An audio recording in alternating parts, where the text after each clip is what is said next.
Hello. Hello.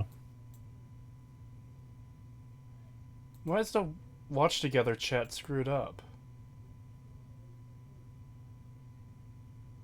Hmm, that's weird. Things watched together. It's been having some derpy derps. Sorry, Like, not watch together. OBS. Streamlabs. Yeah, we're here. We're definitely on time. What? the names and watched together. Sorry. Oh. I was watching something with Pagan the other day, and it asked me for the name. It's just like, okay, yeah, whatever, fuck it. Sticks. Mini sticks. A bundle, one might say. See, I'm surprised Pagan either didn't notice or didn't say anything about it. Because every time when we were watching like spooky videos or like VTuber clips and stuff, it would pause, and when you pause, it shows the name of who paused it. And I just. I'm just so used to it, it just doesn't even like register to me anymore.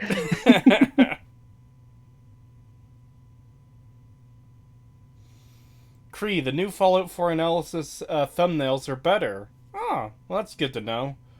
Um, yeah, a guy who makes like thumbnails, I guess professionally, reached out to me and essentially offered his services, and I was like, yeah, let's try it out. So I tried it out. Um, yeah, I think they're working well. Yeah. It is weird because you look at it, and at first your brain doesn't like certain things, right? Yeah, Like your brain's like, oh, but it cuts that off and stuff like that. Why would you have it behind the head and everything like that? But then as you look at it more, it's like, oh, it's kind of it's kind of compelling for some weird reason. yeah, it draws you in. It's just so weird because it fights against that urge to be like, no, you want clarity so everybody can see exactly what your thumbnail says, and in this, parts of it are cut off by the head, Yeah, well, part of and what it he like explained just was works that, so much better. like, adding depth draws you in, and having the words between a foreground object and the background adds that level of depth, and, yeah. Yeah, It's pretty cool. We're going to be doing thumbnails for other videos where, um, like, one of the things he explained in his initial contact was that, like, older videos that didn't get many views were almost sort of revitalized because of the thumbnails being like remade to draw people in more. So I think I'm gonna do that for the Saints Row video, which is actually doing pretty well for the re-upload. I'm glad to see it doing so well. Um, Probably the Bebop Flicks preview video and the Amnesia Rebirth video. yeah, nice. I can't wait for the new fucking thumbnails though. Rob Parr says, also, I'm enjoying that Overwatch is the worst reviewed game on Steam. 92% negative rating. Yeah. Now So, yeah. they can Oh, solve this problem if they just announce that a new character is gay. I mean, they tried. They made Diva have a mental illness. I heard that was a Oh, rumor. Apparently not. Oh. I guess fair. We shouldn't say until they outright confirm it. That's fair. You know what I mean? Until it can be like, here it is in the actual game or whatever, right? Yeah. no, what'll actually save them is if they just start releasing official porn of all the characters instead of being like, no, you can't make porn of our Unironically, yeah. characters. Not I, like unironically, yes, because that's the degeneracy, only but it's true. well, not even degeneracy. That seems to be the only thing people care about from Overwatch is the fucking porn. Yep. Creetosis, quick, name three good things about Fallout 3. Liberty Prime, the Gauss Rifle, and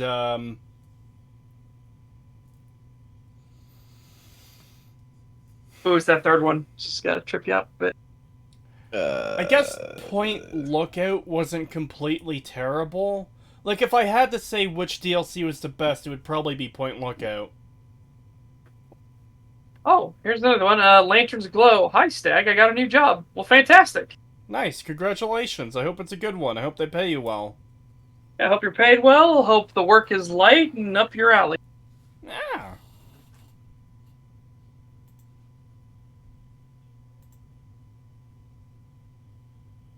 So, Cree, what have you been doing for the past 2 weeks?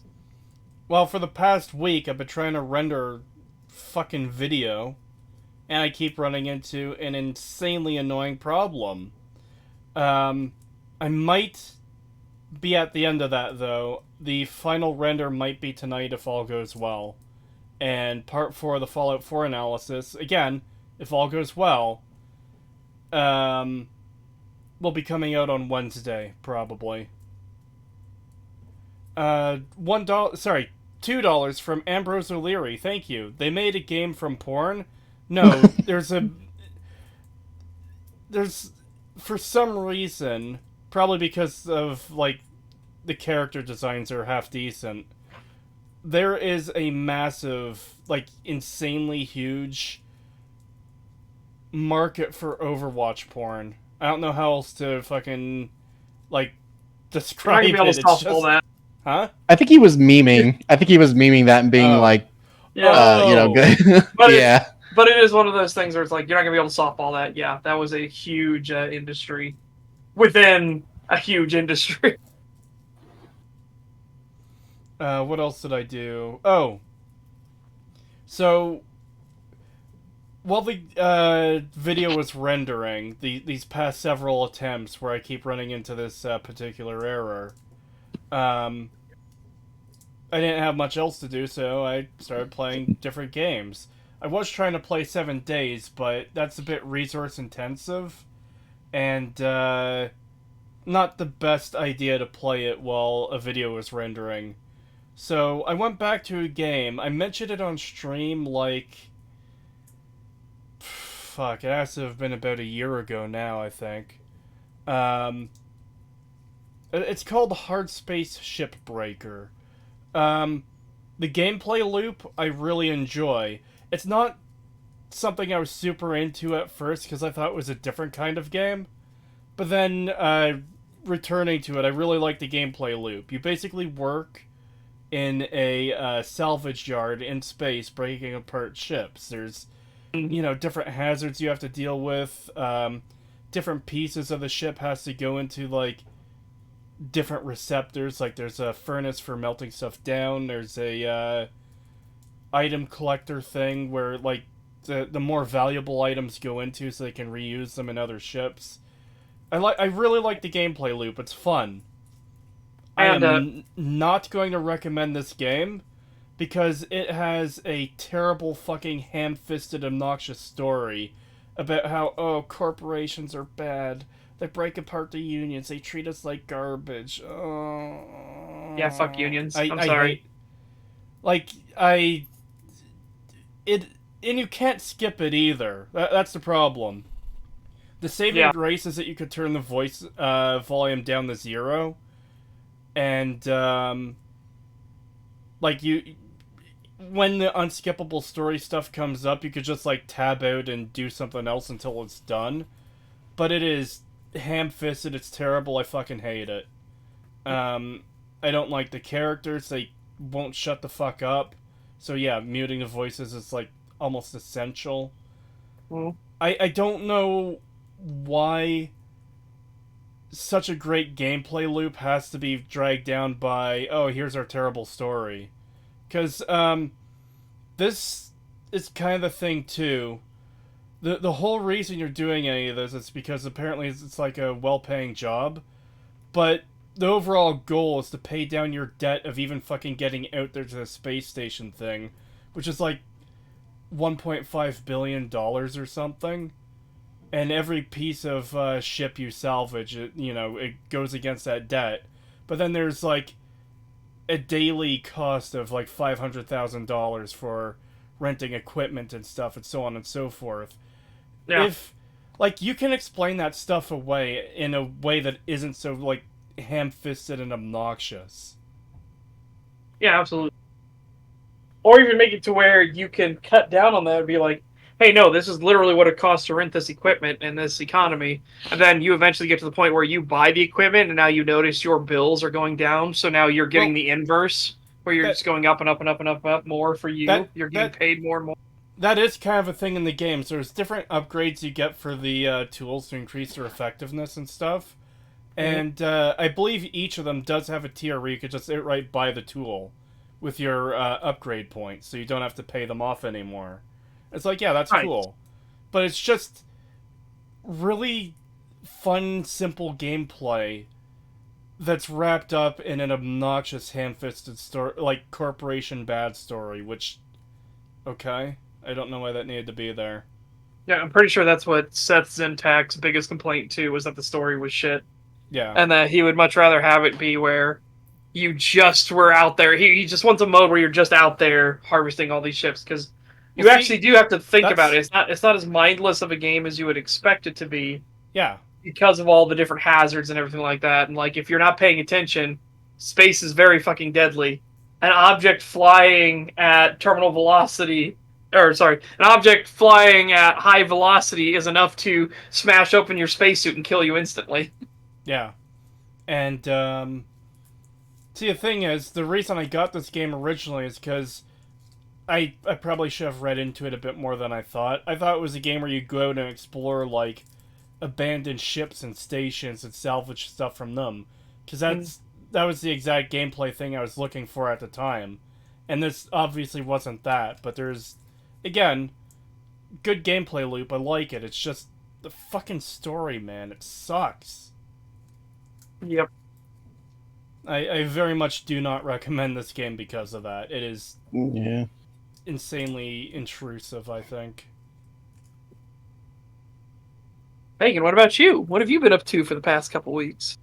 I have been mostly testing mods and stuff in New Vegas and whatnot, so I can eventually play it on stream again. And playing 7 Days to Die a little bit with Cree whenever he gets the chance, and watching more spooky videos with Cree. And whoo boy, look, the last one we watched really fucking sucked. And Oh, yeah, then it was we terrible. There's also that nuke one we watched a couple weeks ago that we're gonna have to do on the next spooky stream because we have something to show Setch in that. Oh, see, I was boy. going to talk about that, and I was just about to talk about that. Was Right. that in the nuke video, or was that That was a different nuke. video? That was nuke. It was nuke. Okay. Well, I'm still going to talk about it because yeah, we watched that nuke video, and so you remember that one clip of the guy on the dirt bike riding around, and he thinks he hears somebody and he rides off like a pussy? Yeah. Oh, it's so much worse. It was so heavily edited, and just like a ton of stuff was cut out. And like the original, he's like going down this trail, and there's just like a bunch of bones that look like they were like dumped from a bucket. And he's like, "Oh my god, what's that? Oh my god, dude, guys, there's bones, there's animal bones." And then he goes down the trail, and the whole fucking, thing happens with the scream and everything. And Wow. he comes back like, I don't know, what is it, like a couple weeks later, I think they said, or a few days later or I something. can't remember. It was a Probably little more bones. I think it was like the following season because the fallen tree was removed. Yeah, something like that. And so he goes back down that same trail because his fucking, well, according to like what the video said, like, oh, his followers kept saying to go back and go back, and so he did, and shit like that. And it's like, sure. And he goes down the trail again, and it's like getting dark, and it's like, okay, well, if you're already terrified, why would you? Are you just going to spoil the whole thing? I said I was going to talk about it, yeah. Oh, I because I thought we were going to watch it with Setch to get his first impression reaction to it. Remember? I don't remember that. I mean, we can. I'll just Well, not mention the last bit. That was kind of the intention, I thought, because why else would we watch that particular one with him than to get his like initial reaction to the dumb thing? True. All right, I won't spoil the last part thing because that is the part that is like what the fuck. But It was really bad. it is really bad. Yeah. Other than that, I think that's about it, really. We stole a 7 Days to Die horde-based design from a YouTube video, and it works really well. Oh yeah, the fucking stilt base is insanely overpowered. Yeah. Nice. I guess let me go back and grab these super chats because I got a lot of stuff to talk about. All right, let me do that then quickly. Well, we have $5 from Bentastic197. Thank you very much. Thank you. I just joined and heard something about porn. What? We were talking about Overwatch and Overwatch 2. Yep. And then we've got €2 from Corktail. Thank you. Who says €2 from Corktail? Thank you. Oh. I wanted to do that one specifically because that was just amusing. And there's a 12-month membership message from Adeptus Fantasticus. Thank you. Been a great year. Love your videos. Can't wait for another year of positively focused Bethesda content. Ah. Well, The shill and the shill and cope stuff is going to be coming hard and fast. Especially because of a certain other thing that happened very recently. So they're going to need to be working overtime to cover for Bethesda on Starfield. yeah. Well, apparently there's a lot of cope on Twitter already from like other AAA developers, like, studio that large, budgets that big, development times that long. That can't be the industry standard. You can't expect it's so fucking stupid. It's so much worse than that, by the way. It is so much worse. Because you have people from fucking Blizzard and Insomniac and Obsidian that are complaining about this. And it's like, go fuck yourself. You have more budgets and larger teams than Larian did at the end of the game. And Larian started this project with only 125 people. And Larian is still an independent studio. They don't get money from anybody else but the fans to begin with. And they actually made enough money in early access to hire more and more people as they went on. Like, you're all just ass mad because Larian is giving us this for $60. You all want to be lazy and phone in your work and not actually put effort in, and you want to charge $70 fucking for your pile of shit on the side of the road. No, Seth, you don't understand. It's totally worth $50 to $60 to port fucking Red Dead Redemption to the Switch and PS4. It's not totally even a remaster, fair. just a port. Yeah, not even a remaster. No, you don't need a remaster. You just need to be able to play that game, the same game as it was, and the DLC as it was all those years ago on the Switch and the PS4. That's all that matters. And yes, you do still have to pay the same price. I should note that I don't think it's not everybody from Obsidian, but it's Josh Sawyer himself is the one that's also being an entitled little shit stain about it. Really? Yep. Josh Sawyer's the one that's doing it. Well, that's surprising. No. The more Now, then again, about him, the more I'm not surprised. That's yeah, no, yeah, when you look into the shit he says regarding certain other topics, I guess it's not that surprising. Yeah. But yeah. So my 2 weeks, besides loving my new fucking desk, which I had for 7 months, it was a gift for Christmas, and it just took me so long because I didn't want to go through the hassle of dismantling the other desk and, undoing the computer and everything like that and having to rewire everything. And I finally just broke down and I did it, and oh my god, this new desk is so much better. Because it is a beautiful standing and sitting desk. And it has a panel over here on the side I can push and it will automatically raise to heights I can set.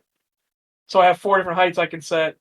and I can just go between standing and sitting whenever I want. And it's just super super fucking nice. And I'm really glad I did it because I have been I have been playing a certain game that has come out recently. Oh, yeah, it's Sorry, auto playing. Jesus. it wasn't playing for me. I was going to pause it right away because I was just getting it prepared. Yeah, And it didn't even load for me. Like, it was showing 00 out of 00. yeah, I loaded and it was playing for us. Sorry. Yeah, so I've been playing Baldur's Gate 3. And I have been a big proponent of Larian for a long time. That's how I know a lot of this stuff about Larian from behind the scenes stuff. The sheer ass mad of not only developers but certain fucking people is crazy. Like Archcast. So he is Arch Warhammer is his title. He went into this with such an axe to grind. He has lied and misrepresented Baldur's Gate 3 in every single video he has ever done and every tweet he has ever done about it. It is insane. Like, at first I could just say he's just making a mistake or he's falling for somebody else's spin. But as it goes on more and more and more, and especially when he actually started working with the character creator, because all of his complaints have been about the character creator. Every single one of his complaints. Well, except for the bear thing. But the bear thing isn't bad at all because it's a fucking person. It's again that'll get into a whole thing. It's like, no, it is legitimately a person. He just couldn't control the fact he turned into a bear. He apologized profuse, and then you have the choice to say turn back into one. So it's on you if you want to be a fucking degenerate. But even more so is the fact that he can actually, it's a person. He can actually think.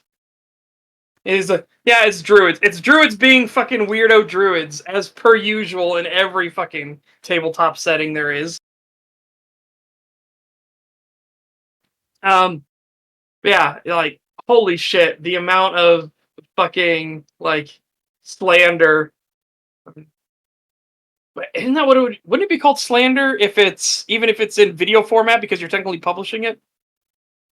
I think that would be so. Yeah, that slander or libel that's been going on is absolutely insane. I can't believe that he destroyed his entire credibility over this one issue. It's fucking nutty. But yeah. So I've been playing Baldur's Gate 3, and it's really fucking good. I have complaints about the character creator too. Mine, I would align more closely to Arch in that I hate the gender nonsense that's in it. I really do. I hate that you can't have a man or a woman, it's body type, and then you have pronouns. And it's like, no, fuck that shit. Just remove that shit. That shit was made by pedophiles. It is perpetrated by pedophiles, and it is endorsed by pedophiles. Fuck that shit. I don't want that shit in there. But looking past that, the game itself has been fucking incredible. It has been genuinely fucking amazing. The amount of permutations and everything in it is just holy shit. Stunning. Go further. I want to hear how Arch is wrong. Arch made the claim that there is no character creator because the developers don't want you to make white people. Which, that is such a fucking malicious lie. It is insane that anybody would say something like that, especially something that could be disproven the moment anybody loads up the game, even in early access.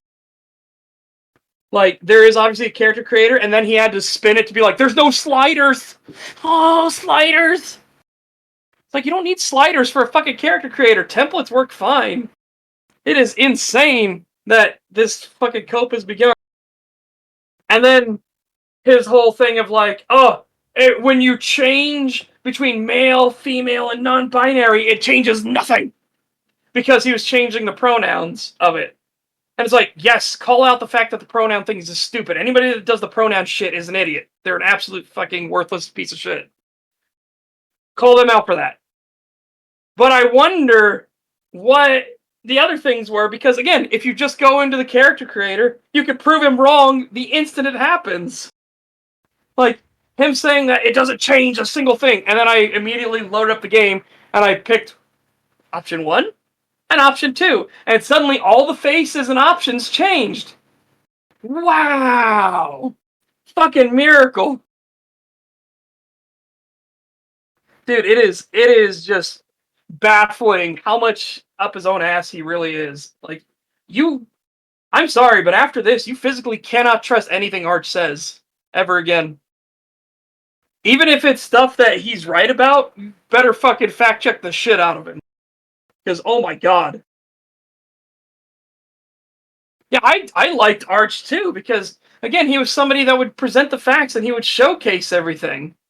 And then suddenly with Baldur's Gate 3, suddenly it's an axe to grind. And he has to make up shit everywhere. And he has to misrepresent everything. And he has to lie all the time. I don't get it. Even more hilarious, because he tried to do that shit on his stream, because he finally streamed Baldur's Gate 3, and then he had to start giving it, oh, that's really good, oh, that's good, oh, yeah, you dumb motherfucker. God, I hate people like that so much. I just don't know why he became such a fucking up his own ass activist. It is just crazy. But, again, so there's going deeper into that. Setch, what happened to your old Twitch live streams? I only started doing this super rebroadcast recently. So only from episode 4 Baldur's Gate onwards will be on Twitch. And then for whatever reason, Heavy Rain, one of the Heavy Rain videos stayed forever in the I don't know how Twitch's broadcasting works, but all the rest of my streams are gone now. But yeah, so that's a thing. Going back to the game itself, utterly fantastic. The writing is great. People have tried to say that there's millennial woke writing, and it's like, and they try to point out specific characters. Like, if you know the character in fucking context, it fits. Like, Jesus Christ, that people have been trying to point out that a certain character, Karlak is her name. She's really fucking horny, right? But her story, it fucking works because she's a tiefling who was sold to the Hells, had an infernal engine placed in her chest, and she physically cannot touch anybody ever again. So, for, I don't remember how long she's been in there, but for over a decade, she can't make contact with a single other person ever. Like, she can't touch anyone. And when you meet her, and if you actually start being nice to her, she gets sadder by the fact that she wants to give you a hug, or she wants to hold your hand, or she wants to literally do anything. So she's driving herself crazy because she can't make contact with a single person, or she will burn the fucking shit out of them. And she's not kidding, by the way. When she says burn, I don't mean like, oh, I've got a blister. No. No, she literally rages with the hellfires of everything. She is in, like, her entire existence is suffering, and God, the amount of sadness in that is just crazy. A lot of people make that joke, by the way, Cecilio, of Karlak saying she can't physically touch anyone or she'll burn us, and then people will jump to Skyrim and they're just quaffing fire resistant potions. There's like, Yeah, I saw those memes. Those were pretty funny. but I actually got to a point where a tiefling inventor who's worked with infernal metals before and somewhat infernal engines before managed to cool her down enough so she could actually touch somebody. And fucking hell, that was a gut punch and a half. Like, that was a we're gonna try to get the waterworks going, because holy shit. Her genuine, like, she also finds out that she'll be dead soon because her infernal engine it literally can't exist in the world. So it's slowly falling apart and it'll eventually explode and kill her. But she now gets to touch somebody. She gets to touch another living person. And in that moment, you have one of the options is literally to hold your hand out and put it on her shoulder. And fucking shit. By the way, this is stuff that's all in, like, Act 1 areas, right? It's like all early in the game. I just got to Act 3, finally. And I've been playing for over 54 hours or something. I'm only now getting into Act 3. Jesus Christ. But holy shit, the fact that you can put your hand on her shoulder and she about breaks down into tears. Fuck, that is fucking amazing. Holy shit. Or the fact you can actually end the game in Act 2. You could kill off all the bad guys and all the plotters and everything. You can end the plot in Act 2 and you will get a cutscene for it and credits and everything. And then it's revealed that maybe you made the situation worse. By your hasty actions, maybe you fucked things way worse than you thought you did. And sure, you got rid of the main plotters, but that didn't stop the plot. Or that didn't stop a different plot. I am genuinely really fucking impressed with Baldur's Gate 3. And I hope they can carry on this type of writing, because there is so much to this game. There is so much. I gave you a sliver of a single character. There is so much more to Karlach. There is so much more to these characters and everything. Oh, God. It is... I honestly, so far, if Baldur's Gate 3 could pull this off, because the ending's the hard part, right? It's always easier to continue adding more and more stuff. It is very hard to wrap everything up in a cohesive way at the end. Especially when you have this many permutations, right? When you have this many things, because they highlighted this in their panels from hell, that developers will say you can change characters or you can change the course of events, but they'll always have it near the very end of the game. Yeah.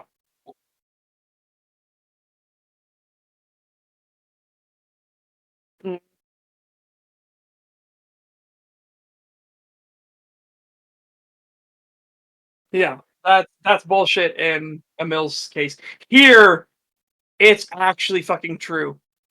So again, most developers, if they say they'll have changes, they'll be at the very end of the game, because when you have permutations, well, now you need to have branches off of those, because now that choice, well, no, none of this makes sense, so we have to have this happen and this happen instead. So developers like to put that at the very end of the game because it's far less work. And it makes logical sense, right? Baldur's Gate 3 did that damn near out of the gate. And, like, I mean, within the first 10 minutes, you can completely alter the entire way the game goes within the first 10 minutes. And it is crazy how everything has to fall into place from that point on.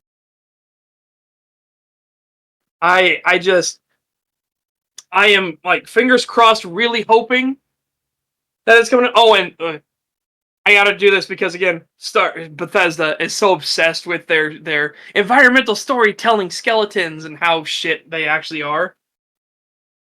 The environmental storytelling in Baldur's Gate 3 is stunning. And by that you mean there's a lot of storytelling skeletons? There are some for sure. But no, there are all kinds of things that just make logical sense when you put together everything around you. And there's a reveal that happened. I remember I was super fucking excited on my stream and everything, and we were all really happy, and I was like putting pieces together, and I was like, oh, that all makes sense because of this, and remember I called that because of this, and this made sense here because of that, because of what color that was and everything, and it all fits and works together. Oh, Jesus. Dude, I'm breaking out like the fucking... I'm basically breaking out the fucking cork board with all the pictures, stuff like that, and like putting together the little ribbons with the thumbtacks. There's like little bits of string with thumbtacks. But the game has so much heart and depth to it so far. Like I said, I hope they can pull this off at the end. That's gonna be the big thing. They're doing a lot of potential. They are in a full-blown sprint. and I hope that they don't faceplant before they get to the end, right? Because that would be the worst. When you built up this much potential, and you're going and it's this strong so far, if you don't make it to the end and you fumble fuck the endings, oh my god. I'm really hopeful for this. I really am. Game of the year this year will obviously be Starfield. Doesn't matter how bad it actually is, the bribes are on the way. I'm hoping that's not the case, because I'm genuinely hopeful that the Video Game Awards, Baldur's Gate will get it. Because the sheer cope. It's that Timmy Turner thing of me praying, like, please God, let this happen, because it'll be so fucking funny. Well, not just that. It feels like Baldur's Gate 3 is actually going to be a real contender for Game of the Year, because... Oh, yeah. What else has come out this year that has been really big? Like, there's Hogwarts Legacy, but that wasn't... I don't feel like that was going to compete with a big Bethesda game, regardless of Starfield's quality, you know? Well, we've got to see Armored Core 6, because that's another big one. And that's coming out here in 8 days.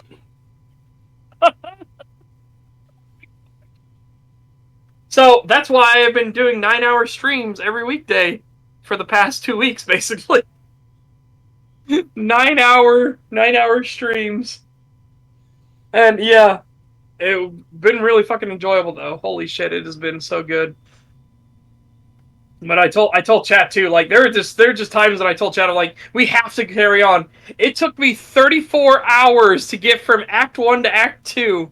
And I could have done way more in Act 1. And I said, chat, I need to get this done in a reasonable amount of time because Armored Core 6 is around the fucking corner. I need to have this done before Armored Core 6 comes out. So yeah, so we've been doing 9-hour streams every weekday. And that's what's going to be again tomorrow. Tomorrow's going to be another 9-hour stream. And it's going to continue until basically we get to the end. Or an ending, I should say. A proper ending. I've also grabbed the game myself. I plan on streaming it at some point. Don't expect 9-hour streams from me.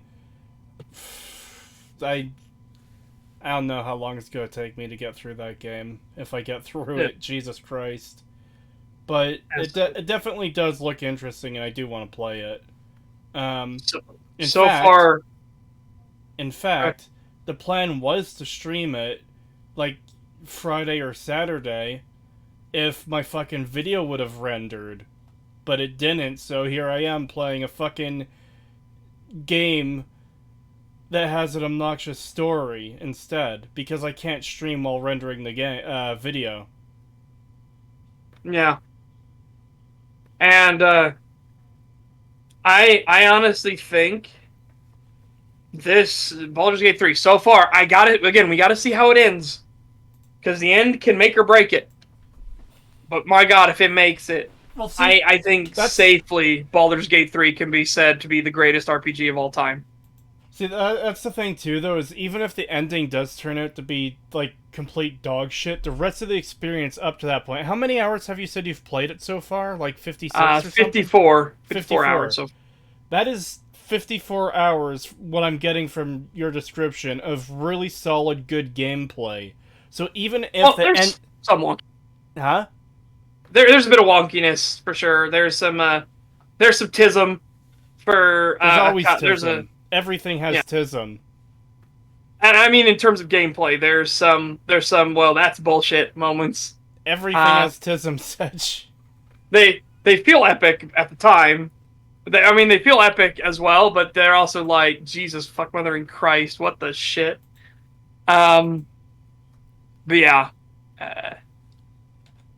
Like, it's definitely not a game that's going to be made for everyone. Like I said, I think it's going to be the greatest... So far, it is definitely in the running for greatest RPG of all time. So far.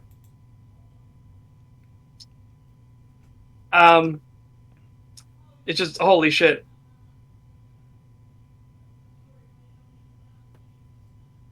Oh, no. I'm going to toss greatest of all time in spite of that gender pronoun bullshit that pedophiles always push.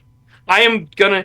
do that in spite of it, because I think even though that is a blot on it, the rest of the experience and the rest of the writing quality and everything has been so fucking good that I kind of hope that was just put in there out of some like mandate that Wizards of the Coast demanded for them or some bullshit, right? But Seth, you haven't played all RPGs out there. You cannot say it's the best. No, I'm sorry. I'm sorry. There isn't another RPG that competes at this level or is trying to do what this is trying to do. In terms Like, of these- like actual video games, at least, I'm sure with like Yeah. tabletop games, the limit is your imagination. So Yeah, you know. exactly. Hilariously, though, a lot of tabletop jokes are in Baldur's Gate 3 too, and Baldur's Gate 3 is about as close to a tabletop RPG as you're going to get while playing, an actual video game. There's lots of jokes, and of course, it was funny because people were mentioning the druid scene, the druid bear sex scene, and I was just like, of course it's fucking druids. Every tabletop game, there are two players at tabletop gaming that you will dread the most of all. One, the bard, who will try to sleep and seduce everything. Oh, villain of the week? I want to try to derail the campaign. I'm going to seduce the lich. No, stop it. Bad. Fucking knock it off. Or druids, who are just weirdo fucking pests in like everything. Every campaign I've ever had a druid in is just a weirdo pest, where they just want to destroy the narrative in some ridiculous way. And it's because they're like, oh, well, I'm a druid. I'm one with nature. And I'm all about nature and the balance of people with nature. Therefore, if I ever see a sawmill, I'm going to murder everybody in the town. No, now you're just being stupid. Fuck up, stop that. Walk into a humble village that, all of their children got kidnapped. We're going to go stop the local cult that's been abducting kids. And the druid's like, I see a sawmill. I begin transforming. And just the rest of the party's like, stop! Somebody knock the druid out right now. This game is the greatest RPG ever endures when I enter the room with my RPG 7. Oh, which version of the RPG 7? The RPG 7, the normal one, or the V2 that actually has the optic sight that people think is really confusing, but I don't know, I really like it. Oh, I'm going to trigger a gun rant. Setch. Oh no. Setch. Oh no. Setch. Yeah? Fallout 4 is a missile launcher. Motherfucker! Okay, one, it is not a missile launcher. It is a rocket launcher. Missiles actually have guidance and systems in them so you can guide them. Stuff like the Javelin is a missile launcher because it fires out a missile that then has guidance systems. A rocket is just a dumb fire weapon, right? It's what an RPG-7. RPG-7s are rocket launchers. The Law is a rocket launcher. The AT-4 is a rocket launcher. Well, it is not a missile launcher. Oh no, trust me, I'm going to get into how much worse the missile launcher gets. Well, at least it's really well designed, right? No! Fucking... So, the missile launcher in Fallout 4 is this autistic fucking brake barrel missile launcher where it's not even like a proper brake barrel. You slide in the missile, or it's a rocket. It's 100% a rocket, but it's called a missile launcher, so I'm just going to refer to it as a missile. You brake barrel it, and the barrel sticks up at 45-degree angle, but not all the barrel, just part of the barrel, and then you slide the rocket in, and then you would close it. So the problem with that is you slide the rocket in, and then the rocket's not going to sit flush with anything. It's going to slide around and jostle, because it's a fucking tube. There's nothing that holds it. If there's anything that holds it properly, then it's not going to... It's not going to line up with the... it's not going to be able to come out of the barrel, sorry. The reason that this is the problem is the fact that nothing holds it in place, which is why you either have front-loaded rocket launchers like the RPG-7. Most people think the RPG-7 is just that little thing on the end. No, it's a long fucking tube. You shove down the RPG-7 tube and lock in that warhead on the front. Yeah, I'm glad you're showing it on screen now. Thanks. I have to see that fucking abomination. Chat Chat needs a reference for what you're talking about. I'm just being nice to them. Yeah, fair. And so stuff like this. What's so infuriating is because you need the rocket to be contacting the firing system. Rockets aren't fired like hammer strike weapons or anything like that. And even guns require the bullet to be in a specific location. All right? The rocket needs to be in a very specific location so that the firing system can actually contact the rocket and fire the fucking rocket, okay? Or the missile. It doesn't matter which one it is. This is so stupid. Oh, it's so stupid. It hurts me. It hurts me. Even better, for anybody that knows how rockets and missiles work, backblast is a thing. All this brake barrel thing is going to do is, because imagine you have this on your shoulder, right? Where that leather is where your shoulder's going to be. Then you have your arm forward, your hand on the trigger. You're going to fire this thing. That pressure is going to go out around because this barrel's now been cut. The pressure is going to go through the fucking cut and it's going to blast out the sides. It's going to be like if you were dumb enough to stick your thumb in front of the cylinder of a firing revolver. You're losing your fucking thumb. Here, oh Jesus Christ, your arm is going to be fucking gone, and you're probably going to have your eyes liquefied from the backblast, the amount of pressure that's going to come out of the cracks in this thing. Just fucking hell. I just... So what you're saying is it's a really good design. No, not at all. And what's even worse is, again, this also shows how much I never played or never used rocket launchers in Fallout 3 and New Vegas, because they had a similar problem where they would get be the a image brake for barrel. that one. Yeah, sure. Okay, hold on. But they're a brake barrel system as well, and it's really fucking stupid. It's probably even worse. No. Hold on. Where'd that image go? Give me the image! Hold on. Hold on. Man, and again, this is one of those things like, stuff like the Law and the Javelin and things like that, they are prepackaged systems because you need your rocket, or in the Javelin's case, your missile, to be in an exact spot so that the thing can actually fire off.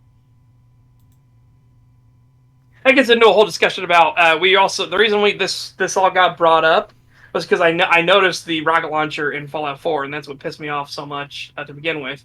But I also was looking at it in terms of there was a section. Do you want me to talk about the section that you've cut now? Do you mind if I talk about that?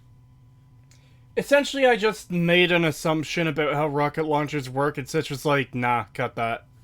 Yeah.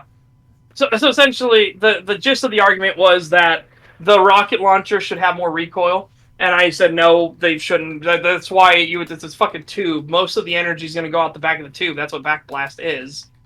Why you would have recoil is either the operator flinches, because rockets are a very violent system. But if you use a rocket enough, you get used to it and you'll stop flinching. So I showed him some videos of soldiers firing off, like the RPG-7, for example. And this soldier was obviously trained and operated with it. He even had the full what I call the trophy rack of rockets on his back, so he could reload it. But yeah, no flinch whatsoever. Maybe like a slight wobble. That's it. And that only comes from the maybe bits of the rocket or bits of the system touching the tube a little bit. But otherwise, you're not going to get recoil from it. But what you will get recoil from are what are called two-stage systems. Stuff like the Javelin has recoil because the Javelin kicks the rocket out first, or the missile, sorry. The Javelin kicks the missile out first, it shoots up in an arc, and then it fires off on its own. So it needs a propellant to kick it out of the tube itself. So that one has recoil to it. You just reminded me of the, what is it? The tank with the recoilless rifles. Yeah, the thing. Yeah, the thing. Literally nicknamed the Thing. And the Marine Corps, being the base motherfuckers they are, okay. So for people that don't know, the government put out a contract because they wanted to design a new anti-tank system. And they wanted it to be lightweight, maneuverable, cheap to make, all kinds of things like that. And so they contacted a farm tractor company. Because, I don't know, somebody had the brilliant idea, and I don't mean this ironically, but somebody had the brilliant idea to get the farmers involved in the Grunts and Crafts project. And if anybody knows anything about farmers will find a way to make something work. And so will Marines, but we'll get to that later. So the farmers and the military put together this thing. It was an armored, basically, like, it was an armored tank chassis, and then it had 6 recoilless rifles mounted on the outside of it that you aimed by firing the 50 caliber spotting rifles on it. And so the Army, after seeing it work, they saw it was very effective and everything like that. They said, okay, we want to see you fire all 6 barrels at the same time. They fired it, and there was so much backblast. There was so much energy release. It destroyed so much of the base behind it, and cars and vehicles, and it did tons of damage. And then immediately, the Army's like, we don't want it. And then the Marine Corps says, we'll take 300. We'll take 300 of them. So the Marines used them in Vietnam, and they were one of the most beloved weapons in all of Vietnam because the enemy was so terrified of them, they would almost never attack if there was one of these things remotely in the area of operations. If there was a risk that you attacking the Grunts could call in one of these things, then you didn't want to do that. Because then people made the obvious thing was like, well, it's an anti-tank weapon system. Vietnam's all about jungles. Vietnam didn't, the North Vietnamese didn't really have tanks. They had a couple, but for the purposes of it, 99.9% of the engagements weren't with tanks. Well, that's where the Marines had what was known as the Beehive round, which is a round that is fired from a recoilless rifle that has 10,000 steel darts in it. And so if you just were like, if the enemy's over in that general direction and you fire one of these Beehive rounds, imagine a massive black cloud just going through, and it will literally shred everything in that direction. Just complete devastation. There is nothing left in that direction. Because imagine, if they don't get you with the first one, they got 5 more shots. That's 60,000 steel darts heading your direction, if they so choose. I like this comment in chat, a tank shotgun. Yeah. Yeah. And it is it is hard to put into words until you actually see it. Satch, please stop. My penis can only get so hard. I know. I can't get so erect. If I ever won the lottery, I would buy one of these things because there's a few of them that are in collections or in museums and stuff like that. I would buy one for sure. I would absolutely get one. And buy one it's in hard fucking 60,000 Beehive rounds. Yeah, I would be like, today I would make a YouTube video. Be like, today we're clearing the tree line for my property using the thing. And I just climb in, I load it, and I fire it. And you just watch the tree line evaporate. Oh no! It seems a group of Antifa members has wandered onto my private domicile. They should have heeded the signs. They have trespassed, and I feel my life is in danger. Because if it's Antifa, it is. Forget Great Shot. These fuckers fired the whole vineyard. Yeah. They have infringed on my rights, so I will infringe on one of theirs. Their right to live. Yep. Anyways, I saw the image up on screen. Let's talk about this amazing rocket launcher, Setch, or missile launcher. It's essentially the same problem. Here, it would actually be a missile because it's supposed to have a guidance system. That's what all that equipment on the side is. It's supposed to be a guidance system. I'll be back. So here, it would actually be a missile launcher. That would be accurate. But it has the same problem. It's a brake barrel. All that pressure is going to come out through there. What is your lockup for this barrel, right? What stops this barrel from opening or having any seam whatsoever that all that pressure could get out of? So you'd have the same exact problem. That is all of that pressure going into your arm and into your face. You are dead if you fire this thing. Oh no, they're gonna learn about Castle Doctrine today, lads. Oh yeah.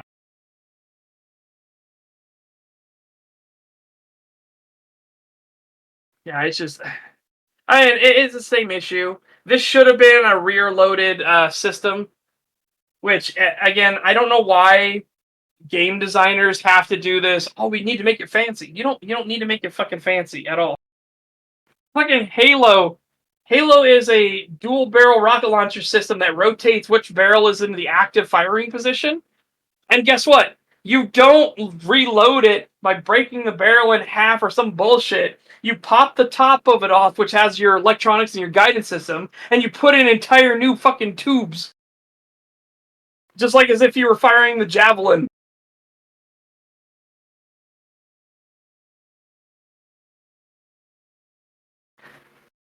Yeah, but what I'm saying is, Desperate Dirt, is that this is supposed to be a missile launcher system. This is obviously a missile launcher system. Like, that whole bank that's on the side of it is for guidance. Right? This isn't just something where you're using it to aim. No. This is a guidance system that's clearly on the side of this thing.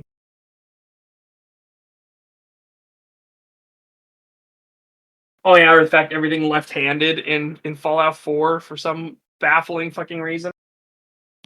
Yeah. Also, the weapon guidance system mod in Fallout New Vegas doesn't actually let you guide the missile. It just makes it makes the spread slightly less. It just makes it more accurate. Yeah. Would have been awesome. That would have been a great addition if New Vegas had done that. Fucking Gmod rocket launcher. Just yeah. Oh, that was actually one of the examples that Cree was using for rockets with recoil thing. He was using the Half-Life 2 and Black Mesa rockets. And it's like, well, it's because those are two-stage fire rockets. That's why they have the recoil. Yeah. So that was the whole thing. That's kind of where the misconception happened, because Cree wasn't looking at is it a two-stage fire or a single-stage fire system. I didn't even know there was such a thing as single-stage or two-stage. Yeah, and again, most people wouldn't, because you just see it, oh, you're just firing a thing out of a tube, not realizing that ones that are two stages, they have to kick it out of the tube first, and then the missile itself will take over and fire its own rocket system. Yeah, I like seeing the javelin pop out of the fucking tube and then take off. It looks the way it just goes vertically after it comes out. Yeah, or it can go just flat too. It can go horizontal as well. You can actually change the firing mode. That's what makes the javelin so dangerous. Is it doesn't have one firing system. So like if you are what makes it so good is the fact that, hey, you have a tank. You have two tanks. One tank is under a bridge and is looking right at you. The other tank is behind a berm and is looking straight at you. Javelin system, first one, fire it in the horizontal mode. It fires, it goes straight under the bridge, into the tank, and blows up. The second one, you fire it in vertical mode. The rocket launcher, the missile gets kicked out of it, turns and arcs up in the air and comes down like a fucking mortar shell on top of the tank, and it blows up.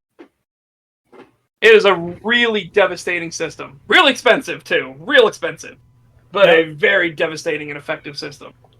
Now, we should grab these super chats and get on with the videos, but I do want to ask quickly, what do you think of the Fallout 1 and 2 rocket launcher? Well, they look fine. Alright. In fact, I actually kind of like that there's a bit of a bigger tube at the back.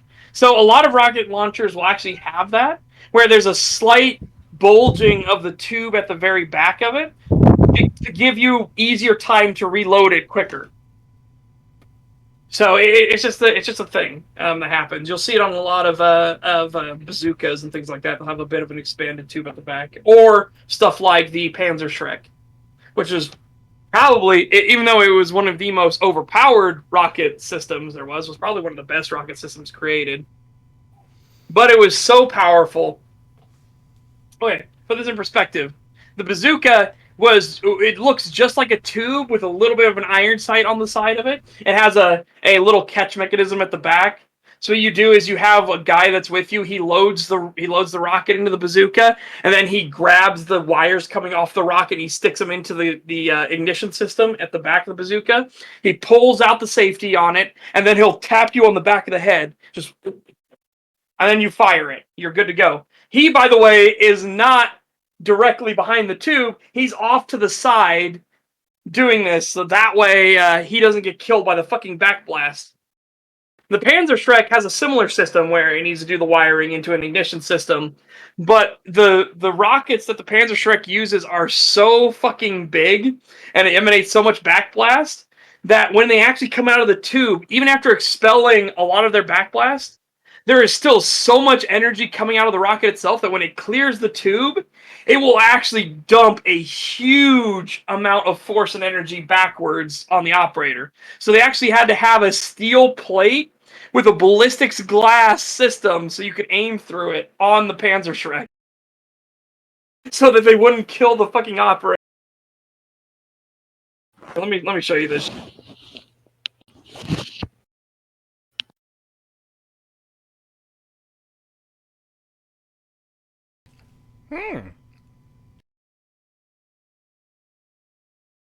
That image.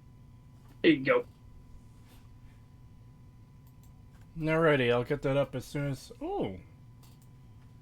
Yeah, so that, again, that plate was there not because they thought it would look more cool. I think it does look kind of cool, but because they needed to be there so they wouldn't blow off the operator's face.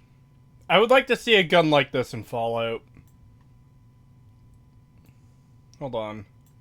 I realize I just called it a gun. Yeah. It's a type of gun, okay? It's a gun that shoots spicy bullets. Very spicy bullet.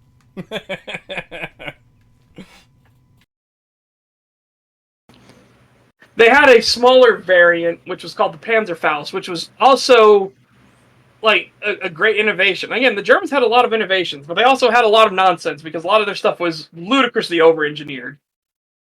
To the point where, like, if one little thing went wrong, oh, Jesus motherfucking Christ. But, yeah, like, the Panzerschreck, it just looks fantastic. It's a very, very good system. The Panzerfaust was also a very, very good fucking system. And also what taught the world that having anti-tank capabilities on all of the infantry was actually a really good idea. So the Panzerfaust was very man-portable. You could have a Panzerfaust strapped to everybody's pack as you went out in the field. And it's just like, oh my god. It is I love rocket launcher systems, I love missile systems and stuff like that. It's fun to do this at. The Germans were brilliant, but flawed. Oh yeah. You should definitely for that you should definitely be ... flawed, and then flawed should be capitalized, bolded, and in like 80-point font. Because oh my god. Great ideas, really interesting engineering, but also to the point of it be like, yeah, but you could have done it just this way and it would have been better and easier and cheaper and more reliable. Anyways, we should grab these super chats and get on with the video. Yes, because we have a few videos today. Yep. I really wanted to hear you rant about those rocket launchers. Yeah. $5, 5 reals from Ebony Ziadi. Thank you. How you doing, fellow furries and Owlman? Wait, so are you a furry? Because you said fellow. Yeah. And just, I know he separated me there as Owlman, but I just want to make clear, not a furry. Cree, it's our chat. Everyone here is a furry, even the ones who say they aren't, except you. Especially the ones who say they are. Yeah.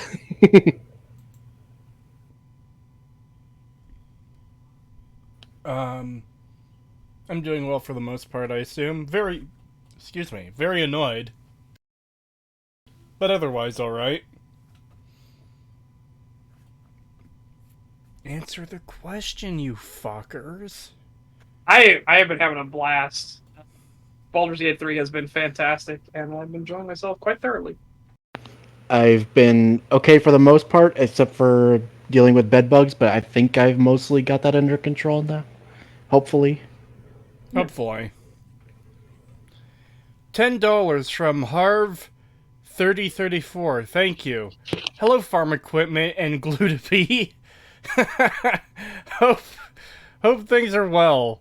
As for you, Bird Boy, stop being lazy and upload the rest of the backlog, please. Around Stag solicitude. I'm sorry. Hopefully tonight will be the last render of the Fallout 4 analysis.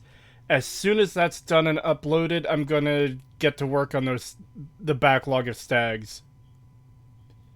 Once they are up, they'll be releasing every other day, just to put a bit of space between them. 5 pounds from Threadnought. To the furry, walking glue and farming tool. Not a furry. Have a good stream. Hopefully this one is better than the Acer Thorntier videos you've been binging. Hopefully.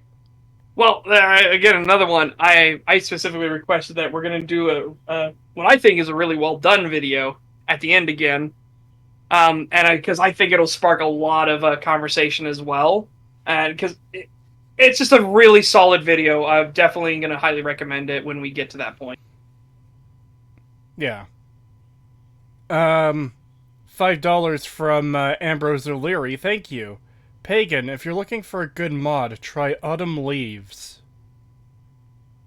Oh, you mean the one that Fallout 4 stole and put in Far Harbor? Yeah, I'm aware of it. I might have to look into that for when I eventually cover Far Harbor, if that's the case. Yeah. $5 from Harv3034. Thank you. I've greatly enjoyed watching such as god-awful rolls. Laughing emote. Oh yeah, I have been getting some brutal rolls in Baldur's Gate 3. It's like some of them have been all like in mid combat too, like getting nat ones and stuff like that. It's just like, oh my god. But again, that's part of it. That was okay. This is going to be a very small tangent. I promise it's going to be very small. That's another thing that Arch was complaining about, was he hates rolls in this system. They should just be flat skill checks. If you have the competency, you should automatically pass. It's like, no, that's terrible. And his reasoning was because it encourages save scumming if you don't do that. I said, no, it doesn't. A save scummer is going to be a save scummer. They don't need an excuse to do it. All right? That's just you trying to give them an excuse. And for anybody that's played tabletop, the roll of the dice is the way you play.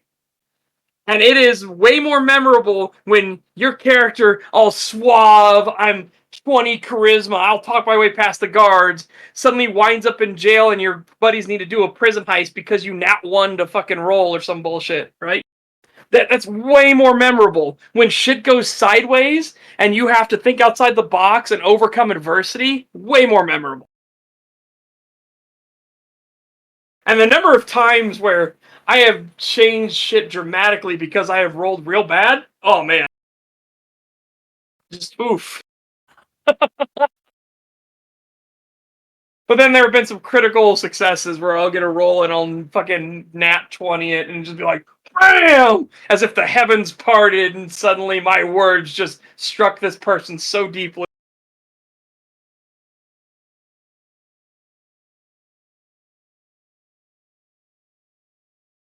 Well, that's the best part, Rapar. There are actually ways to mitigate bad rolls, and you can make a character. Has anybody here, and that includes the people on the panel, has anybody here seen the Bill Murray movie, The Spy Who Knew Too Little? No. Oh, that's a fucking movie we'll have to watch. Chat, this Saturday we're watching John Wick 2, but we need to watch... Or, sorry, not The Spy. The Man Who Knew Too Little. We need to watch The Man Who Knew Too Little. It is a fantastic fucking movie, and it's all about a guy who gets wrapped up in international spying and espionage, but he's just a normal person who thinks he's in the middle of like some like really intricate acting gig. It is hilarious, and you can actually make that type of character in the tabletop games, and it is the funniest thing ever to fumble fuck your way to success. It is absolutely amazing. Like, because you can, if you manage to survive to level 3, it might as well be game over for anybody else that's around you.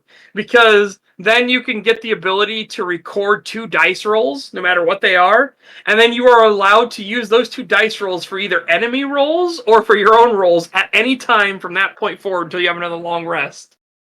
It is fucking amazing. The Bill Murray is such a hilariously awesome play type. It is very difficult to pull off, but it is immensely enjoyable when shit hits the fan. Oh. And the way that it was best represented was there's a guy who did what's called the animated spell book, and he specifically highlighted how to create the Bill Murray.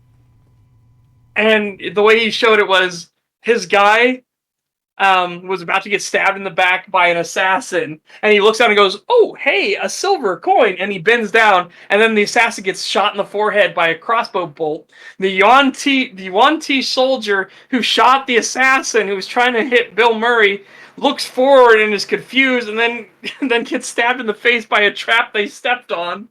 And Bill Murray just looks around and is like, and runs away. Bill Murray didn't do anything. That's just how bad their luck was. And that's what Bill Murray is. Their luck stat is insanely through the roof, and they negatively can affect everybody else's luck around them. So like that Deep Space Nine episode. Yeah. It is great. $5 from Desperate Dirt. Thank you. Fallout 4 missile launcher with bayonet. See, I don't even know if that's a mod that you can put on there, but I wouldn't put it past Bethesda to, like, make it, you know? It is. It is a mod you could put on the fucking rocket launcher in Fallout 4. You can do that. Why the fuck? I don't know. It is really dumb. I always hated it. Okay, look, Setch, the missile launcher is very clearly a close-range weapon, so it makes sense you might want to have a bayonet on it to stab someone if they get a little too close range. That doesn't even get into the problem with a lot of video games. Some video games get it right when it's called arming distance. Because, again... Movies get this wrong, too. Yeah. The designers of these weapons weren't dumbasses, right? And they realized that if you fire the rocket out of the tube and you're too close to it, you'll kill the operator from the weapon detonating, the warhead itself. Either whether that's on a rocket or a missile, it doesn't matter. But if that detonates and you kill the operator, well, what was the fucking point? So there's a thing called the arming distance, and this is on grenade launchers as well, where if something is too close, it physically cannot go off. See, and that's a really unfortunate design choice too, because that means you can't rocket jump IRL. Oh yeah, no, you can. Well, if you somehow manage to get rid of that safety, you can rocket jump IRL. That'll be the last thing you do. You don't need legs to rocket jump, okay? They can stay behind while your body goes flying. It's fine. Have you seen those videos of people trying to airbag jump? Yes, I have. Oh my god. Ugh. The amount of, again, Darwin would be fucking shaking his head and being like, okay, I know I had the rule about survival of the fittest and, you know, stupidity will take care of itself, but Jesus Christ. Yeah, it's... Oof. And if you haven't seen that, there are people that'll take airbags out of vehicles and they'll put them on the ground, and then they'll be like, I'm gonna jump up onto this shed, or I'm gonna jump up onto the roof here using the airbag, and they'll run up to it, and they'll jump on it, and then they'll have it go off. Oh my god! Yeah, Now, they don't seem to most understand how much force is behind those things, and your little twiggly legs are not gonna fucking brace for that shit properly. Yeah.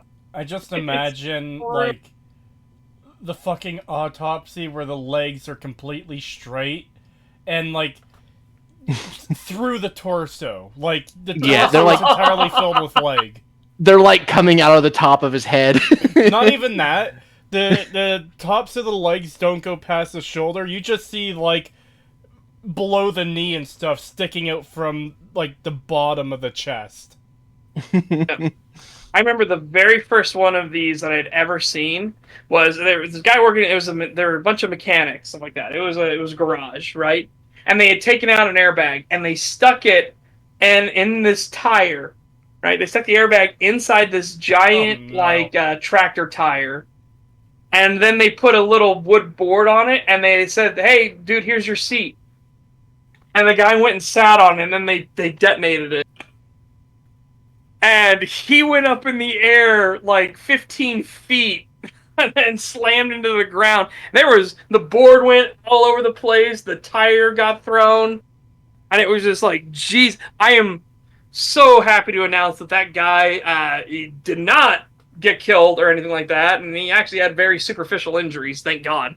But holy shit, the sheer amount of violence that an airbag deploys with is insane. There's a reason why if you get in a crash, your nose is very much going to be broken. Cree. Just imagine this from Fallout New Vegas, but instead of a shaped charge in the seat cushion, it's a fucking airbag that he has in the underneath it. It's just that. Yeah. I think what saved that guy was he actually got a lot more of his energy momentum out in the spin because he wasn't directly on top of it. So when it detonated, it kind of launched him at an angle. And I think that helped a lot in keeping the injuries very superficial. I don't think these people did it maliciously, by the way. I thought they just thought it was going to be a practical joke, and then they were like shocked by how violent the thing was. $1 from just a guy from Alabama. Thank you. Howdy, Furfap. What's the torture today? Or, sorry, what's the torture this time? We've got a Starfield video talking about how empty space is great. We've got a Norte short video again, which, I mean, maybe he's got some good videos, but the track record I've seen hasn't been too good. And we've got a... Do you want to mention very quickly what the other video is, Setch, or do we want to keep that a surprise? Well, I'll just give a minor tease of it. The third video is about competency versus incompetency. Yeah. Like, God, I am really glad I watched that show. Membership message for 1 month from Happy Nihilist. Thank you. Have you guys seen the last EFAP with YMS about his bad takes on Drinker? A lot of people don't like him now, and the Discord memers are clowning on him. I have watched that entire thing. He definitely had some takes I wasn't a fan of, let's say. I don't think this like ruins his credibility or anything. I feel like he may have... I think he could have handled some parts of the discussion a bit better. And, I think one of the biggest issues is more so perspective, where, the video, just for context for people who haven't seen it, the video he was covering of Drinker was, or maybe not even covering, it's just he was aware it existed, why modern movies suck, which... I mean, to most of us, that makes sense when we get stuff like Dial of Destiny or The Last Jedi or, Or even if not just talking about movies, modern media in general, Rings of Power, She-Hulk, stuff like that. Yeah. I think part of the problem is largely perspective, where YMS goes to see a lot of indie films. He goes to a lot of film festivals and stuff like that. Most people don't. And if there is a lot of good indie movies, that's great. But for most people who go watch movies, it's usually mainstream stuff. And it makes sense that if that's what you see, like, if that's what a lot of people see or are exposed to, then it's a completely reasonable take that, yeah, modern movies suck. It's like how we can talk about how the modern gaming industry sucks with, like, yearly Call of Duty releases, broken launches like Cyberpunk 2077, or even Anthem and how that was fucking abandoned, and, like, just shit like that. Live services being a thing at all. Yeah, exactly. Fucking microtransactions and loot boxes everywhere. And, like, it is perfectly reasonable to say, yeah, the modern gaming industry sucks. Because I think there's a separation between, like, the gaming industry at large and indie stuff. Because there are a lot of great indie games. But, I don't know, it just... And that's not to say, like, oh, indie games aren't part of the industry. Of course they are. It's just... It's such a different tier that I feel like there's just this innate separation of discussion of, yeah, this is indie games, and then this is the gaming industry at large, you know? Yeah. Yeah. Like, both those And that things should be can be obvious. true. Modern gaming sucks, but hey, all these indie games that are coming out are not all of them, but most of them, maybe not even most. A lot of them are good. Yep. $1 from just the guy from Alabama. Thank you. Regardless of YMS's takes on Drinker, his video on Kimba is still one of the best videos on YouTube. Nice. One of the best... It's kind of hard to quantify best, usually, I think. But it's definitely a really, really, really fucking good video. Really, really, really well researched. And I just think the most fascinating thing is going through, like, how this lie was perpetuated in the first place. And then the absolute fucking torrent of evidence going against it, showing how it's complete bullshit. So, yeah. No, clearly his best video was his magnum opus covering the amusement series, or the amusement movie, and making his own series out of it. Man, fucking amusement. I'm glad that exists, because that's like one of the best examples of bad writing. Like, objectively bad writing. It's so terrible. It's like, if you can defend that, like, there's just no hope for you. Which, funny enough, we actually did have somebody try to very dishonestly defend that movie during one of our stags. Yeah, Neo Jesus. Yeah. Oh, it's goddamn. Anyways, that's all the super chats. Let's get into this first video. Yeah. Finally, how deep are we into this? 1 hour and 23 minutes. Yeah. It's pretty normal. I mean, yeah. I did extend that slightly by 20 minutes by provoking Setch to talk about the rocket launcher. You asked for this. Don't call it a grave, it's the future you chose. I will depart here in a little bit just to get some food, because my stomach is growling here, but otherwise we can get started on the video. That's what I did when I went AFK, I grabbed some food. Yeah, my stomach is grumbly rumbly. I knew you'd have stuff to say about the rocket launcher for enough time that, yeah, I can go grab some food. Wow! There you go. Anyways, this first video is only a minute long, so it'll be quick to get through. Let's see what wonderful things are said in this video. Quick to get through. 6 hours later. Of all the Fallout Pro... It didn't play for me, by the way. Hold on. Yeah. It started playing for me, much. then it stopped. Yeah, me too. It started for like a second and then stopped. And then while it was still paused, it started again and then stopped again. What the fuck? Okay. Hey, I'm just gonna refresh the thing, but I was also laughing at the person that unpaused it.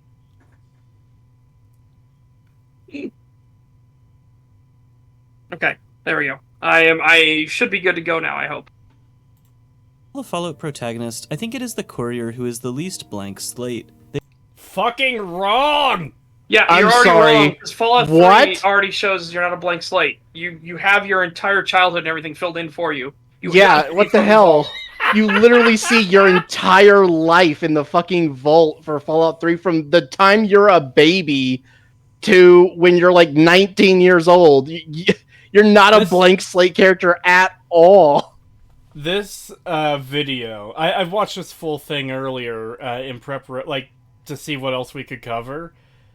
This video, I think, is one of the perfect encapsulations of why, like, extreme Bethesda fans are fucking annoying. Because they'll take any little thing and run with it if it will prove that, oh, the game that they like is actually worse than the games we like. You know, the games they like being... I get what you're trying to say. Yeah. It's essentially just trying to twist the criticisms of Fallout 3 around the Beyond New Vegas and, like, see, your game is actually worse for this. Like, just you fucking wait until... It's only a minute, but it is a dense minute of bullshit. Yeah. Oh, they were living we have 2 super chats, though, real quick. I was going to wait until we're done, because this is only a minute. Oh, okay, fair. Let's do it. It's not playing for me, and it went back to 0-0. What the fuck? I think it is the courier God, who is alright, the least refreshing the blank page, slate. hold on. They were living... Alright, I should be good to go now. I mean, you didn't have to refresh. It should have been working. It wasn't for me. No, I know, but it was just doing that same thing again. I pressed play again, and it started playing. Okay. Was the least blank slate. They were living a proper wasteland life prior to the events of the game. Through conversations with various NPCs, the courier's life before New Vegas can be established. No, it can't. Again, The only thing we know about the courier, we don't even know if they were really good at their job or really bad at their job. All we know about the courier is they delivered a package. We don't know if they were only a courier or if they were a merchant on the side, or if they were just a traveler and they took courier jobs as a way to, like, explore the world. We don't know any of this stuff. We just know they delivered a package. That package was used to destroy the Divide. We don't know if the courier knew what the package was, didn't know what the package was, like, if they were in on some scheme to use it. We don't know anything about them. We don't know why this courier was chosen for the chip. Other than the fact that Courier 5, I believe he was 5, right? Ulysses? Yes, because you are Courier 6. Yes. 6. Yeah, and I remember he was in line to take the platinum chip, but then he denied it so that you could take it. Like, intentionally. We know that about him. Again, we don't know anything else about them. We don't know anything about the courier. We don't know from their past life, were they a bit of a dickhead? Were they an asshole? Like, did they have lots of friends? Did they have any family alive? We don't know any of this stuff.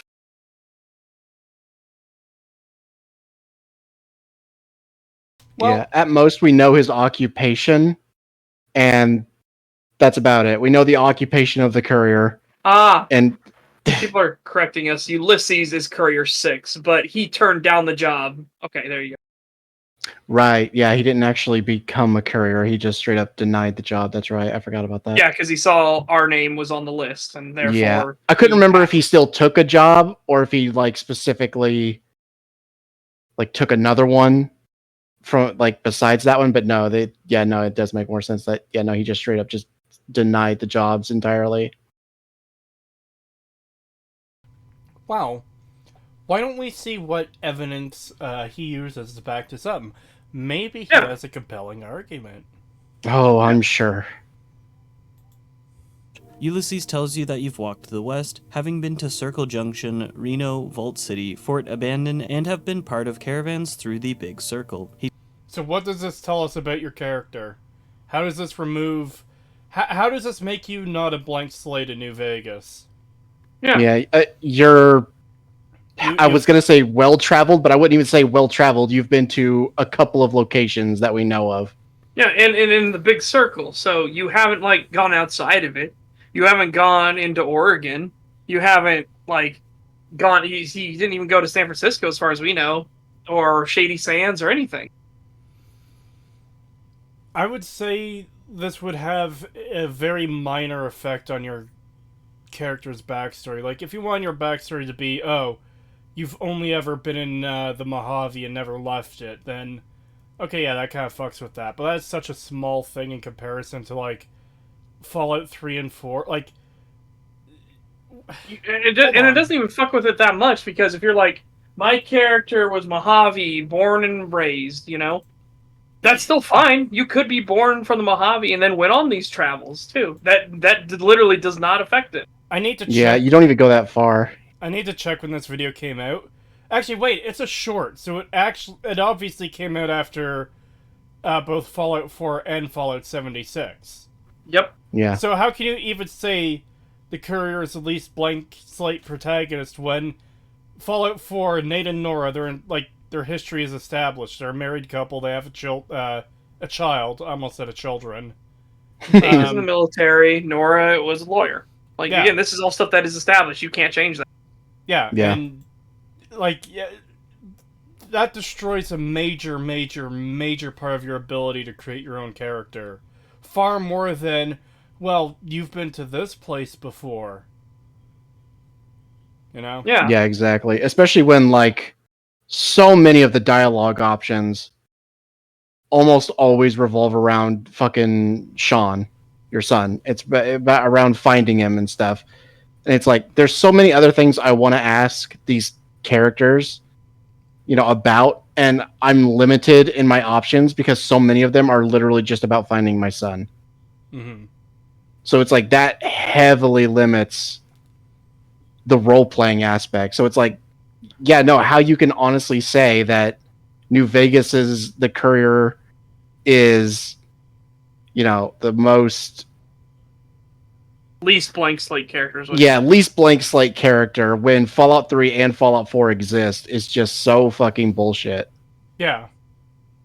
Like, it's hard to say which is worse between 3 and 4 for this aspect, because with Fallout 3, like, your entire life is established, essentially. You know your mother is dead, you know who your father is, your best friend, your bullies, what other room is there for you to establish a backstory there? Even Fallout 1, yeah, you are a vault dweller, but your time in the vault is not established.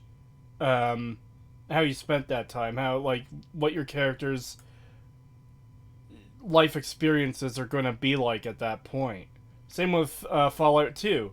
You're a tribal descendant of the protagonist from the first game, but what else is there to really, it's a bit limiting, but not nearly as much as 3 and 4.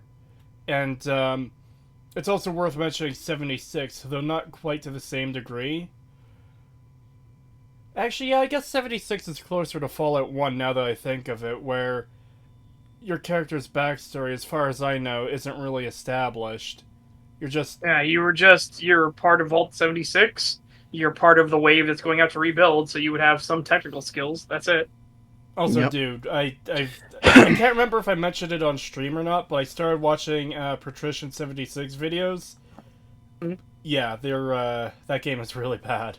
Yeah, it's fucking terrible. I like the point he makes about how, the Vault would be like a good command center, or just continue on as a settlement, where, yeah, you can still live in there, just go out into the wasteland and do stuff now, but no, they arbitrarily designed it so it'll fucking kill everyone who stays after a certain point. It's just fucking dumb. Yeah. There's a lot of dumb decisions like that in Fallout 76. You'll see as you get deeper into those videos, but Yeah. it is so bad. There are so many just baffling decisions that make no sense. And the thing is, it's like you want to say least blank slate character. Well, if you want to play, a veteran gunslinger or something, or a seasoned gunslinger in Fallout 3. Well, too fucking bad. You're a 19-year-old kid who just came out of the vault who, at most, has only ever held a fucking BB gun. And remember, the shooting is bad because you're 19. Yeah. So it's like, that right there limits your roleplay ability massively. That's a huge... That cuts out a huge section of things you could be from the start of the game. Like, sure, you could say, like, as time went on, you got better, but that's later. That's not from the beginning of the game.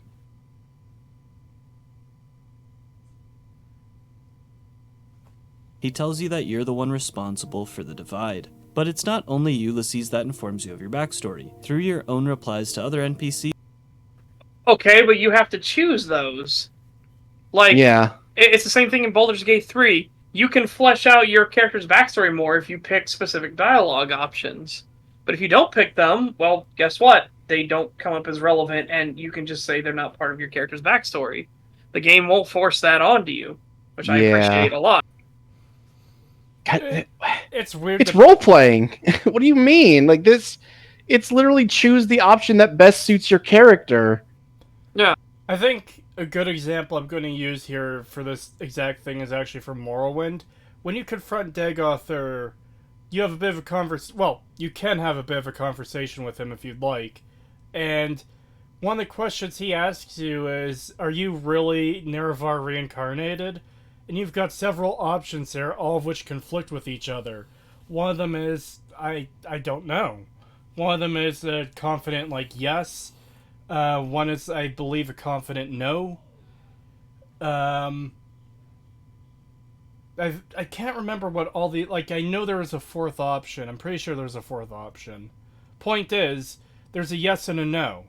Both of them can't be true. So, by implication of you picking that option, that's you, the player, deciding, yes, this is the backstory of my character. They are the reincarnation, or they aren't. Yeah.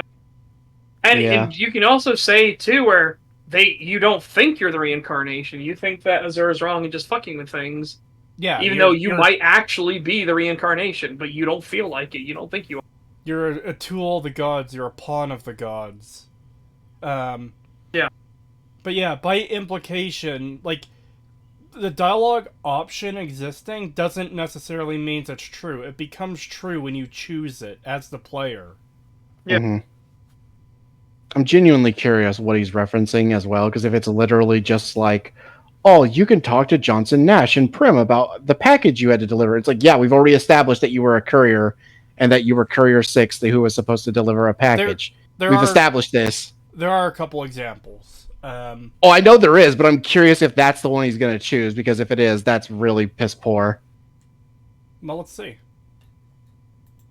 Jed Masterson at the start of Honest Hearts reveals that the courier has been to Utah before. If you've met Mojave Eddie, then it's revealed that you've heard of Illinois when speaking with Divide Eddie. You've heard of a place. Yeah, you've heard of Illinois. Oh my god, that's totally, takes away your blank slate status. You've been to Utah before. Yeah. Wow. Okay, yeah, like we were saying before, you've wandered a bit. You've done courier work that takes you to different locations. We've established this. This doesn't change anything about your backstory. You've been to a place. You've heard of a place. Yeah. Whoop-de-fucking-do. Like, let's imagine, like, I'm meeting you two for the first time, and you're asking me about, like, who I am to get a feel for, like, well, who I am as a person. And I say, I've been to the UK. Yeah. Yeah, that tells us fucking nothing. Exactly. I've been to New York. Wow, that tells me so much about you as a person. Like, this is exactly what I meant earlier when I said, like, a lot of the crazy Bethesda fans try to take criticism of the Bethesda games and twist it around on New Vegas. It's like, this is what they usually are. They're just fucking pathetic.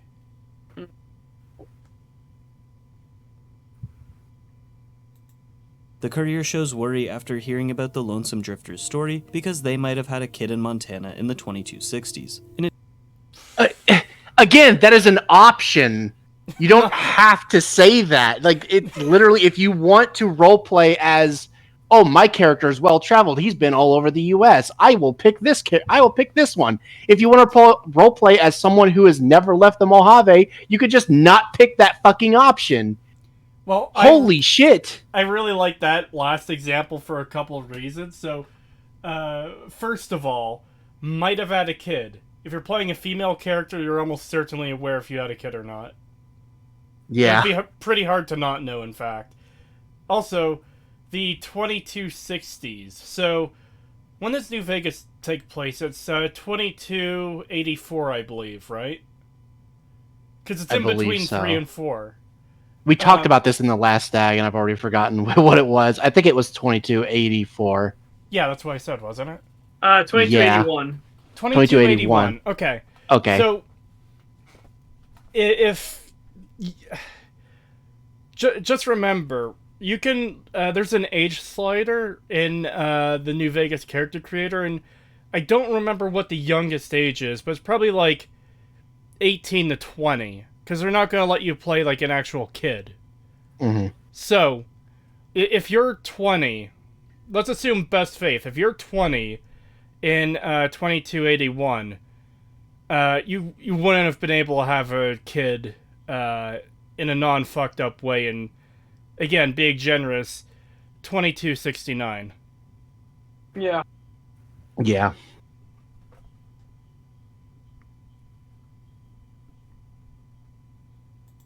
In addition to being a courier, the courier may have also been a bounty hunter and con artist. May have been. May have been. Again, it's role-playing. Those. Yeah, you have to choose them. Just got here, what's going on? A densely packed minute video of fucking bullshit. Yep. This is like saying that your character in Fallout 3 is a fucking like It's like saying like it's like saying your character in Fallout 3 is a saint for disarming the bomb. well, it's like saying that they're like a super patriot for knowing what the Declaration of Independence is, and because you can say that I forget the character. You could tell the one guy who's obsessed with the Enclave that it's an American's duty to question the government and stuff like that, and we literally have a rights in place that say that we can kill them if they go tyrannical. And it's like so you could that's an option. That is an option. There's my third good thing that Fallout 3 did. There's a fucking baseline when talking to Nathan in Fallout 3. Yeah, Nathan, that's who it is.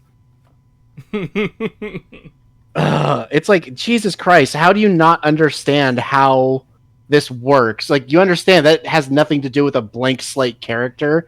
That's just an option to roleplay as. And again, may have been. Well, the obvious implication of that statement is may not have been. Yeah. Holy Unlike shit. most of the other protagonists, the courier was a person well-versed and immersed in the wasteland prior to being shot in the head. Which means Okay, that was nothing, awful. because none of that is established as hard fact, except for delivering a package to the Divide, which doesn't even, establish that much about your character. It's saying you've delivered a package once before. Because you, the player, who writes the backstory for your character as you play the game, would be the one to decide just how well versed in the wasteland your character is. Yeah. Alright, well, I will be right back a second. I'm gonna get myself some food and go to the bathroom. Alright, there's literally 1 second left. I don't think there's anything else from the Oh, mine fully ended. Like, literally. Mine okay. fully ended. That's why I said... So, yeah, God. What'd you think of that wonderful video, Pagan? With how disingenuous he is, I would not have been surprised if he tried to say some dumb shit like, well, the fact that he is a courier and he went to all these places means that he also must be a very tough and strong individual who can fight off bandits and stuff, because clearly he couldn't have hired bodyguards to do it for him. Which, why the fuck not? Yeah, it's once again another really good example of a fucking cope argument.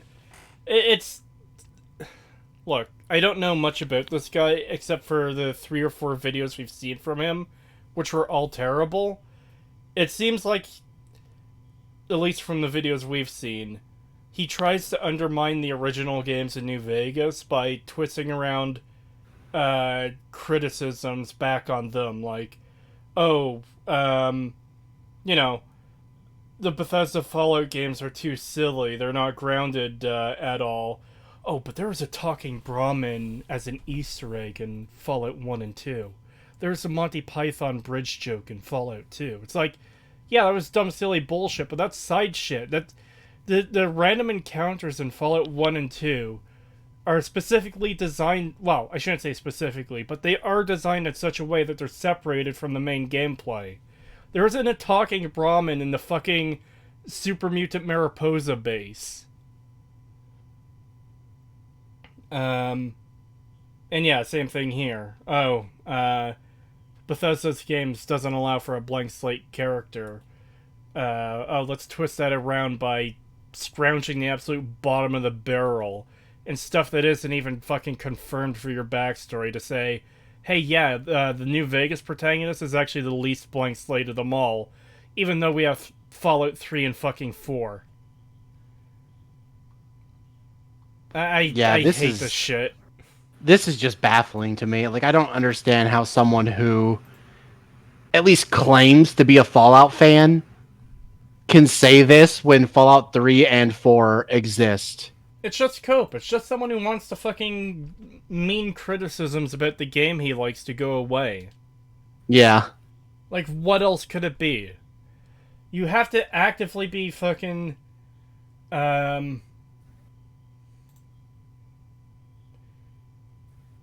I guess ignoring the facts or disingenuous to make that point. Maybe. I mean, we did have a guy whose entire channel was dedicated to Halo, and he didn't know that the Covenant killed civilians. So, I don't know. He could just be that fucking stupid.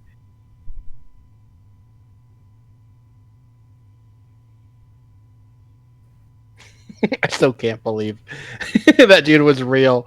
That we actually covered somebody who had been covering Halo content for, like, what was it, the past 10 years at that point? Not just covering Halo content, exclusively covering Halo content. Yeah, exclusively covering Halo content for 10 years.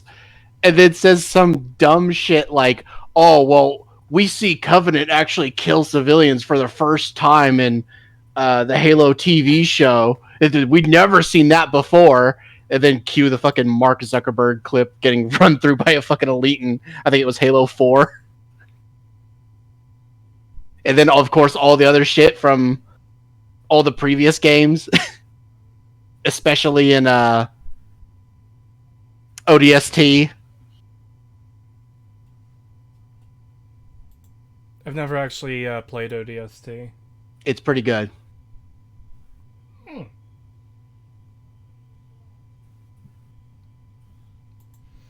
Anyways, we should probably prepare the next video. They glassed entire planets. No, you don't understand. That doesn't mean that civilians were killed. Maybe there were no civilians on that planet, just military personnel. Oh, shit. I did a retard. What? Oh, no. I pasted the video link in the fucking actual website Oh, URL in the bar, thing yeah. instead. Nice. Did you get the super chats? Because there's one I definitely want to talk about. No, I didn't. Hold All right. on. Hold on. Okay, $5 from Harv3034. Thank you. That's all the super chats. Foreboding voice. For now. $10 from I Love Games. Thank you. Have you looked into Snail Games Ark Survival Evolved and Atlas Pirate MMO? I have, but it's because I worked for MMO Grinder, and Snail was not beloved, but let's just put a thing on that and just be like, Snail was one of those developers. They were so insane and weird. They would have interesting ideas, like Black Gold, which was all revolved around oil, right? You could either play as the nature-loving faction or the industrial faction. And if you were the nature-loving, you needed energy to have dinosaur mounts. But if you were the industrial faction, you had mechas that were powered by good old-fashioned crude oil, baby. And so it was just this like weird battle thing. It was an interesting MMO, very weird game. And then they got rid of oil as a requirement, so now there was no reason never to be in your mech. Like before, you actually had to like grind for it. Snail Games also made one of our favorite MMOs, one of my still favorite MMOs, which is Age of Wushu, which is weird and quirky as fuck, and actually has like hidden clans and character classes you can join, because your class is based off of what school of kung fu you join, which also affects your whole alignment system. So, like, if you join the Royal Guards, you're an evil faction. If you join the Beggar Sect, you are a neutral faction, erring on the side of good. Beggar Sect is also funny because the only way to join Beggar Sect is you actually have to take the Beggar class profession, and that will actively, like, it means you get locked out of a lot of other trading professions and everything like that, but you can beg people. You can literally run up to them and like grab NPCs and beg them for money, and they'll have to give you an item so it'll go away. It's fucking funny. And you get an entire thing on that. And then there's what's called the Rootless Clan, who are characters that will kidnap males and then cut their balls off. And yeah, that's how you join the Rootless Clan. And you literally can kidnap other players. Like, kidnapping is a mechanic in the game that you can do. It's fucking weird. It is a weird MMO, but it is such charm and quirk to it, and such an interesting system. And, like, all the different kung fu styles are actually in there and properly animated and everything. So it's really interesting. Snail games are just fucking weird. Atlas, we tried to play it because, oh my god, a pirate game? Oh, hell yes. Be fucking amazing. And then it turned out it was dog shit because it had the arc problem where they would just spawn enemies at random. There was no like set spawn thing. So you could be literally in fucking Tutorial Island and suddenly level 600 alpha deadly anaconda, and it would just kill you immediately. And it was janky as fuck. And then they also had a really shit vitamin system in there, where you needed vitamins to survive, but no island had all the vitamins, and you needed all the vitamins to survive. It's a fucking terrible system. Terrible, god-awful system. The vitamin system was just cancer. Pure cancer. It's just, ugh. Fun concept, terrible execution. Oh, Wushu gushing again. It is such a unique MMO, for sure. I like how we're 2 hours into the stream almost, and we've gotten a single 1 minute video finished. Yeah. Now let's spend 3 hours talking about Kinshi. Anyways, are you guys ready for this next video? Yes. Yep, this is Starfield and games that use emptiness on purpose. Ah. But I do want to mention something. I saw it earlier in the thing where somebody was questioning, like, hey, when Todd Howard was saying 1,000 planets, he likely meant 1,000 planets with maybe 1 or 2 locations. So basically, each planet would be a dungeon. Oh, it's way worse than that. 1,000 planets, and only 10% of them are handcrafted. The rest of them are all procedurally generated. So it's way worse than you thought it was. I think even saying 10 handcrafted planets is too generous, because I think so too, because I think that's going to be 1 or 2 locations. That's it. Yeah. What's handcrafted is going to be the couple dungeons or cities that appear on that planet, not the vast majority. Excuse me. I'm guessing all 1,000 planets were generated and then they just took a couple of those planets and put their stuff on it. Like, okay, yeah, here we'll put this city. Here we'll put that city, the Wild West looking town. Here we'll put this cyberpunk looking town, you know? Yep. Starfield, I am definitely getting on sale years later. Yeah, I could see that. I could see that just for modding potential. maybe.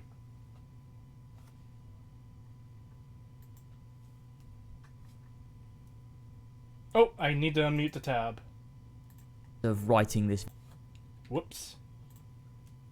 Alright, now we're starting.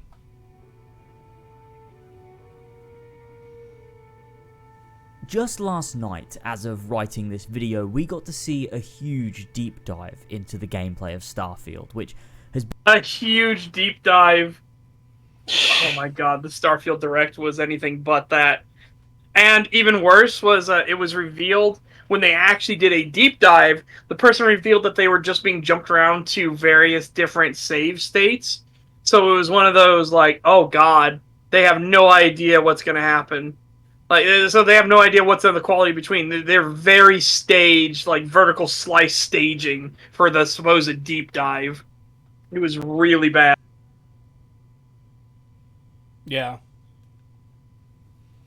I think it's worth mentioning now, too, that there's a few people that have been pointing out, and I've seen Patrician mention it on Twitter, Bethesda doesn't seem to be doing a whole lot to advertise this game right now, which is a little strange considering it releases in less than a month. Like, Yeah. they've got their QuakeCon going on right now, which is their own, like, showcase convention type thing. And apparently there is not a playable demo of Starfield there. Wait, it releases in a month? September 6th. We are less than a month away. I thought Yeah, it was it's not delayed. surprising that you wouldn't know, considering, they're not advertising it. Yeah. In fact, I was surprised to find out it was September 6th, because I thought it was the 28th. Even stranger considering it's a new IP, yeah. See if that fixed it. Huh? Hello? I don't know. He just, disappeared. Like, I didn't hear a single thing you guys said, unfortunately. Stuff. Well, I can hear it now, but before, when you were talking, I got to QuakeCon, which is their own, and then Discord did the put you at, 0.1% volume. I hate when it does that. I was just basically saying, there's apparently no playable demo at QuakeCon for this game that's releasing in less than a month, and they're not really advertising it all that much, which is kind of weird. Yeah, very suspicious that they don't want people to see and get hands-on with the game before it's released. Now, very suspicious. As someone mentioned in chat, especially because it's a new IP, you'd think they'd be blasting that shit out there. I haven't seen a single Twitter ad for it, like an actual proper ad. There's people I follow who, I believe they're following a fan account that's counting down the days. I think it's a fan account. But, I haven't seen any Twitter ads. I try to avoid ads in most cases in my life because I fucking hate ads, but I don't know, I'm not seeing a lot of it. Yeah. Almost as if they kind of know that it's going to be shit. That's what it feels like.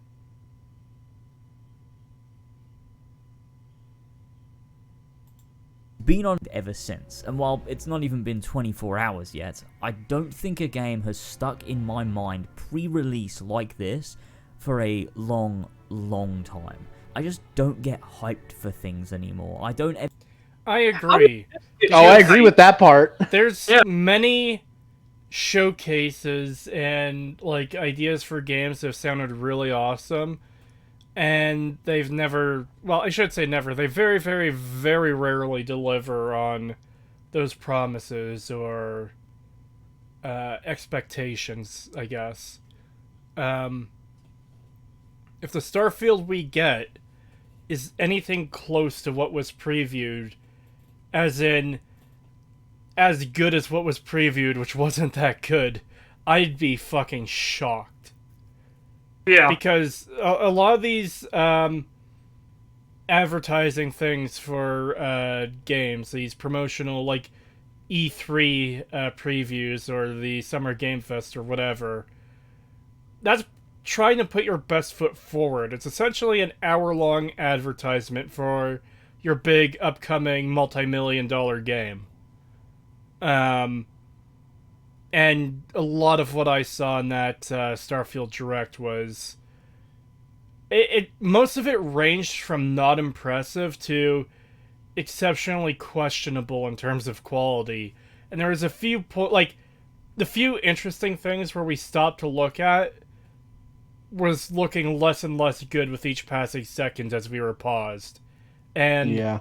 like unironically, the best takeaways, the absolute highlights of that direct was, oh hey, this one town looks like it was designed, half decently.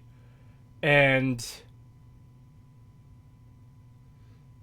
fuck, what else was there? Was that literally it? This one town didn't look fucking sterile? Well, there's like 2 towns that weren't completely sterile. That was pretty much it. We were kind of getting excited when we saw the backgrounds and traits page, but then we actually read the backgrounds and traits, and they were really bad. Yeah. Yeah, and just everything else, the longer we looked at it, the more we talked about it. It did not look good. The shooting didn't look good. The whole thing where, like, you can raid enemy ships and take them over. It's like, oh man, that actually sounds kind of cool. Oh wait, they're not mentioning boarding parties at all. That's a little strange, isn't it? Yeah, how do you not get hype but get hype for this? Yeah, I don't know how you could look at this and then be like, I don't get hype for all these other games, but this one. And it's like, really? This one? And from Bethesda after their last game? Are you sure? It would be like not getting hype for the Disney Star Wars trilogy, Mando Book of Boba Fett, but getting hype for fucking Obi-Wan. Yeah.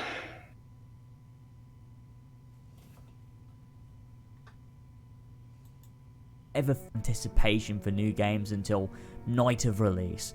I assumed it was really just part of being older and being busier and not having time to dwell on the hype train. But that might... No, it's because a lot of these things, like... How to say this in a way that doesn't come across as absolutely cuntish? I think, well, I guess I just kind of have to be blunt about it.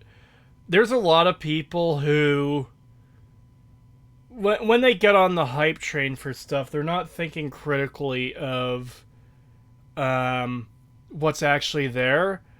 A lot of it is like what they've got in their head, what this thing is going to be. And a lot of people try to use that as like a counter argument when someone doesn't like the thing, like, oh, your expectations were too high because you imagine what the game. I don't think it's so much that. I think it's a lot of people who do get on the hype train and do like the thing just aren't bothered that what they got isn't what they imagined. It's just that hype of being in the new thing. Yeah, they're Because less critical about it, and they'll overlook like major flaws because they Yeah. don't want to admit their hype was wrong or anything like that. They will warp reality before they admit that they made a mistake. This is speaking from experience too, because like when I say I don't get hype for stuff anymore, that means I did get hype for stuff before, and I've experienced that where it's like you're hyped for the thing, you're getting the thing, you're playing it. It's like, oh, this is so awesome, this is so cool, this Starbound game that just released in the early access in 2013. Oh man, this is so cool. I'm glad it's finally out. It's Terraria in space. Oh, Skyrim just came out. It's the next Elder Scrolls game. They're probably going back to their roots because they're incorporating part of the Morrowind theme into it. This is so awesome, a new world to explore. I know that feeling. And, well, there's a reason I'm the way I am now. Yep, same. I was super hyped for Fallout 4 before it came out, and yeah, we saw how that turned out. It wasn't until Nuka World came out that I was just like, that I finally was just like, no, this is shit, and Bethesda is fucking just, they've reached the end. Like, they're not gonna make any good games anymore. And then after that, I started looking back at Fallout 3 again, and I was just like, what did I like about this game? Yeah. You know, it's like, eventually it just gets to a point, for at least some of us, where we just started thinking critically, and we're just like, yeah, no, this is bad. Yep.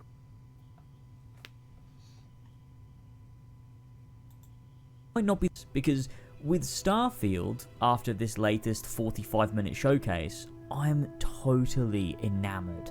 It looks like the next truly important video game release. Okay, Really? I'm gonna say something right now. There is no such fucking thing as an important video game release. Yeah. Also, just This this is the next important video game release. Really? Bethesda doesn't seem to think so. They're not advertising it. Yeah, they're gone real silent, especially after Baldur's Gate 3 launched. They've gone very, very quiet. I very much take issue with the idea that any kind of pure entertainment media is going to be an important release. Like, this isn't a documentary that exposes deep government corruption or anything. This is literally just, hey, here's a space laser game where you collect Minecraft items and shoot guns at things, you know? Yep. Like, how the fuck is that? I don't like this mindset that here's entertainment product. It is important. Like, fucking what?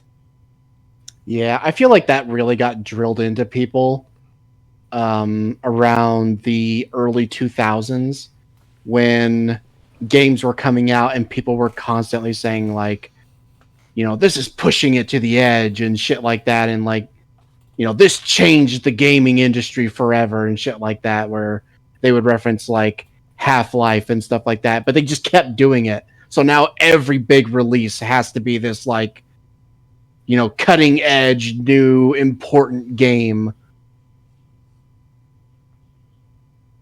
Yeah.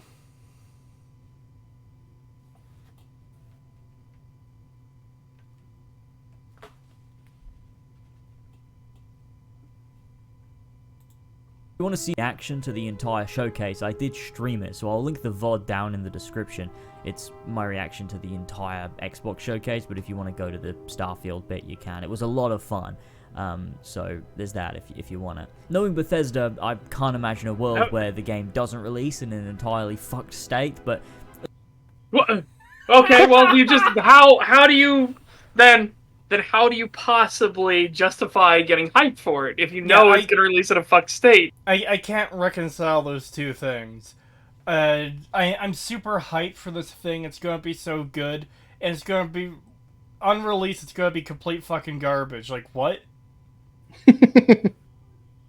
Oh, but that's part of the charm, guys. It's not a bug. It's a feature. It's part of the charm. Mods will fix it. Mods will fix it.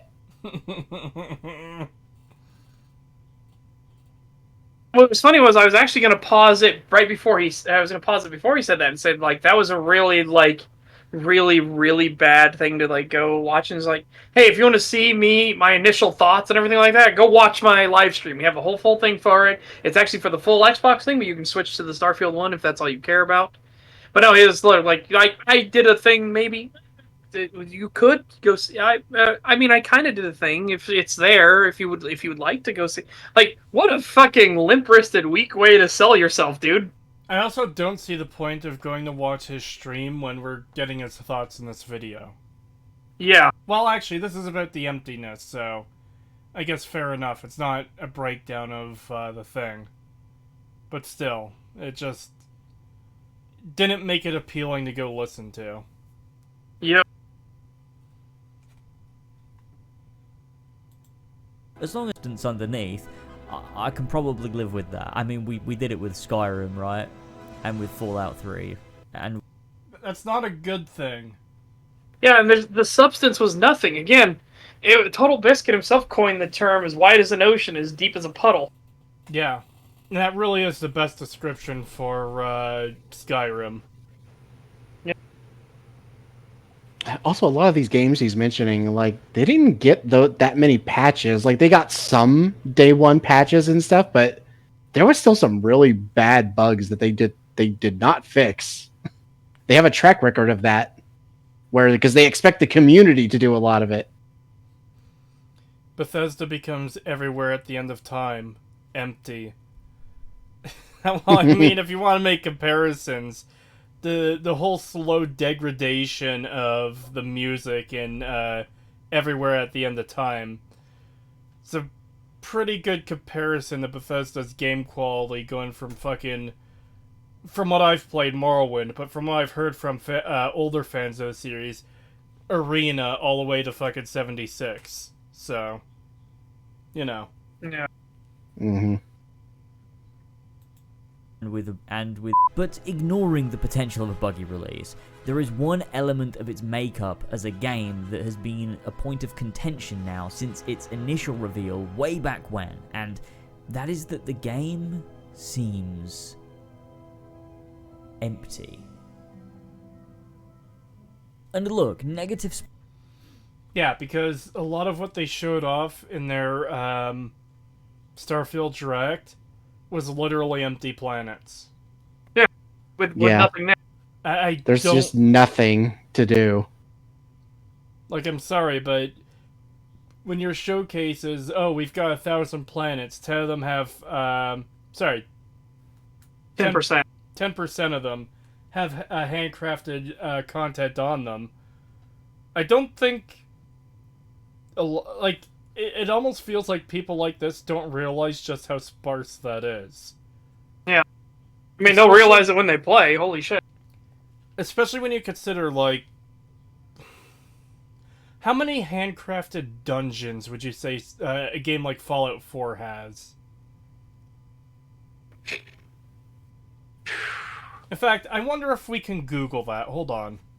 We probably can. Yeah, I would guess 15. 15? Yeah, handcrafted dungeons.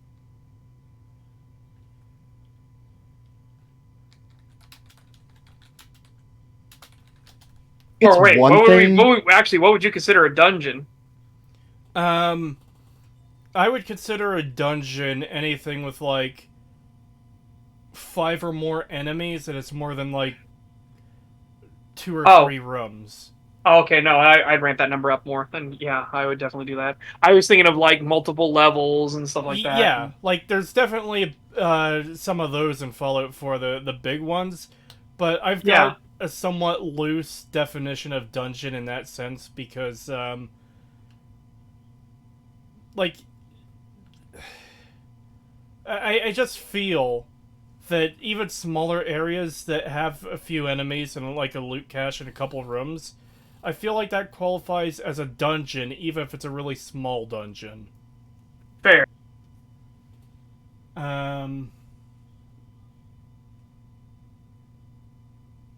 Okay, so according to one of the Fallout wikis, there's at least 325 marked locations total in the base game of Fallout 4. So that's everything, including settlements, the 2 towns in the game, Diamond City and Goodneighbor, the Brotherhood airship, the railroad HQ, and just, like, whatever random place that has a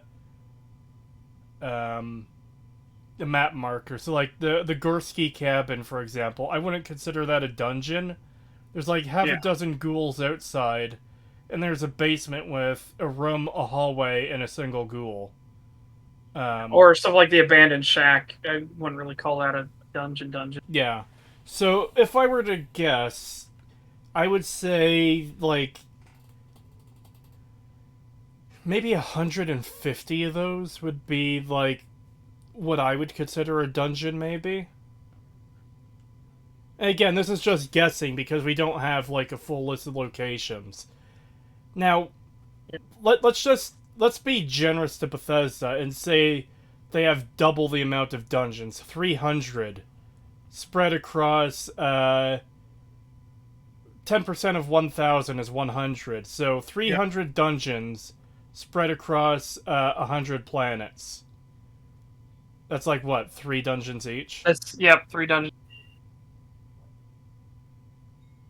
That is incredibly sparse for a fucking planet.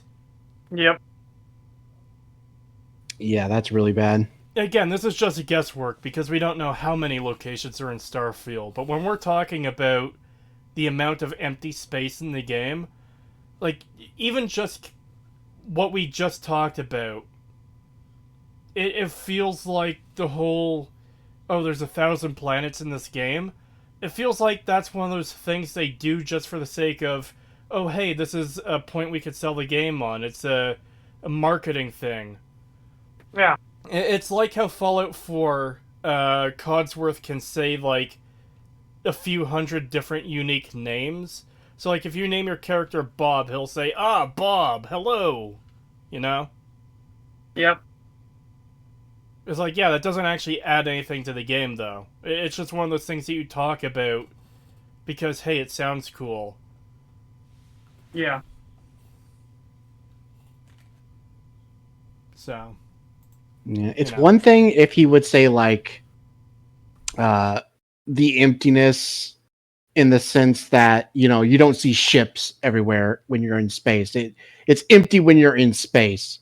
That's one thing. And that makes sense, though, because, like, space is incredibly large, and running into someone at random is going to be fucking rare.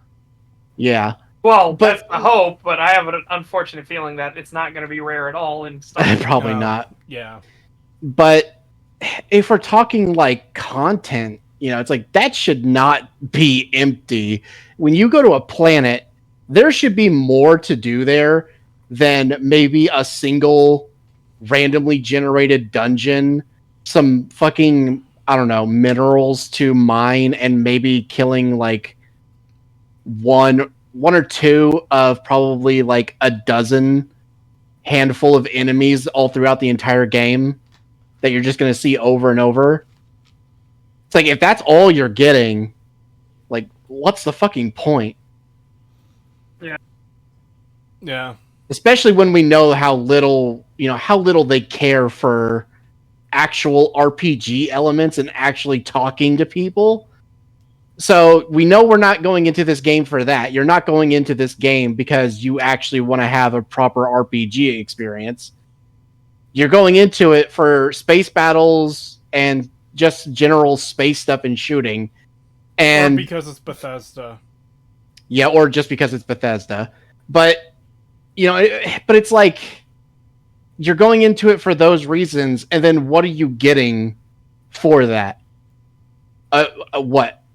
Maybe at most 3 dungeons on a planet, and that's not even for every planet. That's just for, you know, probably like 100. And then what? You mine some resources and kill the same group of fucking wildlife that you see on every other planet? Okay. That's fucking boring. What, you run into a fucking raider outpost like in Fallout 4 with like 5 to 10 enemies in there that you just shoot and kill and grab a little bit of loot and leave? Okay.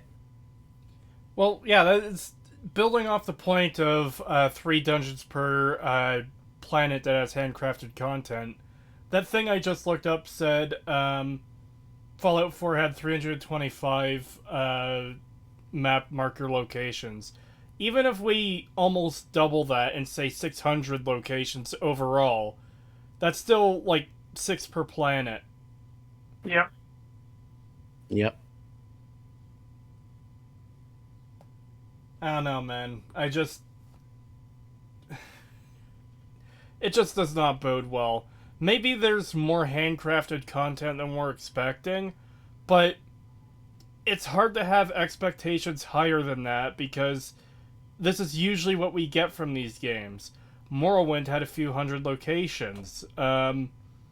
Oblivion had a few hundred locations.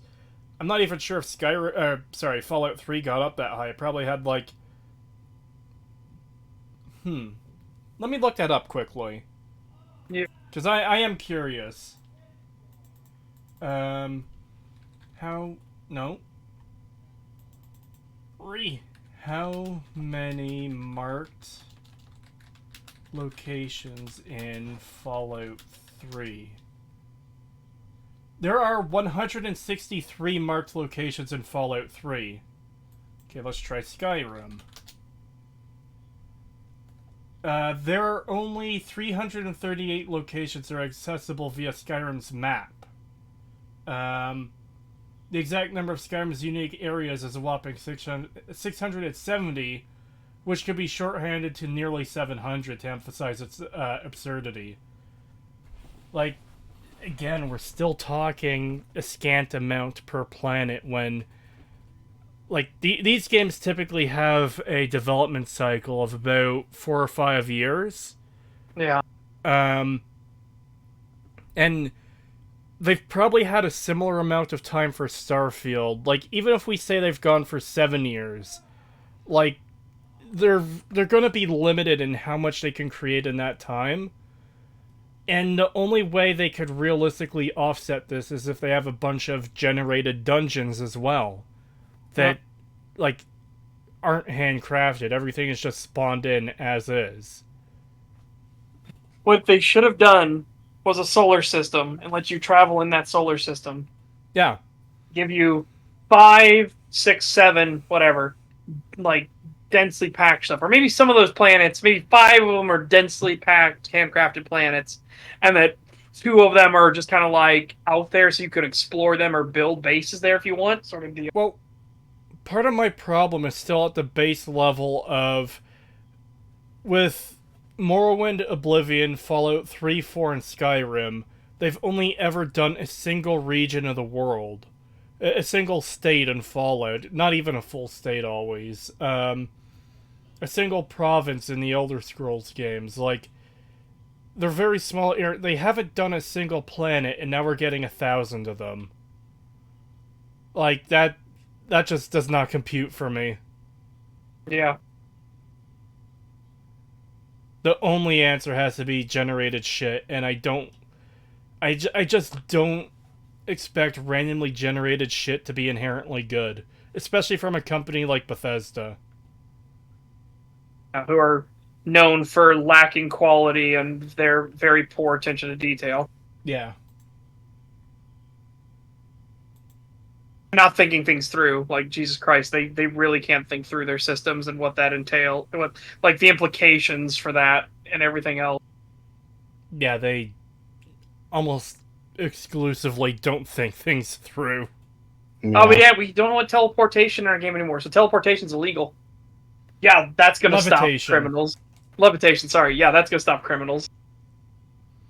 And remember, they totally care about the law. And remember, one of the big factions in Morrowind was a group of "fuck you, I do what I want" wizards. Nah, but you'll get to just infinitely play quests that never end. Don't you just love the Radiant quest system in Fallout 4? You get to play the game forever. They're so good. I love playing Skyrim and completing the Dark Brotherhood for the Night Mother to tell me to go kill a nameless rando in this location, and then to go kill a nameless rando in that location, and then go kill the same nameless rando in that location again, and then go kill a nameless rando in this location. Isn't it fun?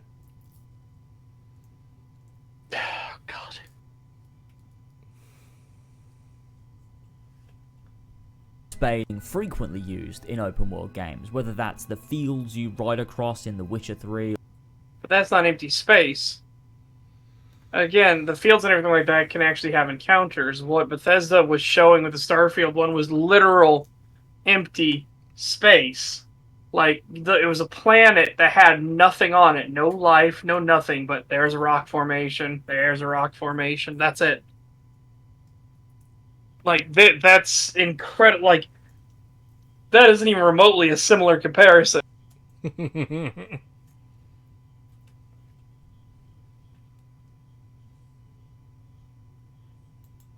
Or tundra outside of Whiterun in Skyrim, there will always be empty space in open worlds, mainly because that's how you build a belief. Yeah, but again, this is not what you're showing right here. Isn't empty space in the sense of like there's nothing here. You're not on fucking GM Flatgrass and Gary's mod, okay? Whereas you are in Skyrim. I'm sorry, Starfield. Jesus Christ.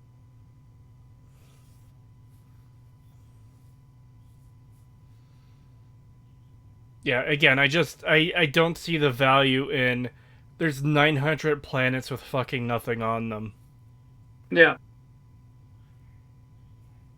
It's just it's like at that point, what was the purpose? What was the point? Other than just to have marketing fluff. Just marketing. We have 1,000 planets. Yeah, exactly. Yeah, Skyfield. Oh, Jesus Christ. I know. That'll be a mod someone will make. They'll make Skyrim in the Starfield engine or some bullshit. No! Look, I realize these are ambitious mod teams. I think you could be putting your talents to better uses elsewhere. I do too. I do admit Skywind, though, I am actually interested in. And same with New Vegas 4, the Fallout in New Vegas. Sorry, New Vegas in the Fallout 4 game. I actually am interested in that. Tighten things up a bit more and everything. That does sound interesting. And of course, Morrowind, bringing it into Skyrim's, hopefully not using Skyrim's combat system. I would much prefer Morrowind's combat system, but we'll see.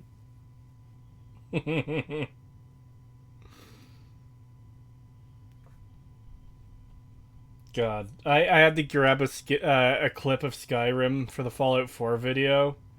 And, like, the wet pool noodle thing is the perfect description of how fighting in that game works. You have a sword, you slap someone, he slides across the ground and doesn't even fucking react to it. God, I hate it so much.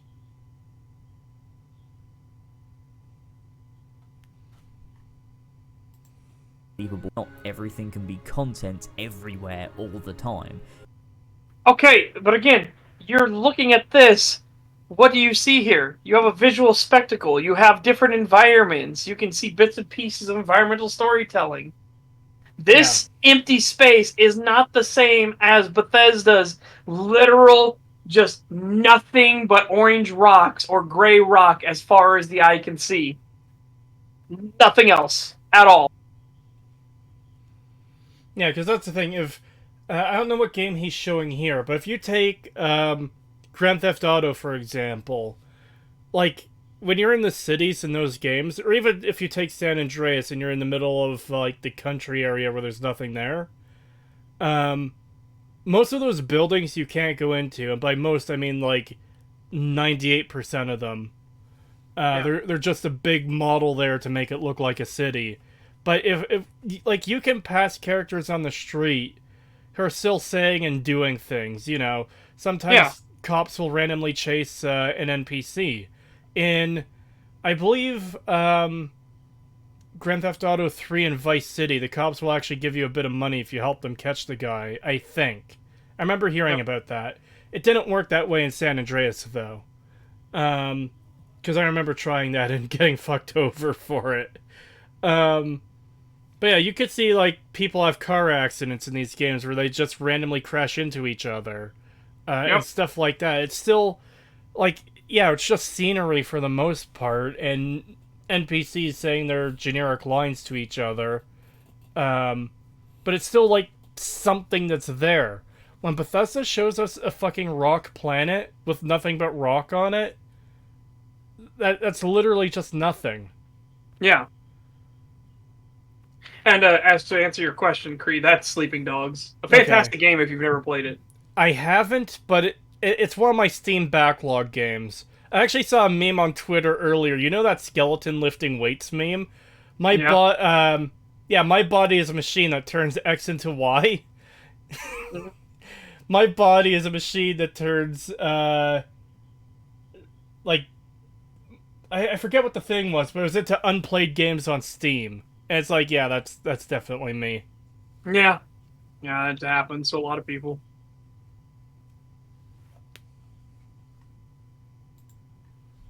Areas you move through to get from activity to activity. Okay, now you're just being completely disingenuous. They're not transitional areas. Yeah, What Bethesda showed off was the entire planet. One biome, the entire planet is this. Like, what are you talking about? Yeah.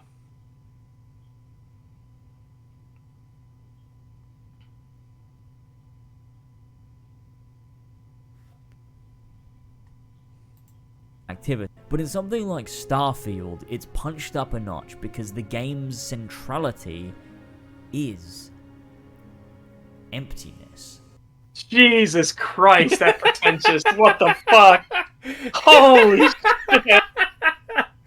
I remember this was one of the videos. I was scrolling through suggestions and this was in there. So I clicked play on it to preview it while I was scrolling through other suggestions to see if anything else popped up that would be interesting to cover.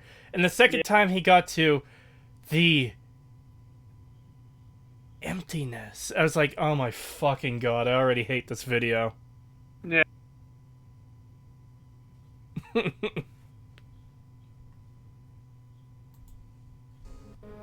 I understand why people would be wary. 1,000 planets is a lot of planets. I understand why people feel this might not work, and you're right to be. We know it won't because they admitted only 10% of those will actually have any handcrafted stuff. Everything else is procedurally generated. Everything else. That's fucked, dude. Procedural generation can work well if done right, but I don't think it's a replacement for handcrafted content. No, not at all. Unless you build the entirety around procedural generation, unless that is your entire goal, and then you focus really hard to make that procedural generation work. That's going to be my exception, because my example is going to be roguelike games where, the layouts are different each time, but you could see, like, each piece of, like, the dungeon, for example. It's almost like a piece of a puzzle, and you'll see that, like, specific room sometimes in multiple configurations numerous times as you play the game, where like you could tell a lot of effort and detail was put into each of these individual rooms or hallways or just pieces of the puzzle that is this dungeon to make it work. So it isn't purely just procedural at that point. It's we made a bunch of puzzle pieces that could connect with any other puzzle piece, and we just let the game slap them together into, like, a dungeon. Or Minecraft. Minecraft is a great example. That's all procedurally generated. It is a great example, too, but that, I think, would highlight the problem with Starfield more than anything, where, Minecraft, its world is procedurally generated, but the whole infinite worlds thing is, to me, seems purely for the sake of multiplayer servers, where, a lot of people are going to want to make big, huge constructs in the world, and some people aren't going to want to build too close to someone else, so they're just going to do their thing. Where, like, for a single-player person playing Minecraft, an infinite world is fucking pointless. Because you're never going to see all that space, you're never going to use all that space, and most importantly, it's the same, like, 20 biomes over and over and over and over again. If you've seen one plains biome, you've seen them all. Yep. If you've seen one stronghold, you've essentially seen them all. With the exception of, oh hey, a stronghold also spawned within, like, a crevice or, like, any other landmark. But essentially it's all the same, and that's the problem I think we're going to have with Starfield, where 1,000 planets, most of them procedurally generated, there's going to be a lot of samey bullshit there. It's the same problem with Radiant quests in Skyrim and Fallout 4, where it's just this low-effort garbage where once you've done one, you've done them all.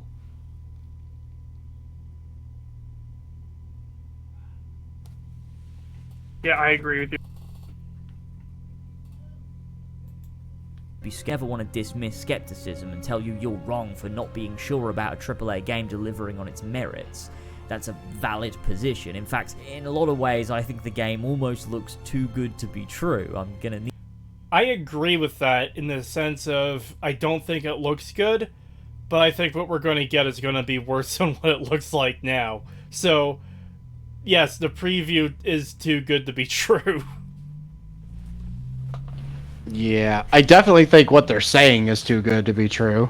Yeah. Yeah, I agree there. Full. Like, again, when we just... If we go back to the whole, fuck, what was it? Not the backgrounds, the other thing. The traits. I don't know why I forgot that word. When we go back to the whole traits thing, you have to remember, when they craft these, big preview videos for, like, E3 or Summer Game Fest or whatever, they know there's gonna be fucking huge nerds who pick through it frame by frame and see what every single thing on there is gonna be. Why, if they're gonna show off traits, would they show stuff like, oh, you get access to this special loot chest and lose access to the other special loot chest?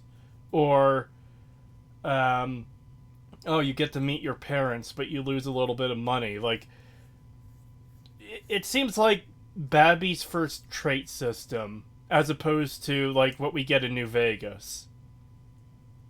Or even Fallout 1 and 2. Because, like, there's not a single trait on there that seemed like there was an actual significant bonus in exchange for, like, an actual significant detriment to your character. Yeah. That's one of the things for me where it's just like, yeah, this does not bode well for what this game is going to be. This has very bad implications to me. You get to look at your parents! That one is so fucking weird, man.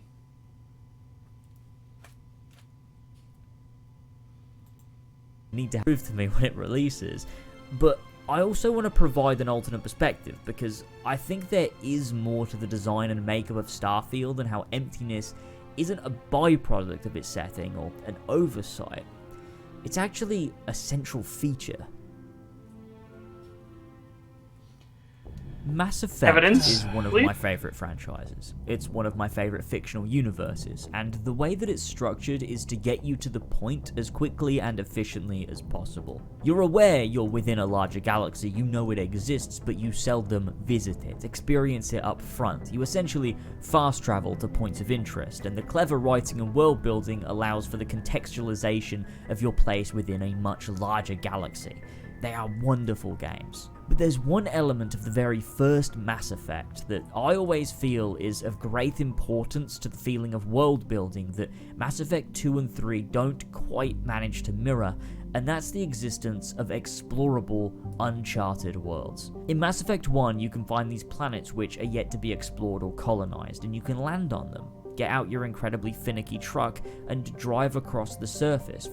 Yeah, but here's the problem with those was, one, the truck was an abomination to control, and two, they were incredibly samey, like, at all time, and just annoying. Like, these things were annoying to navigate.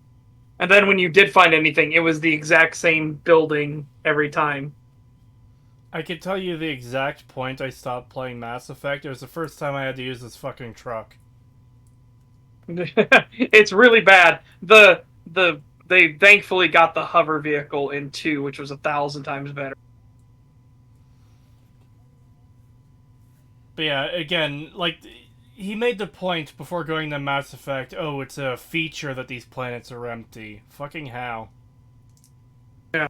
I don't see, like, what value, like... Because remember, we're working specifically on the statement 10% of them have handcrafted content.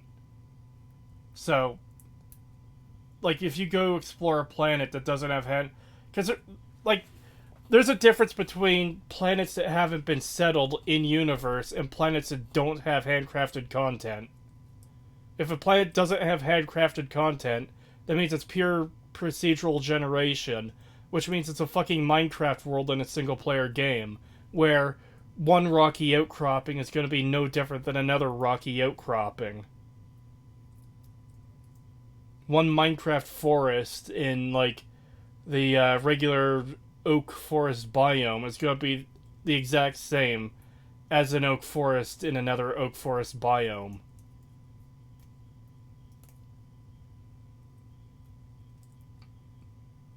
This very much comes across as cope to me. Like, I know I keep using that word, but it just... I feel it keeps being true. This feels like someone who feels the need to defend the emptiness by, like, again, using this flowery, pretentious bullshit.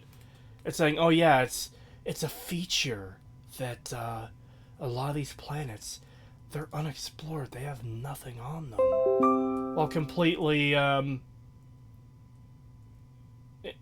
missing the fact that they just don't have handcrafted content.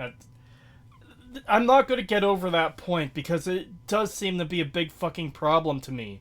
I don't believe it's possible, like, to have this many worlds and have them have, like, good content spread out in a good way. Especially from Bethesda, who generally don't have good content at this point in the first place.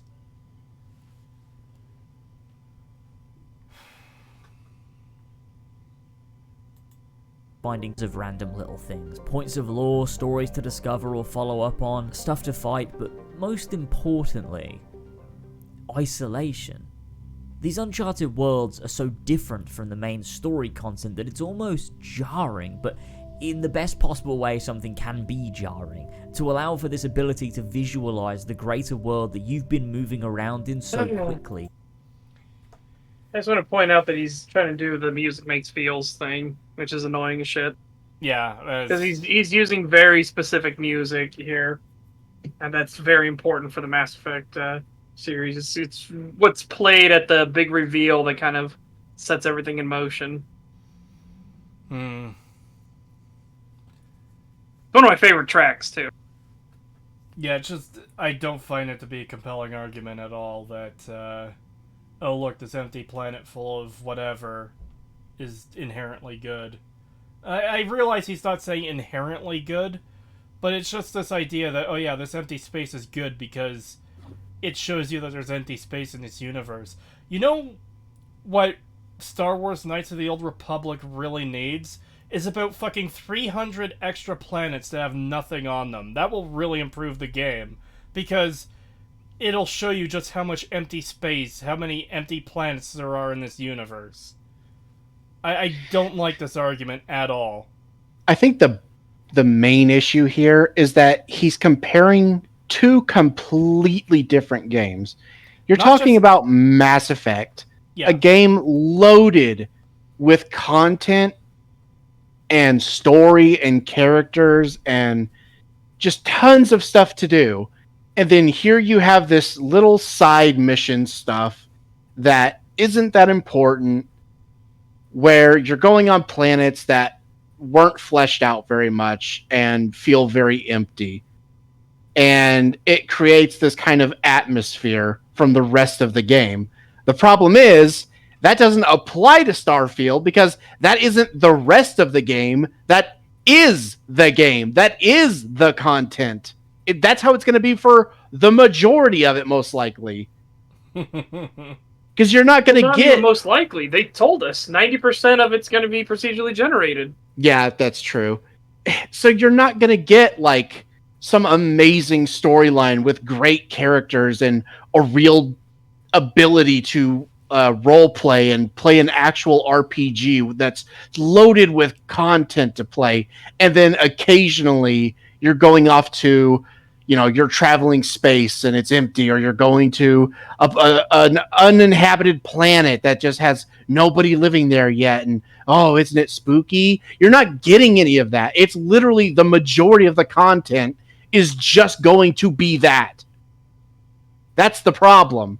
You can't compare the two. This comparison just does not work fundamentally. Yeah. Also, with what he was showing there of, like, little habitats or crashed things on these empty planets, correct me if I'm wrong, but those were hand-placed there by developers, right, in Mass Effect? Yes. Okay. They were prefabbed, which, again, is what made it so boring, is because it was the same prefabs over and over again, but they were placed there. Yeah. Yeah, so, like, you're not going to have that hand-placed stuff on 900 planets in Starfield.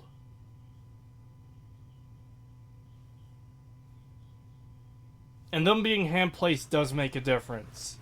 Yeah. Like, you could code it in so, like, like a part of the landscape is, like, crashed ships or something, but there's going to be so little to them. It's basically just going to be another, like, feature of the planet at that point, with maybe some bandits or something in it, or some, like, wildlife either in it or nearby, and that's it. There's nothing more to it than that, and maybe some, like, supplies to loot. There isn't going to be, like, a quest there. There isn't going to be an NPC there that needs help because he crashed his ship or something. At least not. And if they do handcrafted that, ones, they're going to be Radiant quests if there are.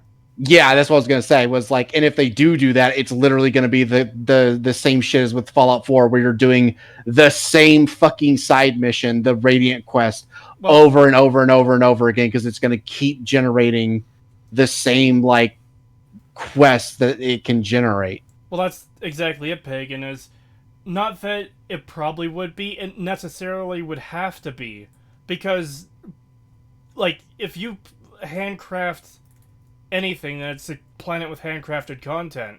So it has to be Radiant if there's something on one of these 900 planets that have nothing on them. Oh yeah, I know that. I meant, like, as in if they even bother to program in Radiant quests onto these planets like that. With, like, crashed ships and stuff. That's even assuming that they do that in this game, which they might not. We don't know if they're going to have, like, Radiant quests where there's, like, a crashed ship and you have to save the same NPC 100 million times on different planets.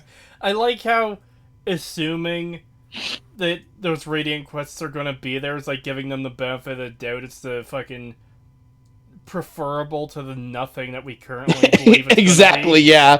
It's like, it's either nothing or that dog shit, and I'd rather have the latter dog shit. You can tell we're really optimistic for Starfield. It's going to be Game of the Year. Yeah, totally. Corners of continents, on planets, in the corners of star systems, in the corners of a galaxy at large that exists, and you are sitting in one right now. It conveys a sense of scale that nothing else in Mass Effect truly does, in a way that's tangible before your eyes, and it's... God, it's so flowery and fucking bullshit. Again, I'm going to go... stupid. I'm going to go back to my fucking Star Wars Knights of the Old Republic example. You didn't need 900 empty planets to convey a sense of scale in that game. Yeah. Also, I might be zoning out a little bit here. Did he just say right now, as in, like, referencing the real world, as in we are currently in a solar system? I don't know if he meant it like that, or if he meant it in the Mass Effect series. Okay. See, that's... I kind of zoned out, so I wasn't sure. Well, but if he did... Either way. I can't tell either way. Yeah, I can't tell, but if he did mean that as in like, oh, it's just like real life, motherfucker. No, there's a big difference between real life where shit is actually, it's not coded in. Stuff can happen randomly at all times that is completely beyond our control, and a fucking video game where everything has to be programmed into the game by somebody. There's a pretty big fucking difference there, my guy. It's not the same thing at all if that's what you meant. Maybe that's not even what he meant, but I zoned out a little bit and I heard that and I was just like, I really hope he did not just compare this game or any other game to real life as if it's somehow equatable. It's hard not to zone out when he's using the fucking video essay voice and all this flowery bullshit. Yeah, exactly. These type of videos just like, they're a dime a dozen, and I just zone out of them so hardcore. I literally fell asleep on one of them. Where remember this? We were doing some Starfield one where the dude was just going on and on and on and on, and just I couldn't do it. I fell asleep. It was so fucking boring and just the same old shit. I couldn't handle it. I fell asleep.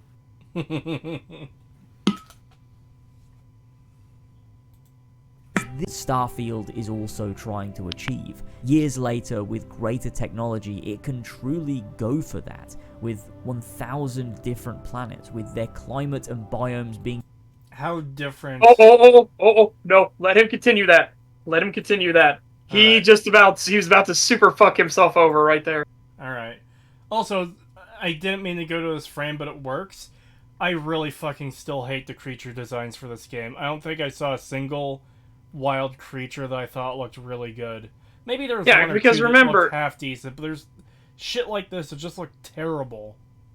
Yeah, it's like, what would evolve it to look like that? Like, again, they don't evolve in a vacuum. They don't just evolve random things to be random. They'll evolve things in response to their environment. So when the environment caused this thing to look like multiple stacks of coral on this thing's head, like, how does that help it survive? What does that do for it? What's its function?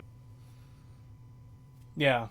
And just to use another example, I mentioned I've been listening to the audiobooks for the Stormlight Archive by Brandon Sanderson. Almost said Anderson there, sorry. This is a world where there's, like, insanely strong storms every few days. And as a result of these, the natural wildlife essentially evolved around it, where many of them are like bug-like creatures with hard carapace and stuff like that.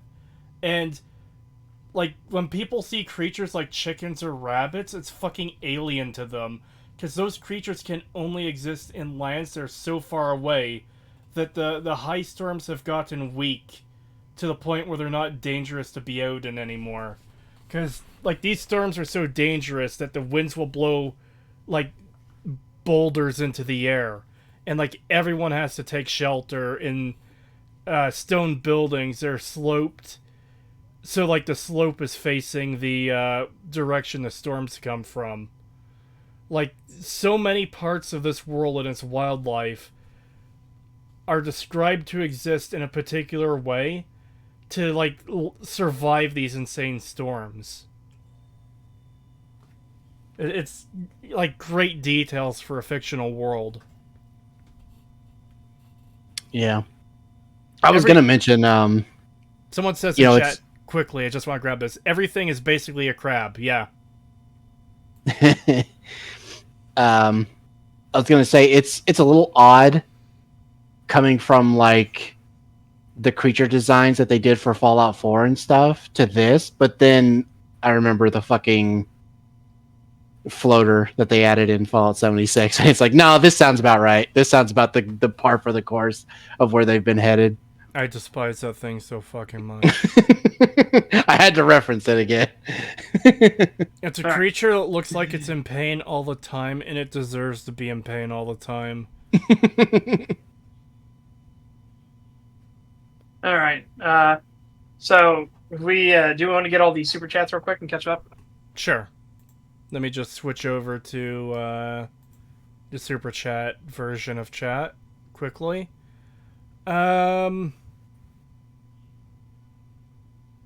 I don't know if we got that last one from just a guy from Alabama.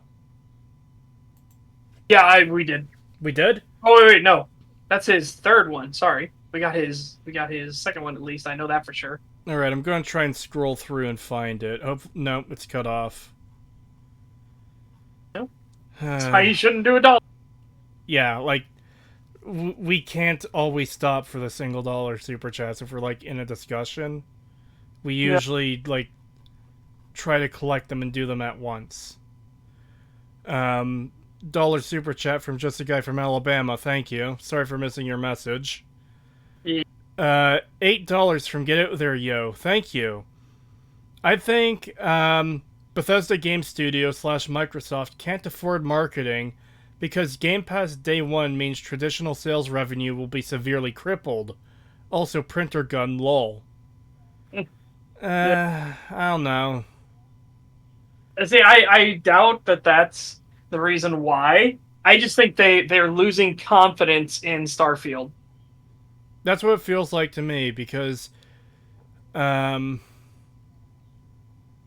I just don't know how you do not advertise a product this big when it's the first in its own new IP.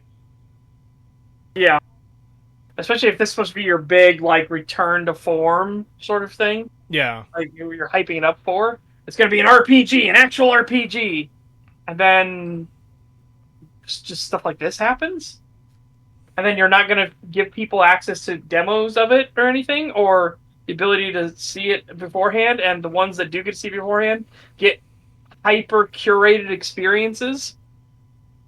Like, it's pretty sus. You've got less than what is it? It's only a few weeks away now. I'd be fucking worried. Yeah. I want to grab a couple comments quickly. The voices will not stop. Floater, what? Okay. The voices will not stop. They definitely won't stop after you see this creature. So, It's good. So I'm gonna go to the bathroom. okay. I'll go grab those images then quickly. And while I'm doing that, I'm going to answer this other question. Oh god, where'd it go? Oh, there it is. How far into Stormlight are you? I am partway through... Hold on, how far through am I? Oh god, why isn't it loading? Wait, do I have to go back? Yeah, okay. I am over halfway through chapter 68 of book 2. And book 2 has 89 chapters. So I've got a little over 20... No. Yeah, like just barely over 20 chapters left of book 2. I'm really enjoying it so far. Yeah.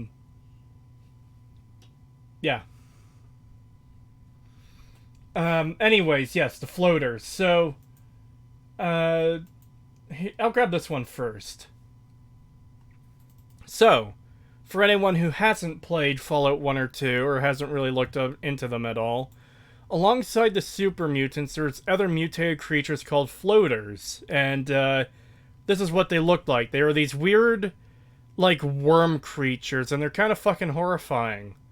I don't know where this next image comes from, but it appears to be a... Like, I think it's a fan rendition of what they might look like, more detailed. Oh, hold on. This was one of the results on Google when I searched it. These are the floaters, essentially. Okay? Now, they've added these to Fallout 76. What do you think they look like? Can you possibly imagine what these creatures are going to look like in Fallout 76?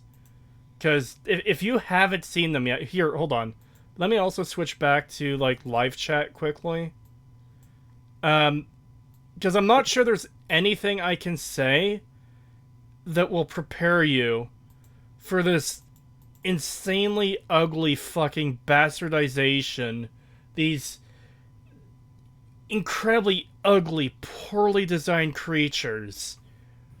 I despise them. The people who... Every single person responsible for approving this thing to be in a fucking Fallout game should be sent to, like, be fucking janitors for the rest of their lives.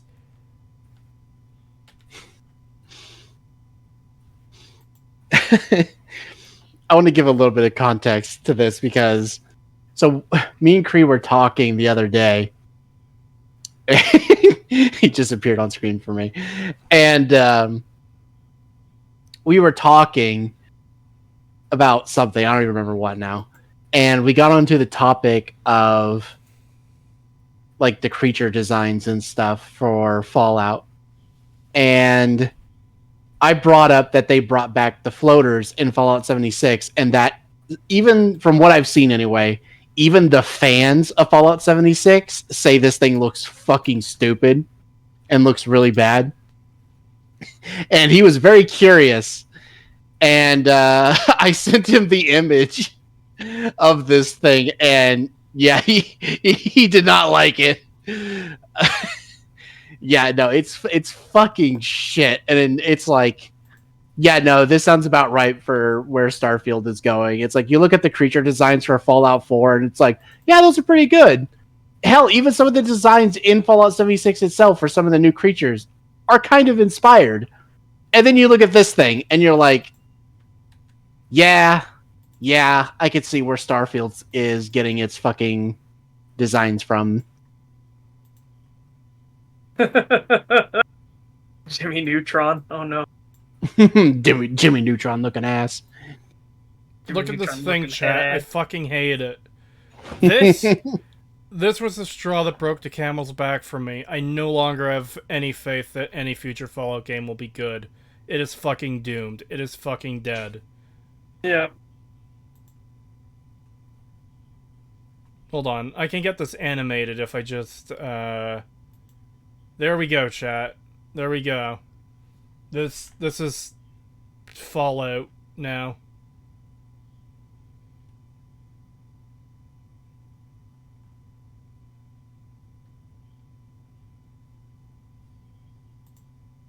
Ugh. This looks so much worse in motion. It does. It's the fact that its mouth fucking clips so bad too. It just adds, it's an extra layer of icing on the shit cake.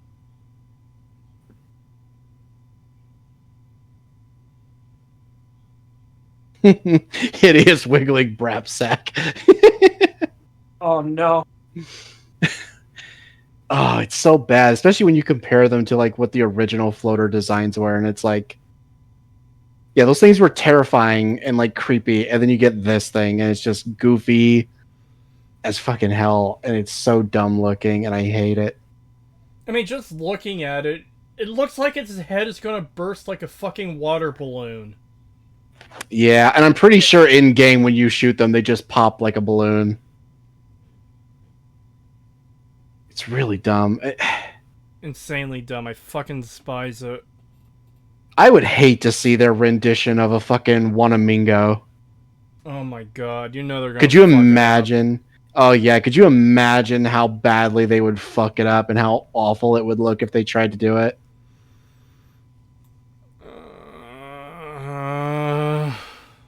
I hate it. Do you think God stays in heaven because he too lives in fear of what he's created? I just reminded myself of something funny. I will not give any spoilers for Baldur's Gate 3, but there is a character you can confront, and then they'll reveal the master plan that they have, and your character could point out to like, wait, so you're gonna betray all your allies? And then the guy will look at you and just flat out say, yeah. I just that moment of just like, there's no excuse making, nothing like this, like I'm the superior, no, they're misguided. No excuse making. He's just like, yeah, no, I'm gonna fucking betray him. I remember my entire chat goes, based. I'm just like, yeah, you know what? That is actually kind of unique and clever. So, a guy who fully admits, like, yeah, no, I'm a backstabbing piece of shit. I know. Cree, you just reminded me of that fucking thing we talked about the other day, where you're talking about going to the fan expo and getting something signed by Danny Trejo, and we were going through his like filmography and stuff, 'cause and we I was found that curious of what else he had been in. Danny Trejo has probably the most extensive filmography I've ever seen. He's in like several movies per year and like several like it's insane. But then finding out he was in the Spy Kids movie, it like I said to Pagan, it would be the ultimate shitpost to go to this convention with a Spy Kids DVD to get his autograph on it, and just say, and this being is my like, favorite role of yours. yeah, just being like, this is my favorite role of yours. Like, imagine how you would feel if you were told that like someone's favorite role that you ever played in any film, with especially with the filmography you have, was fucking Spy Kids. You know I'm trying to what remember though? who was it that played Alan Cumming? I would love, like, imagine going up to Alan Cumming and be like, "I loved you as Floop from Spy Kids 1." Oh my god! I was planning on getting his autograph anyways. I fully expect to see someone there holding a fucking Spy Kids DVD. I'll be disappointed if there isn't. But while I was talking with Pagan about this, I remembered, oh yeah, he's in fucking Fallout New Vegas. So what I decided to do, I'm going to get my Ultimate Edition signed by him. Yeah. Yeah, I can't wait. I was pretty excited when I remembered that. Yeah, that'll be good. Raoul is pretty great. That with 1,000 different. Oh, wait. I forgot to get the rest of the super chats. I'm sorry. Yes, you did. You fucked it. You fucked it up, I'm son. getting them now. All right, going back. 3-month membership message from Flannel McManel. Thank you. I'm a bit late. How bad is it so far? Pretty fucking dire. The Actually, I North one shouldn't say was that. awful.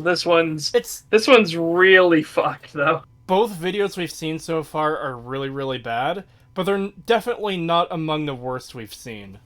Yeah, no, that's fair. Also, do you think that Bethesda will re-release Skyrim again after Starfield? I wouldn't put them past them. Yeah, same. I wouldn't put it past them either. we're probably going to get another Skyrim re-release in the next... I'll say 2 years after Starfield's release, because I don't want to do it too close to Starfield. It would make sense to do it after, like, give it a bit of room to breathe, because they're not going to be releasing a new game after Starfield for another, like, 4 to 5 years, maybe. Because that's usually the spacing between them. $2 from Austin. Oh god, I'm gonna fuck up your last name. I'm very sorry. Uzdantine? Stag equals some talking against the gay. In brackets, love you. Oh. Well, yes, we here on Stag, all three of us, definitely want to eradicate the gays. Especially Pagan. Especially Pagan. I want to eradicate myself. $3 for Get Out There, yo. Thank you. I'll legit go back to play modded Spore instead. That's fair. Alright, now we can return to the video. Yeah.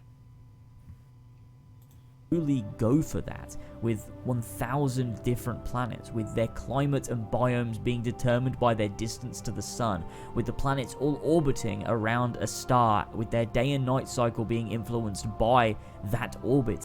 Okay, so again, stop playing the Mass Effect fucking music right now to influence people's feels, you fucking piece of shit. But, number 2, oh yeah, its biomes will be dictated by how close it is to the sun. Yeah, the single biome on each world. Yeah, I love how he's talking about these different biomes when it's literally rock planet. Ice planet, sand planet. And it's Also, just- the fucking like day and night cycles of these planets, and it's like, oh, so what? Like one is a little bit longer than the others, one is a little bit shorter than the others, but Do people ultimately even they all have notice the or same. care about that shit? No. like it depends on you would care for stuff like 7 Days to Die, where the day-night cycle is very fucking important. It is very important, but in a game like Starfield, you just fly your ship to the side of the planet where it's day. Yeah. It's just, ooh. Mass Effect music was ruined by the third one's ending. No, Mass Effect in general was ruined by the third one's ending, that's for sure, but the music itself is fine. But yeah, it is very distracting, and intentionally so. He's using it as, emotional manipulation. Find abandoned planet 3 times the size of Earth. Look inside. One biome, one time zone. Yeah. We already know that you can't fly through the atmosphere. Like, you have to go back out into space and pick a different landing spot. Would you actually be able to fly to, like, literally the dark side of the moon? If you're on the light side? I don't know. I don't even know if you can fly an atmosphere. Well, I just said we can't. From what we've seen, we can't. No, but I mean to fly from in atmosphere to space, but I mean I don't know if we can fly around an atmosphere at all in the slightest. That's what I mean, though. Oh, okay. Because Sorry. that's a feature they would have shown off. In fact, I'm pretty sure, didn't they explicitly say that you can't?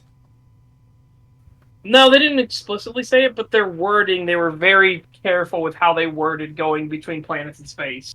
Yeah. So, like, I can believe the planet has a night-day cycle. I'm not sure I believe if literally you land on a planet and it's, like, high noon where you land, would you be able to take off again and go to the complete other side to reach midnight? Or, even better, if you land on a planet, can you walk all the way around the planet? I mean, realistically, you shouldn't be able to. It's a fucking planet.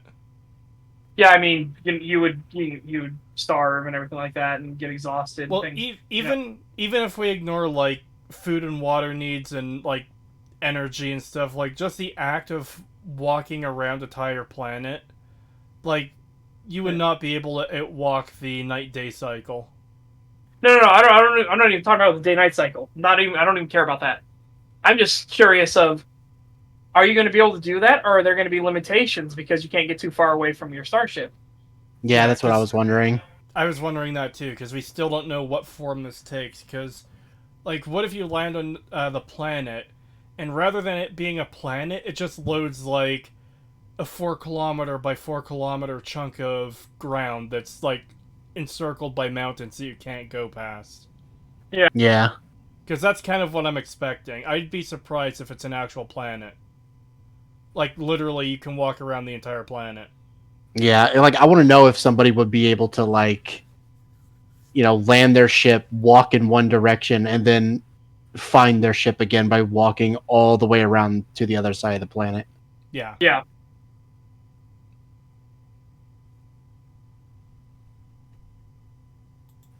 It's worth exploring just to feel that feeling that Mass Effect managed to achieve 16 years ago in a totally new... I know he meant 16, but it sounded like he said 60.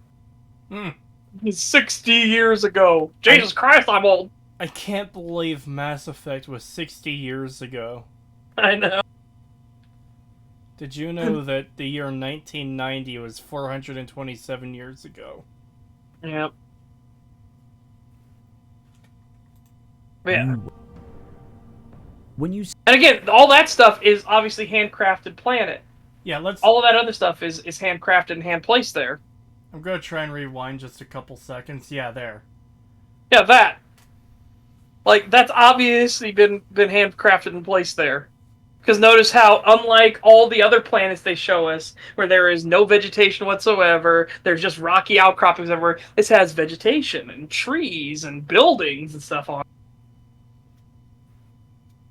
You know, something I just thought of as a comparison, partially since you mentioned 7 Days to Die, is how, like, if you generate a world on 7 Days to Die, it's obviously pulling from a prefab list to generate, like, okay, here's the different towns and points of interests you're going to be visiting. They compile them into towns or random locations in the wilderness and whatever else. Like, that works for the kind of game 7 Days is. I don't think, even if we were to assume absolute best case scenario that some of those 900 planets have completely generated cities, this is still supposed to be an RPG. And I don't see that working. Because by extension, everything else is going to have to be generated too. Like, the story content. Like, I don't believe we're at a point where you can just generate a story without having to put any work in. Yeah, especially if you have to like go to different locations and stuff, that would have to be handcrafted in order for you to actually properly navigate through the story and find the things that you need to find to progress that story. Because if you left it up to generation, they could go wrong in so many different ways. Unless it's like a super basic fucking shit tier quest where it's literally just like, go pick up the rock and come back.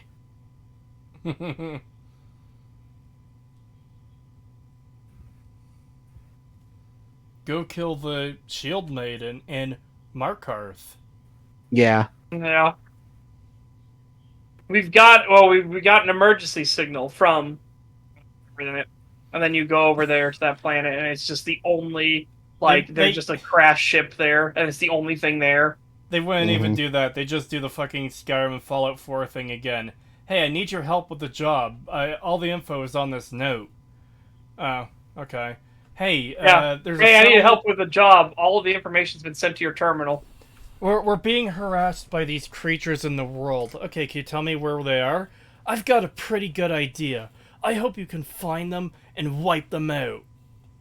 You didn't tell me where they are, though. I hate that dialogue bit so much in Fallout 4. It actually pisses me off. Yeah. When you step out of your ship onto a new world for the very first time, that feeling will be immense. As you take You're assuming a lot, I'm sorry. Okay, so I'm going to bring up Starbound again because, like, at this point I'm expecting Starfield to be 3D Starbound.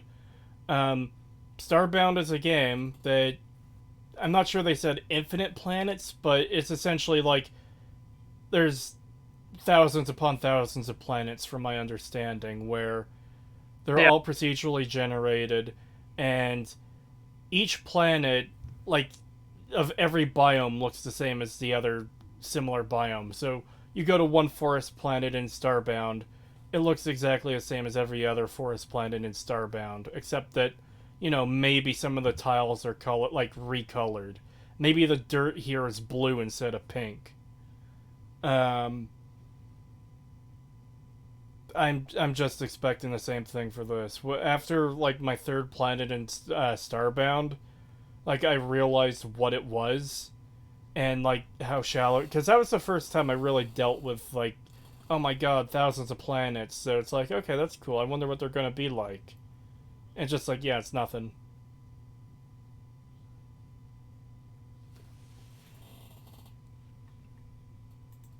You're somewhere you might end up calling home as you explore the forests or deserts or snowy mountain peaks. As you discover the flora and fauna, Again, you're showing the handcrafted worlds. That's only going to be 10% of them. And are we allowed to build there on those, or are we only allowed to build on the rocky planets? Because they've only ever shown us building on the rocky, like, worlds and planets. The ones that are void of everything.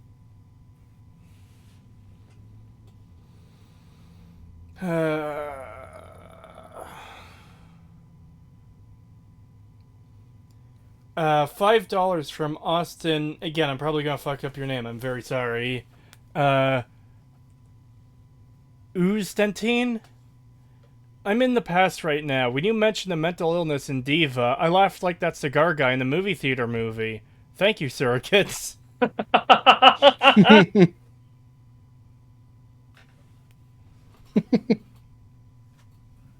Wasn't any others that came in, was there? No, there wasn't. You'll be allowed to build in certain areas of the 50 by 50 kilometer square you're allowed to explore. Can't remove the environmental storytelling, dildos, or skeletons. I wouldn't be surprised if they are very specific, like you can only build here, or you can only build on the 900, single biome, no fauna planet. I wouldn't be surprised. That's actually kind of what I'm expecting. Those 900 planets are there so you can build on them. You just get to pick what flavor of fucking generic bullshit you build on. Yeah. Like, again, I'm expecting very much a Starbound thing where it's like, oh yeah, you can build on this rock planet, but the rocks here are green. Or you can build on this rock planet, but the rocks here are gray. Or you can build on this rock planet, but the rocks here are blue. And again, feel free, chat, to correct me if I'm wrong, because I'm not positive on this, but I'm pretty certain that every single time they have shown us the building system, it has always been on one of these barren planets. Always. I don't think I've seen a single time where the building system has been shown on, like, one of the verdant planets with lots of wildlife and animals on it. But please let me know if I'm wrong on that. Because I don't remember seeing a single time they show that. One of the other big issues I'm seeing is like, it almost feels like they want this to be like Minecraft, but in space and in a slightly better looking engine. But look what you can build. It's all modular pieces that snap together. There's no room for like any real creativity. It's not going to be like Minecraft where you can just build these massive superstructures and like large farms and stuff like that. It's literally just going to be like, oh, put together your little rinky-dink modular fucking outpost and then leave. Yeah, it's like, can I build the Temple of Nod? No. Okay. What can I do? Well, you can take our prefabs and snap them together, and that's it. No. See, the whole prefab thing would be like more tolerable if you're choosing like walls and floors and door frames and stuff like that, rather than here's a room you can add. Yeah, that's my biggest issue is the fact that it's like entire rooms and stuff that you're prefabbing together instead of just being like, okay, well, I want to take like a floor and build like a foundation here and, put stairs in here and then build the walls like this by clipping them into one another or something. Like, Fallout 4's settlement building system was not great, but it was something. Dog shit. It was dog shit, but it was something. This doesn't even feel like that. This feels way worse than that. Based on what we've seen. Yeah. But again, it's one of those issues where if you could pick individual like walls and floors and whatever else, why would they not show that in the direct? All they showed was, here's a modular piece you can add to this thing. Exactly, especially when in like the Fallout 4 advertising, they would show off all these like crazy things that you could build. Like there was the giant fucking statue someone made of the Pip-Boy giving a thumbs up with the flamer thing shooting out of the sides and big like tower-esque settlements that were like vertical and stuff like that, and all that weird shit that they were showing off in the advertising for Fallout 4. And then what did they show here? A small little modular outpost that you can build that's like 5 rooms. Yeah, it literally really feels like weird. It feels like the Skyrim Hearthfire add-on type of shit where it's literally like, oh, fire. Here's where you can build, and here's the like the prefab rooms you can attach to the main building. That always look terrible. Like they don't connect properly. It's like if you're gonna do prefabs, at least have them connect properly. Yeah. Oh, it's always so weird that they would have seams and stuff all over the place. Unironically, Gmod actually has a game mode forget what they called it, but you would have multiple different planets. You could build on those planets. You build starships, and you would go to the other planets. That sounds really Mhm. fucking familiar. Yeah, those Yeah, were hilarious. I used to watch Breezy Yeah, do her like Gmod stuff, and that was one of the maps that they would go to, and they'd have to build like a homemade rocket and get to the other planets. yeah. And when I say planets, like they were spheres when you were out there, but that's because They you were were- technically in the skybox. And then you Yeah. would go to the planet, and suddenly you'd be like, whoop, you were in the sky, and the planet was down below you, like the ground. It was just Yeah, flat ground.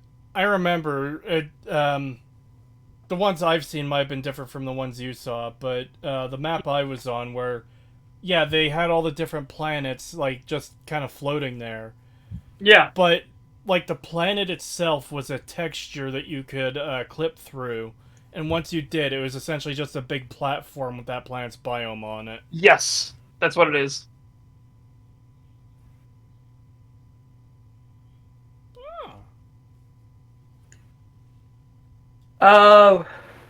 Three Australia from Get Out There, yo. Thank you very much. Thank you. Even GM Flatgrass was handcrafted, unlike Starfield. Wow.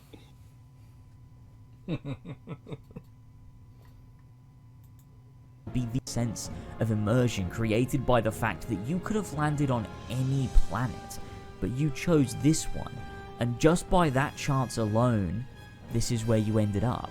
Chance is important to games like this. The chance. Oh my Yeah, god. it's so fucking flowery and full of itself. Insanely fucking pretentious. Yeah. I'm Oh, sorry, dude. It's like it's you chose to go to that special. planet. Yeah, okay, that's it. That's it. You don't need more of it. Like, and it's important because you chose it, and you choosing it means you have choice. And it's like, fuck off. Ah. My favorite game with choice is the one where I can pick which gun to fucking blow my brains out with. Oh, you should play You should play Space Station 13. I unironically love there. You can commit suicide with so many different like ways. It is crazy. Like you just have to do the kill, and then whatever you're holding, you can have different like versions of it. Like there's one where you'll be like by a bookshelf, and it'll be like, oh no, it looks like John Spaceman is trying to kill himself. And after a bit of time, they'll give like this big box dialogue of exactly how you managed to kill yourself with a bookshelf in a really inventive way, or with a bar of soap, or by dabbing. The dabbing one is funny as fuck, by the way. Like, the way he's like, oh no, it looks like he's gonna hit the dab and kill himself. It's like, oh no, and then your arms go, and then it's like, there's a cracking sound as the arms snap to position and then wrench around, the head turns backwards. It's like, oh my god. My favorite part of owning a toaster is choosing not to stick any part of myself into it.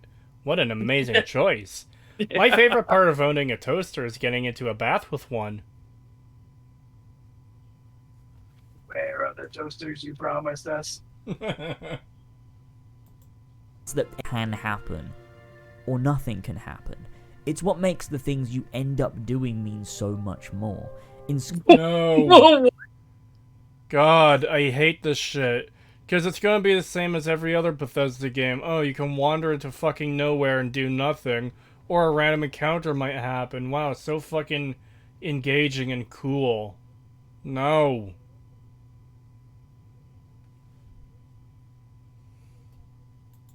Sky walk from Whiterun to Windhelm and nothing might happen. But also, so much could happen too. It's a chance. It's not scripted, it's not curated.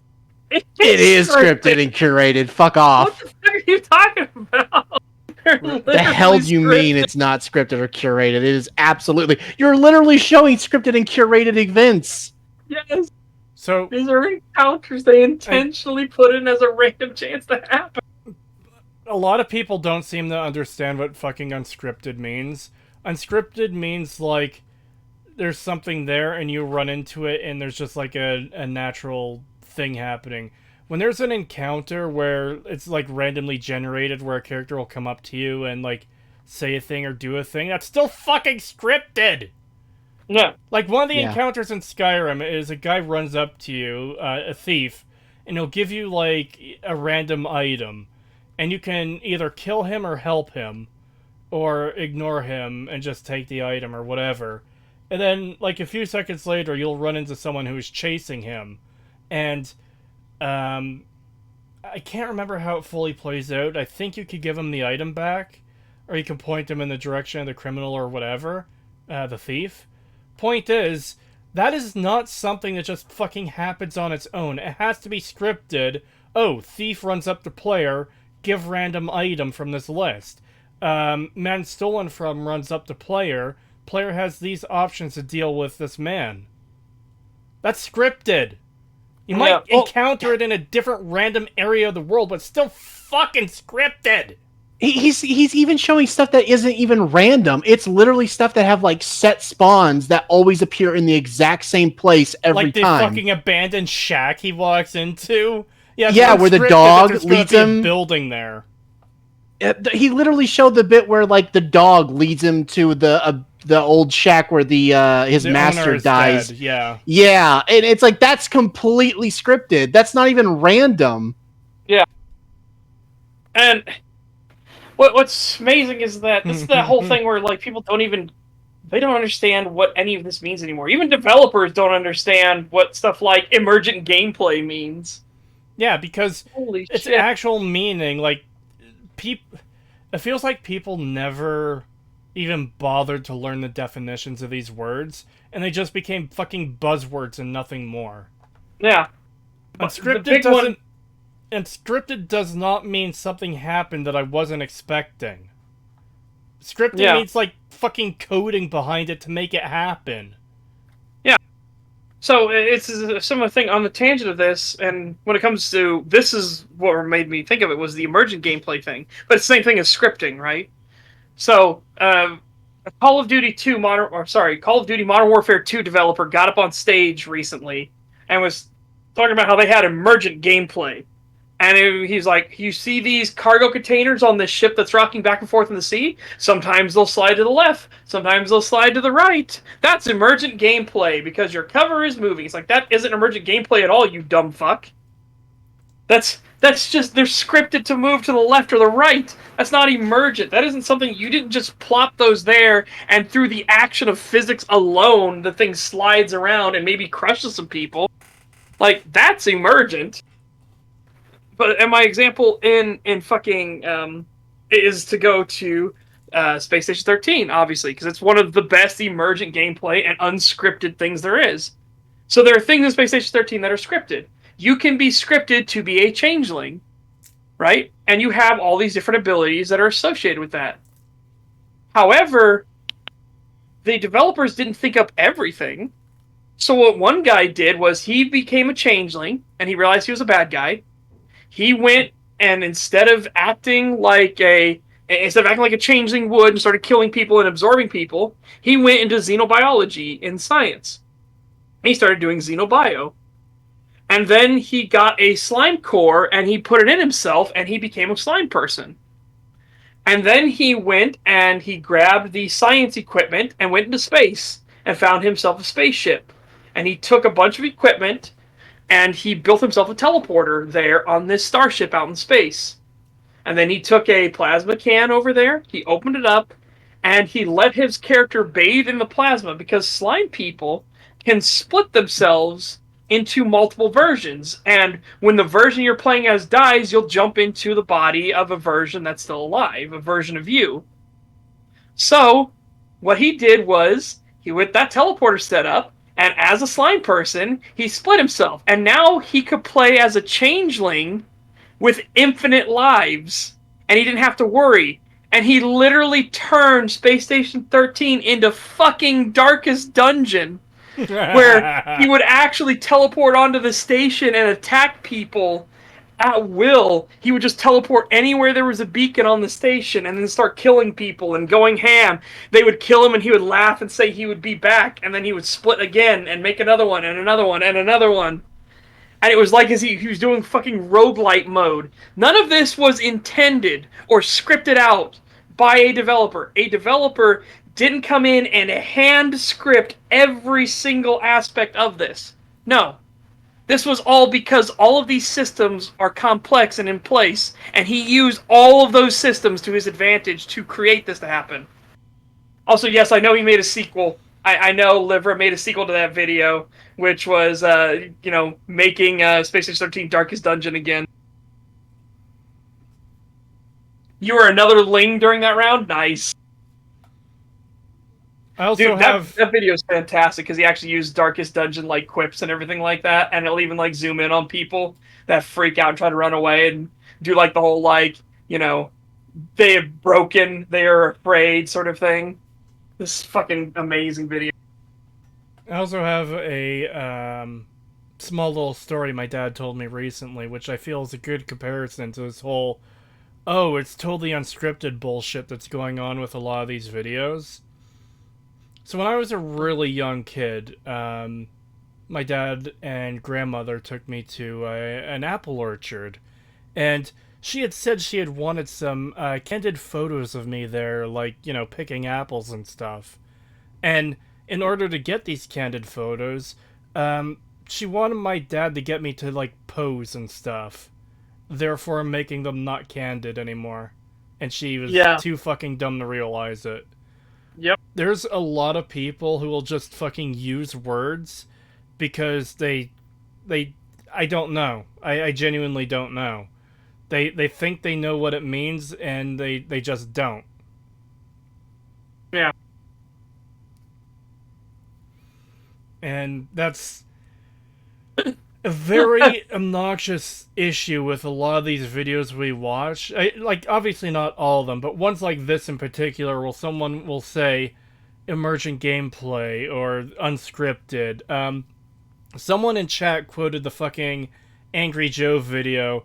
Oh, you meet a dog outside of Falkreath completely unscripted that talks to you. 10 out of 10. Badass seal of approval. It's like, yeah, like, people just use words and they don't know what the fuck they mean. That's the kind of thing that needs to be shamed out of human behavior. It's funny because those characters are, when you see them in media, are often made fun of, or are like put there specifically to highlight the fact that they're unintelligent, but they think highly of themselves, right? Yeah. Instead of somebody saying that's very philosophical of you, when somebody asks a very deep and meaningful question, they're like, that's very photosynthesis of you. Yeah, I was going to use that example. Another example I liked was actually both Jimmy Neutron and Simpsons did it, where a character said, "Oh, that is sodium chloride," and in Jimmy Neutron, the guy was just like, "Yeah, that's called salt, man." And in Simpsons, Nelson just started beating the shit out of Martin. God, that reminds me of another Jimmy Neutron moment when he's like, I've crunched the data, and then Sean takes it and he's like, never argue with the data.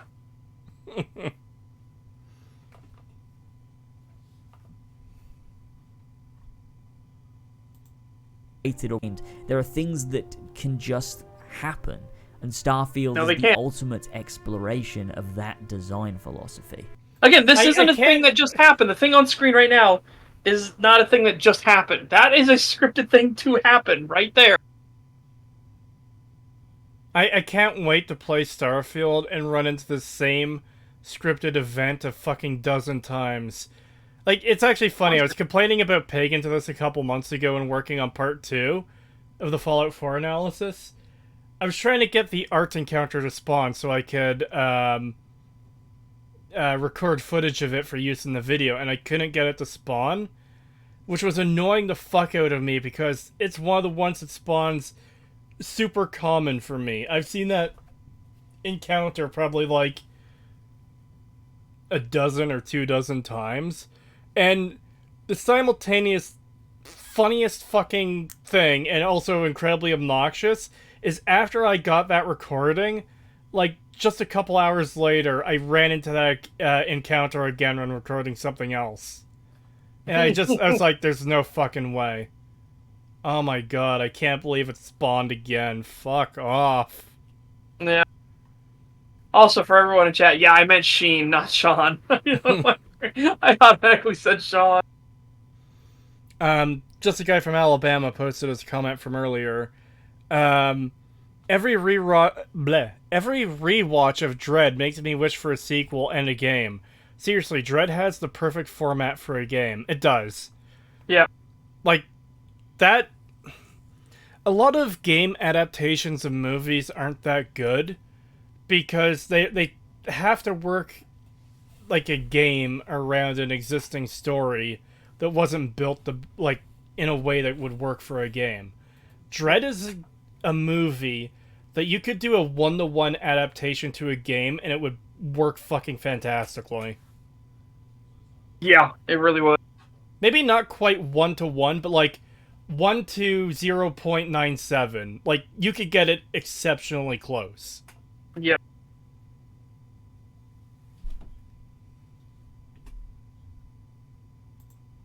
By every single planet explorable, it means there are a million chances for things to happen. But Oh my god. Oh my. Some of those moments, like, dude, you have no idea, like, how you didn't think this thing through. Like, this is just pure cope at this point. Pure, unfiltered cope.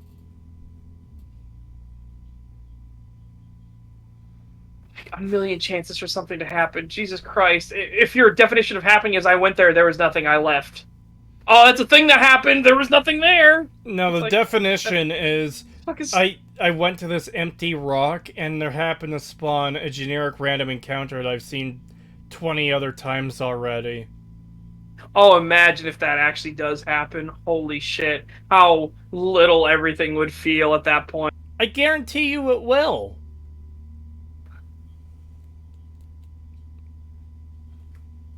You just show up on a planet, there's nothing else there, you land, a guy runs up to you and says, hey, hold on to this for me, and another guy comes out from behind a rock. Hey, where'd that thief go? I'm picturing literally the Skyrim models too, like not even Starfield models, just Skyrim models running up to you on this random fucking desert planet. Yeah. Oh, how much you want to bet there's going to be a fucking planet, and of course it's going to be a fucking handcrafted one. And there's going to be fucking Nirnroot there. And they're going to have some line of dialogue about, like, just some sort of reference to fucking Elder Scrolls in some way. It'll be the sweet roll. I guarantee you it's going to be the fucking sweet roll. Oh, well, they'll probably do the sweet roll too, but I would not be surprised if they did the fucking Nirnroot as well. Yeah. They're already doing the fucking adoring fan from Oblivion as a companion. Oh, I forgot about that. Ah!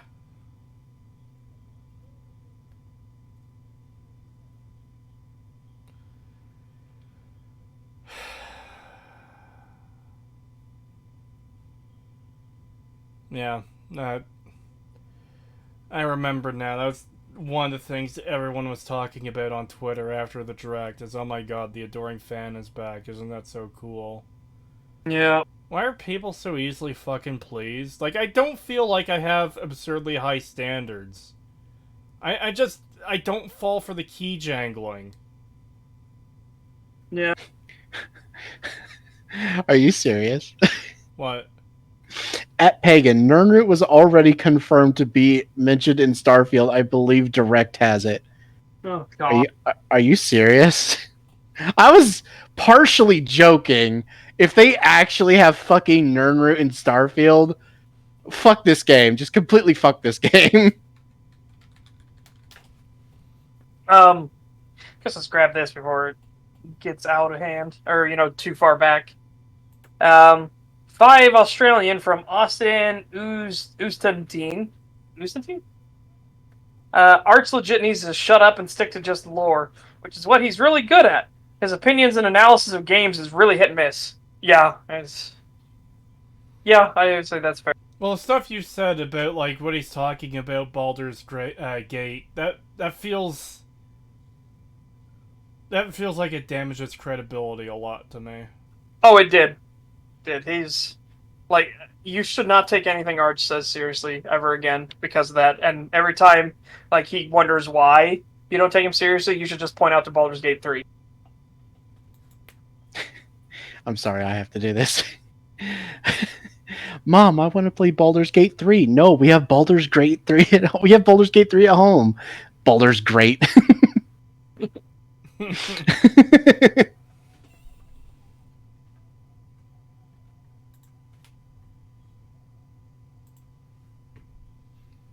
I was just looking it up. Apparently there is a plant in the Starfield thing that looks a lot like Nirnroot.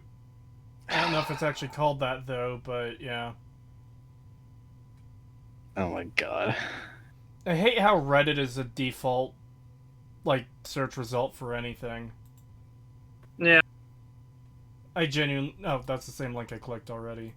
I genuinely despise Reddit. If it fucking actually, like, I don't even care if it has the same... Vibrate. Yeah, exactly. I don't care if it has the same name. If it fucking hums when you get close to it, I'm gonna be fucking pissed. Wait, I just forgot. You're not gonna be able to hear that because Discord fucking silences that nonsense now. What? Damn it! I was doing the hum, and I was like, "Oh, I forgot." Discord will auto filter that. It's annoying because you guys have missed out on some of my longer reads because Discord will just cut it off. Yeah.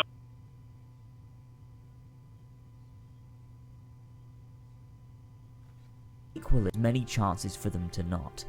These chances are what govern Bethesda's worlds and what reel us back in every single time. Space was always the final frontier for the types of games that they make, and to push And again, you just look at this. It's just like, why? Why this? Like, why? How did these rock formations form here? Why did they look like this? You always see these like really weird rock formations that are like, oh, alien world. Woo! It's like, okay, yeah. How did that happen? What weather patterns caused the erosion to make that rock the way it is? Like where it starts at a base and then bulges out, bulges in, gets really narrow, and then bulges back out again. Like, what the fuck? God, you know what they would just tell you? It's just a rock, or it's a no. game. They would just say, "Oh, well, the same weather systems that do it on our planet."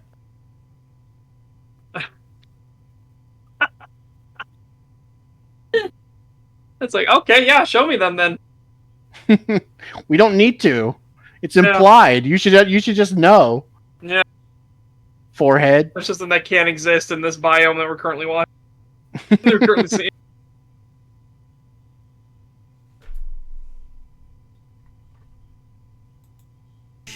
of a Bethesda game studio's game. Again, like this creature. How does this creature exist? Right? What does it eat? How does it eat?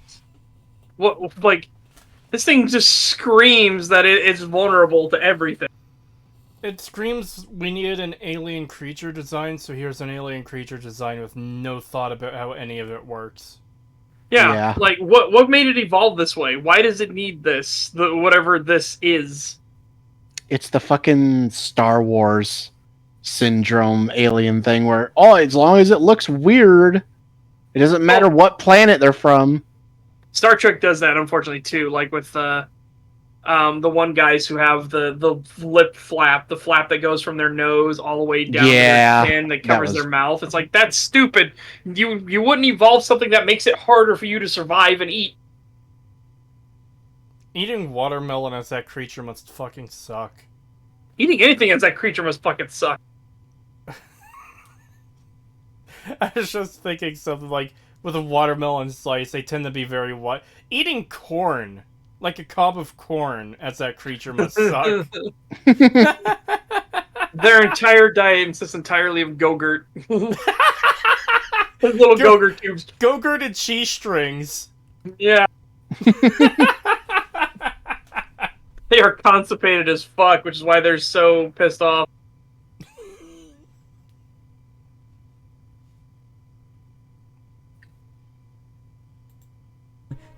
and put to the test everything they've learned over the years of working with Elder Scrolls and Fallout. One of the key aspects of the simulation, which, as we've seen, they haven't learned anything. They just get worse. So Yeah, It's bad. I think I mentioned this before the stream, and this is kind of a crazy problem that Fallout 4 has. There's some enemy encampments that are just too close to one another in the sense that there's no way in hell these two groups would allow each other to settle in a building this close to each other. So, imagine, I guess like the Windows logo, how there's those 4 squares there, right? Imagine the top left and the bottom right ones are like buildings on a street. The little lines in between each thing is a street. One of those buildings has super mutants in them. The other has gunners in them. This is a clip I got at the last second to put in the Fallout 4 Part 4 analysis video, because it is so insanely fucking stupid. These two groups would never allow each other to inhabit buildings right next to each other like that. They're next door neighbors. And yet, they're just perfectly fine with it for some reason. It's fucking dumb. I hate it.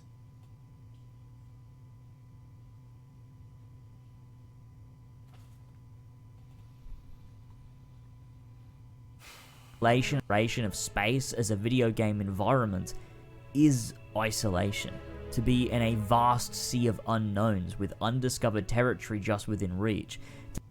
I'm sorry, but we can look at games like Elite Dangerous, and yeah, sure, there are moments of isolation in it, but you're doing it for a greater purpose, either to explore so you can bring that back and tell people about it, or to uncover mysteries, anomalies, or what I thought was the most interesting was you can actually run into aliens in Elite Dangerous, and it is some of the most Lovecraftian nightmare scenario like you can imagine.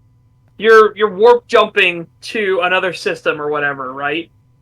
So you're just doing that, and then suddenly your ship powers down, and you come flying out of warp, and are now just floating through space outside of warp, and you just hear this like rumbling sound as your ship starts vibrating, and this big old like craft goes past you and then turns around and looks at you and starts like having lights or beams. Obviously, they're scanning you. And it's just like, holy shit, that is fucking, like, that is creepy as fuck. They didn't do much with it, unfortunately. But, yeah. They would have those, and then sometimes you would go back to a space station that would be attacked by these creatures, and would be, like, totally wiped out. So all of your stuff that you were sending there, or maybe you had stuff waiting for you, cargo, would be gone. It's like, that's pretty fucking cool. I don't think Starfield would even remotely be able to handle something like that. No. I don't think Starfield will be able to handle much.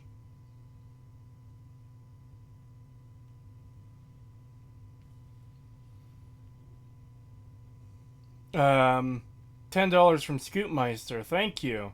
But Creetosis, Stalingrad had Germans and Russians taking camp in buildings and even rooms across from each other. Read a history book. Read a history book, you troglodyte, some Call of Duty player. Yeah. Oh god. There's a lot of people, like, when making videos, especially like the long kinds of videos I do, sometimes you do need to explain a lot of stuff that's just like kind of basic, so people have an understanding of like what you're talking about exactly. Like, there's some people who will watch videos about games they've never played, so setting up all the background for like what the world is sometimes necessary. Or maybe just people haven't played the full game, so like laying out all the details is important. You're never going to be able to lay out enough details for some people because they just won't pay attention, or because like some people are just fucking idiots. Yeah. And like people don't understand context and stuff like that. Yeah. Because like they're a lot of people are just dumb. That's fair. Like, I mean, that's entirely honest too. Like, especially now that things are trying to make people more dumb. Yeah.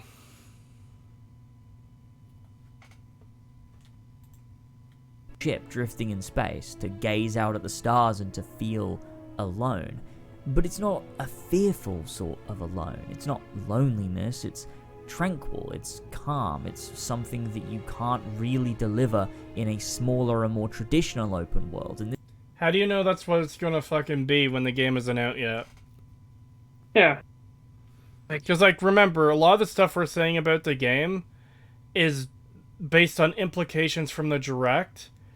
And, like, we're saying it could be this, it could be that. Not 100% sure it's going to be bad. Who knows? Maybe, like, all the pre-gen content in Starfield is actually going to be fucking amazing.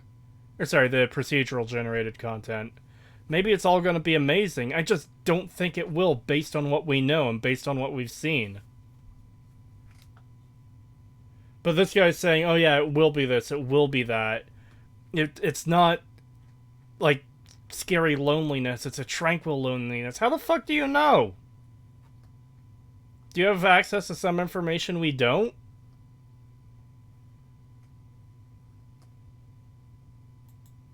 this alone is worth what Starfield is trying to accomplish. For you to be so far from any sense of civilization, to truly feel isolated and in a situation where you have to fend for yourself in places you didn't even know existed. Okay, so here's the other thing too. There's like 1,000 games out there that are like that. Like, already. If you play Minecraft solo, you get that feeling of like being alone in the world. Yep. God, how much you want to bet this fucking video is going to age like milk when the actual game comes out? Who knows?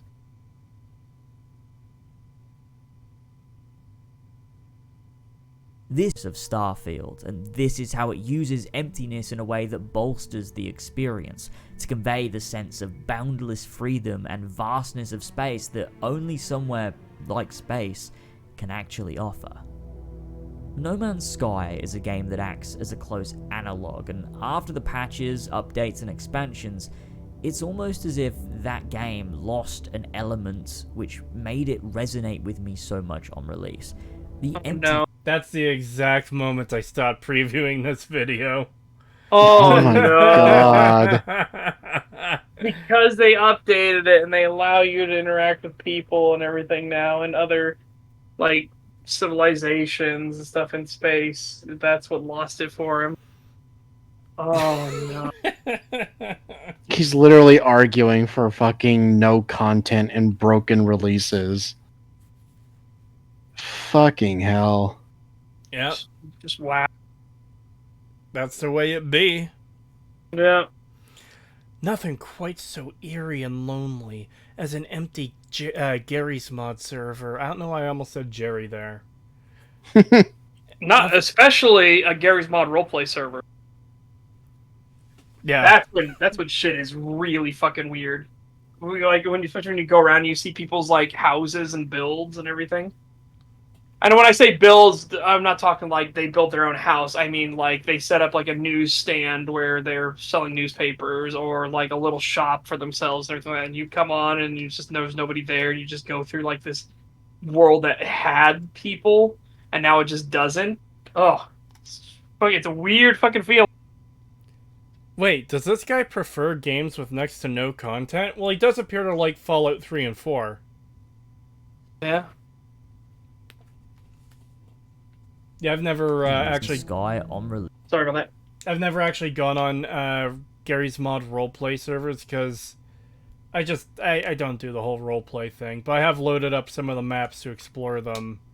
And, like, even when there's nothing there, they still kind of get that eerie feeling about them, you know?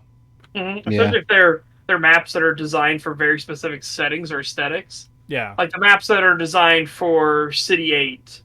Or the maps that are designed for City 21, stuff that does Half-Life 2 roleplay, something like that, and you just get this really creepy feeling everywhere.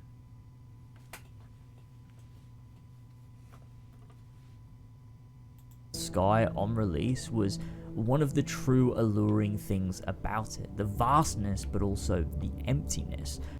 Jesus Christ, he is actually advocating for no content, nothing to do games. Oh my god. You know what would improve Minecraft if we removed all the villagers and like creatures from the game? We went back to alpha. We remove all the ores you can mine and like the special blocks and just have like forest and stone and water. That would be perfect. Yeah, alpha version of Minecraft when you only had grass blocks, stone blocks. Remember the and old cobble, I think. remember the old survival mode? Like the Mhm. very early days where it was like a very small square of a map, like literally you could like see the other side from like the other side of the map because it was so small. Mm-hmm.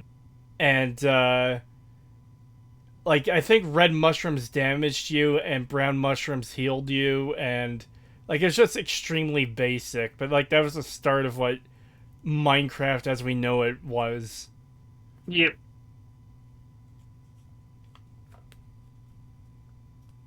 Remember how there's also that like really Sorry, I did that right before you said something, and I paused as fast as I could. Yeah, sorry, it happens.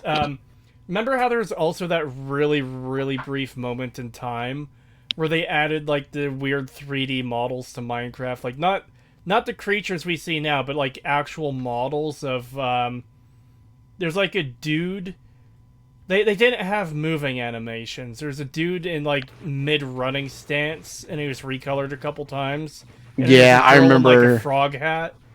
Yeah, I remember seeing like screen caps of that. I didn't see it personally because I don't play it, obviously. I did. But It was weird. yeah, but I do remember seeing like screen caps of that and shit. And it was fucking weird. Yeah.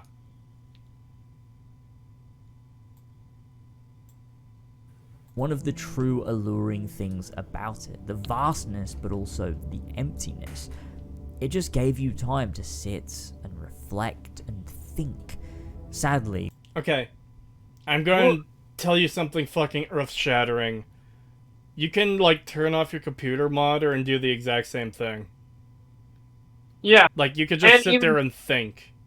Even in current day... Preferably like, before you made this video. Even in current day No Man's Sky, with all of his updates and everything, you can do the same fucking thing. Like, sure, you might get some where you'll have, like, a starship or something go past you. But otherwise, yeah, you can just sit out there and just look into the stars and just sit back and think. I don't get it.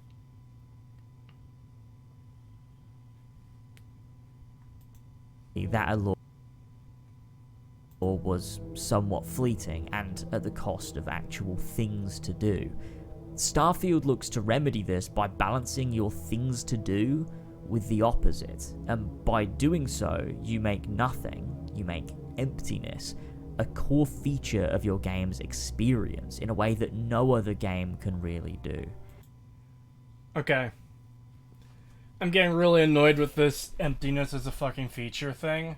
Emptiness is not a feature, it's a lack of features. It is literally a lack of content. Yeah. And again, because you were so disingenuous before, the video guy, not you, Cree. Yeah. But this guy was so disingenuous before, and he's saying, like, this emptiness, and Sleeping Dogs, and this emptiness, and Metro Exodus, and this emptiness of, and then he shows Starfield's literally barren, lifeless, one biome planet are the exact same. It's like, no, it's fucking not. Jesus Christ. In Sleeping Dogs, you have an entire city you can explore and walk around, listen to people talk, and go about their lives, and go buy yourself some fucking steamed buns. Steamed buns are fantastic, by the way, if you've never had them. Like, it's just like, holy shit. Or, in Metro Exodus, you were literally showing him slowly paddling around an old, dead world with things to explore, things to do, things to think about on your journey. Then you go to Starfield, and again, this screen that you've got on screen is very accurate. It's perfect. Accurate. A lifeless, dead, single biome world. They are not the same. Holy shit. I don't know, man. I really don't know. I don't know how you can look at this and go, ah, yes, the emptiness is what truly makes this game great. Because you see, there's nothing on this planet, and it makes you feel alone, and it gives you time to think. It's like, what the fuck is any of this? It's an empty rock. Yeah. Alright. I do think there is a game on a smaller scale that has come close to this feeling, though.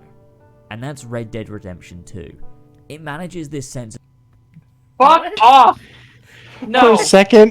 For a second, I honestly thought he was gonna go Starbound. I thought he was too. I was afraid. I was legitimately afraid he was going to say Starbound. I thought he was gonna praise Starbound for a second. I was getting legit scared. Again, Red Dead Redemption 2's emptiness is not the same as Starfield's barren, lifeless nothingness. Okay? Here, you can go fucking hunting if you want in the woods, and you may not run into another person forever, but there'll be deer out there, and animals, wildlife. There are plants that you can harvest. You can actually then take those animals and mount them onto your horse after you kill them and take them into town to sell them. Or to butchers and everything. It's like there are things to do. There is content to do. Like, yeah, what like the fuck you are can you go into town and find a suffragette and tie her up, and then take her all the way out to a swamp and feed her to an alligator, and then get banned on YouTube. Yeah.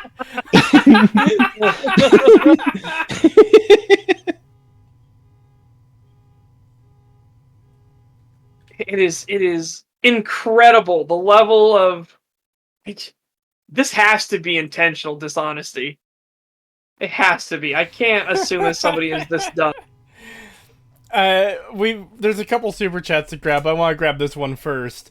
$5 from Harv3034. Thank you. The nothingness gives you time to think about how big of a twat I am. Yeah. $5 for Scootmeister, thank you. It's relevant as I'm playing it now. Ghost Recon Wildlands does this too. It's not much, but seeing NPCs have interaction while traveling adds life. Yeah. Yeah. Pagan was playing modded New Vegas and streaming it to me yesterday. And one of the mods he had just, like, adds people wandering the wasteland, traveling up and down the roads, and, like, different gangs and stuff are out there too. And yeah, stuff like that does make the world feel more alive. $10 from Cobalt, thank you. This dude seems like a fan of those early access survival games where it's basically nothing. You just walk around a Unity asset forest with no actual gameplay. Just go out and sit on the lawn. Oh my god, that... Just because of his fucking No Man's Sky thing, I wonder if this person legitimately does enjoy early access games, crafty buildy games, specifically when they're early access and not when they got all their features and they're complete. Yeah. Also, just double checking. Yeah, we got that. We didn't miss any, I don't believe. Alright. Let's see where he goes with this, because, I don't know, I've got a bad feeling. And tranquility within the New Austin area. The entire game is set in a completely different part of the map. Notice that you didn't say emptiness, you fucker. The isolation and tranquility is not the same as fucking nothing emptiness. Like, holy cow. I mean, if emptiness is what you crave so much, then, like, I can just open Unity now on, like, the default scene that loads in, and save that and export that as a game, and just, like, sell it to you for $100. Like, I'm willing to do this service to you if you'd like.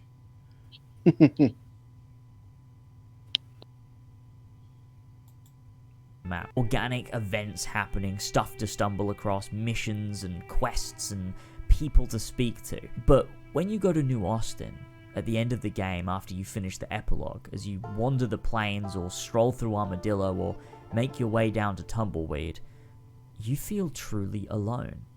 It's not a sense this area... Again, isolation is not the same as literally on a dead, lifeless world with nothing. Fuck off. Seriously. Yeah, this absolutely comes across as someone with nothing to actually say. Their only goal is to defend the whole... These planets are full of nothing. And Yeah. the only way to do it is with these really shitty arguments where he's conflating two different things.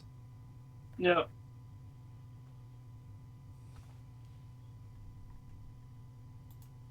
In Red Dead Redemption 1, I mean, it's the main area of that game's map. It's where all the stuff happens. But in Red Dead Redemption 2, it's the total opposite.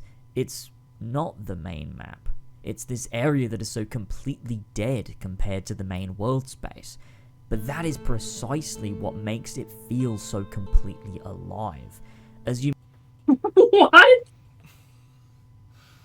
I'm So sure dead, and that's all what makes it so completely alive. I'm sure all the empty Starfield planets that have absolutely nothing on them are going to feel so much more alive because of how much nothing there is there. Yeah. God, this is just pure. I already said it was pure, unfiltered cope, but this is getting fucking desperate at this point. It's also getting really fucking sad. Yeah. Like, Jesus Christ. You move, feel content to think, to ponder, to reflect. It's the video game equivalent to going for a walk in the woods at sunrise. Then why the fuck would you play that in a game instead of just going for the walk? Yeah, what the fuck? And also, when you're out in the woods, you are isolated. You're not in fucking emptiness, you dumbass. I was gonna pause it when he started saying that whole thinking thing again, but like, oh my god, this is such a lame fucking argument. Oh, there's nothing here in this game. It gives you time to think. You know what? If you have time to fucking play a video game, you have time to fucking turn your computer off and sit in your chair and just fucking think. If that's what you want to do. Yep. God. Even then, I'm not even against this idea of like having slow moments in games for you to reflect on stuff. That's totally fine. The problem is when you try to correlate it with, it's the same issue we had earlier with the Mass Effect comparison. It just doesn't work when you compare it to a game that actually has a lot of content and things to do, and then compare that to a game where there's literally fucking nothing to do and that's all the game is. It's not the same thing. It's not downtime between a lot of content. It's literally the fucking game. That's all there is. Yeah, there's literally nothing there. Like, those empty planets aren't planets that are just, oh, it's a loading screen, or it's preparing for the mission, or you're currently on your way to a new mission. No, they're just fucking empty planets.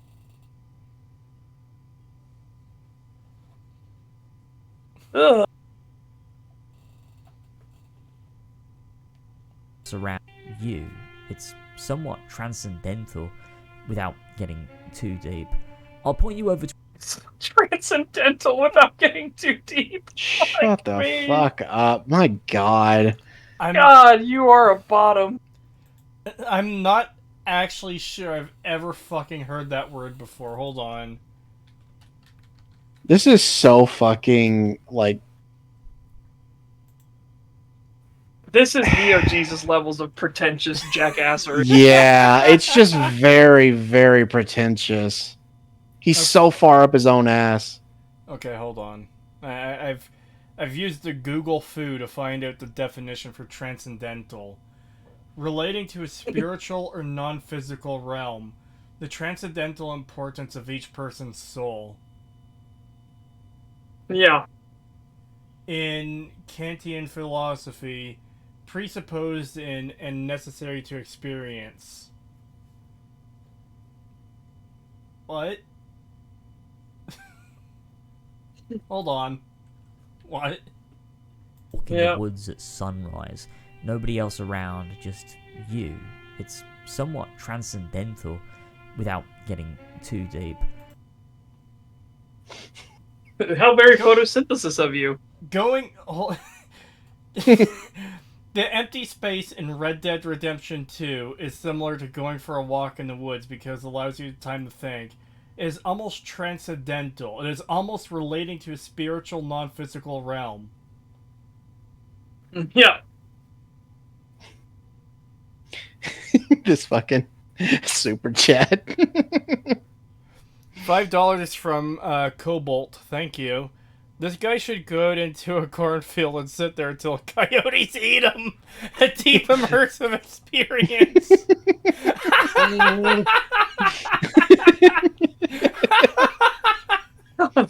How very photosynthesis of you.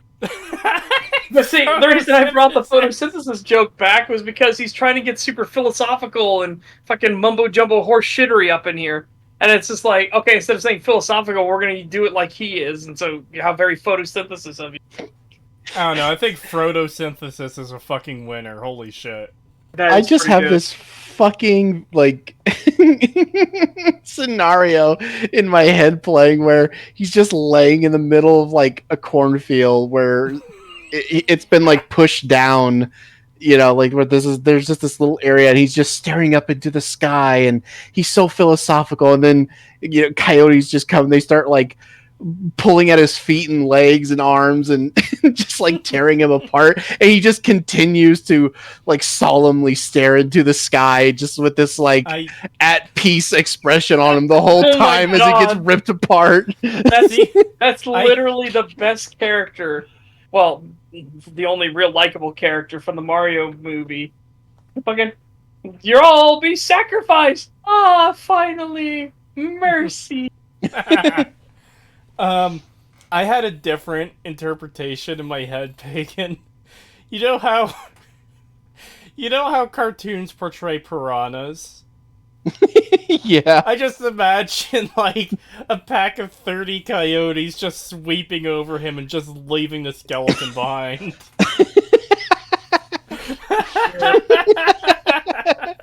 Perfectly clean, shiny, bright white.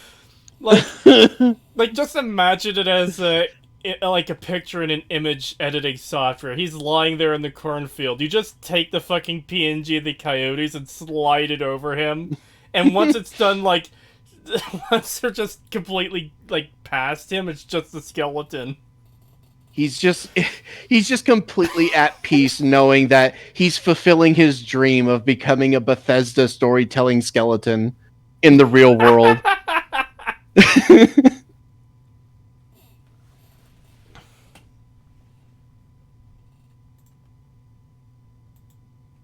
To a fantastic video specifically focused on how Red Dead Redemption 2 handles this concept by Jacob Geller. Odds are you've already seen it, or at least noticed it recommended. Go. Nope.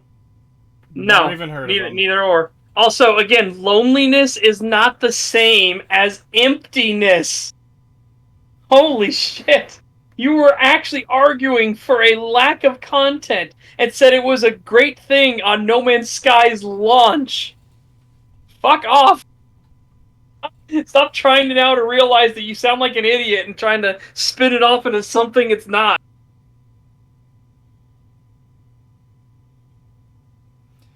I think the other thing to take into consideration here, too, is the fact that I very much doubt that 90% of the Red Dead Redemption 2 map has literally nothing in it. Yeah. And it doesn't, by the way. It doesn't. Watch, you won't regret it. Starfield isn't just a game about isolation, though. It's just an aspect of its emptiness that I feel is... Again! Stop it! Isolation is not the same as emptiness. You're constantly trying to conflate the two. Fucking cut it out. Also, you don't Not know just if the that. game's going to be about isolation. Like, what Yeah, if you're that's- constantly bugged by, like, fucking NPCs constantly? That's gonna kind of conflict with your whole loneliness and alone fucking And themes this that is you're totally going for. what If you're, Bethesda intended. Totally intention. It is about isolation and loneliness and emptiness. Yeah, I was going to kind of say the same thing there, Pagan, but, like, we don't even know what this game is going to be about as a whole. Like, they barely told us any of what the story is. You're the last explorer for some reason, and something, a group of people who talk like snakes. Yeah. Like, we don't know, like, what if this game comes out and, like, 0% of its story has to do with, like, isolation or loneliness? Mm. This is something he's just inferring because, oh yeah, there's a lot of empty space, so of course it's going to be about emptiness and loneliness. What if Bethesda just thought, hey, it'll be cool if we have 900 planets with fucking nothing on them? Yeah.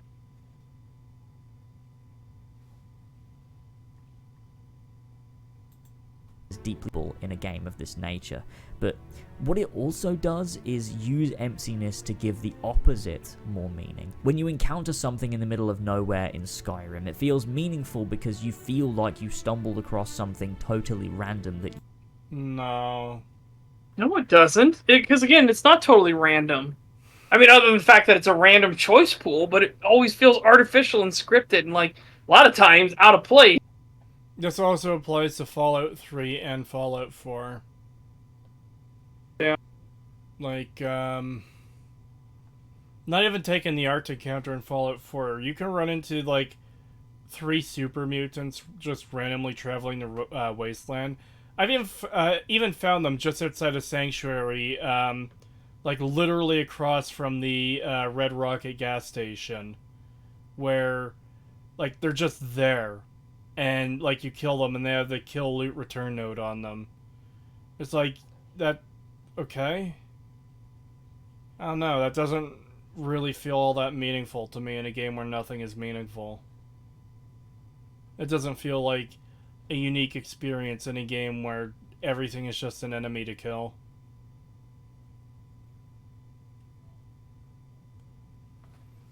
Now, if you actually had something, like, that could genuinely...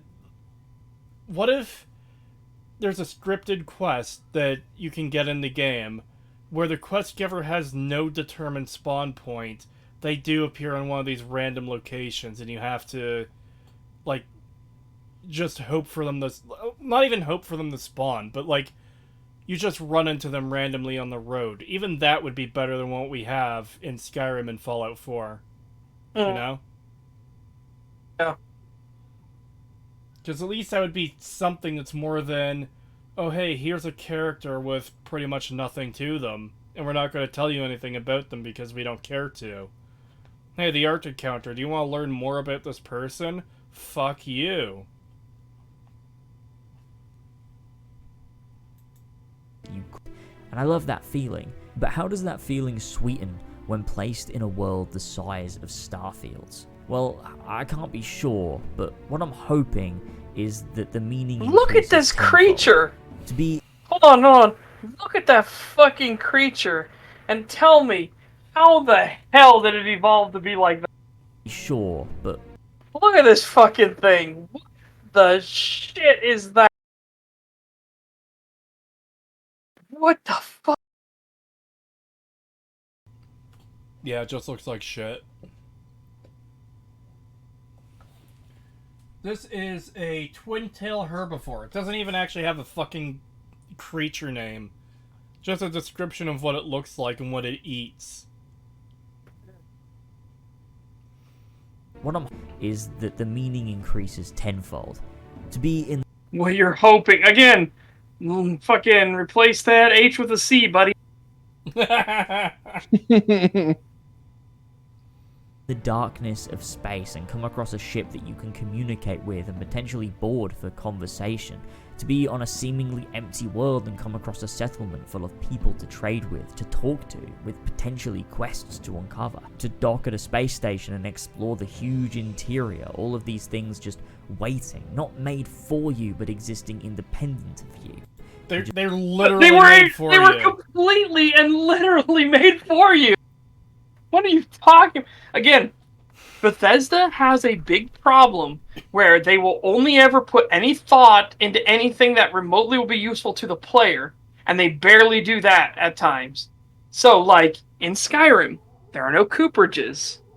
There are no muckrakers. There are no people that take care of the sanitation of the cities or anything like that, because the players don't need to know about that. They don't interact with that. The player doesn't need to buy a barrel, so why would they make barrel makers, aka coopers? Why would the player doesn't need to set up a farming thing, so why would they have things to build farm tools and everything like that? It's just nothing. If it's not important for the player, they don't exist in any of Bethesda's worlds, even though they logically should exist. I just find it insane to hear someone say this wasn't designed for you, when literally the entirety of every Bethesda game is designed around the player existing. Yeah, it completely revolves around you, where where things are things- literally stuck in time and Yeah. don't move until you approach them. My favorite example of that, and I only found this on like redoing part 1 of the Fallout 4 analysis, because it's a issue I missed before. Nick has been missing for a couple weeks. He said Kellogg left a while back, which by default means Kellogg left before Nick went missing for at least 2 weeks. And a while back implies more than just 2 weeks to me. Regardless, we've got a 2-week absolute minimum for when he left Diamond City. There's a caravan that's like fucking wiped out on the road, and all the bodies are still fresh, and this mostly destroyed robot that's just ahead is still active 2 weeks later. None of the campsites he's made in that time have been disturbed. None of the bloody rags that he used to like tie up his wounds have been disturbed in this time. They're all just still there. Fucking bullshit! Yeah, there's a whole cigars just sitting on fucking pallets and fucking crates and stuff, and Out in the nobody's open. touched them. Yeah, and nobody's taken those or touched those. Not Bullshit. Not even like people touching or taking them. Creatures like smelling them or interacting with them, especially the bloody rags, and the rainstorms and rad storms. You know what might fuck up your tracking dog's ability to find someone? If rain washed the scent away, or if the rads like did something to fuck it up. I don't know how that works exactly, but I assume radiation wouldn't be good for like biological material left behind that a dog would use for tracking. I'll be able to say one way or another. It seems logical that to make that assumption, but who fucking knows? Just to come along. There are so many more things that make Starfield exciting, from ship customization to the companion system to the character creation or even the main story, but those things are far more obviously fun. They're Obviously fun. No, they're obviously fucked. Did you actually read any of that character creation stuff, or did you realize that the companions are all fucking one note? From everything we've seen, every single one of them seems like, I have one personality trait, I will not leave my lane. I am Space Cowboy Man. I dress like a literal cowboy.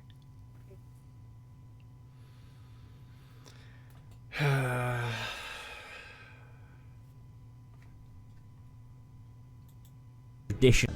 But what I think truly sells this experience to me is the incredible magnitude of the world that creates such a unique feeling. In doing what they've done, in using emptiness, I feel Starfield is managing to create a truly immersive. God, this is definitely one of those, like, he saw a video or something, or was told that you need to repeat the theme every fucking 2 minutes in your video, or every minute and a half. Jesus Christ, the amount of times he says emptiness over and over and over again in this fucking video. I'm just glad he didn't say the emptiness again. Because that shit was fucking annoying. Yeah. $5 from Ambrose O'Leary, thank you. This is what Fallout 3 does best. That's right, nothing, many a true nerd. Yep, that was one of his arguments. All the nothingness in Fallout 3 is really great. Yep. Why do people make such shit fucking arguments all the time to defend these things? Like, even if something is really, really bad, surely you could come up with a better argument than, hey, all this empty fucking nothingness is great. You know what? I almost want to break out the fucking guru or whatever. But the people are retarded.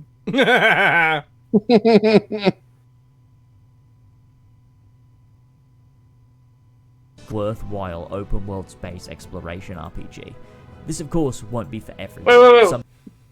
The most grounded but worthwhile open. Wait, I need to hear what he fucking said there again, because it was a fucking. He's going for broke.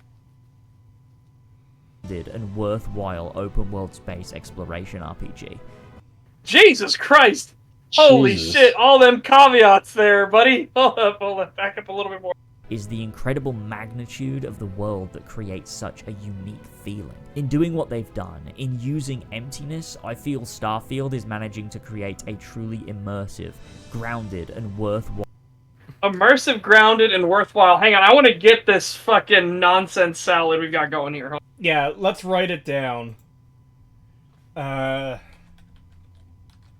creates I'll such write a it down, unique but I just feeling. need to In doing hear what it. they've done, in using emptiness, I feel Starfield is managing to create a truly immersive, grounded, and worthwhile open world space exploration RPG.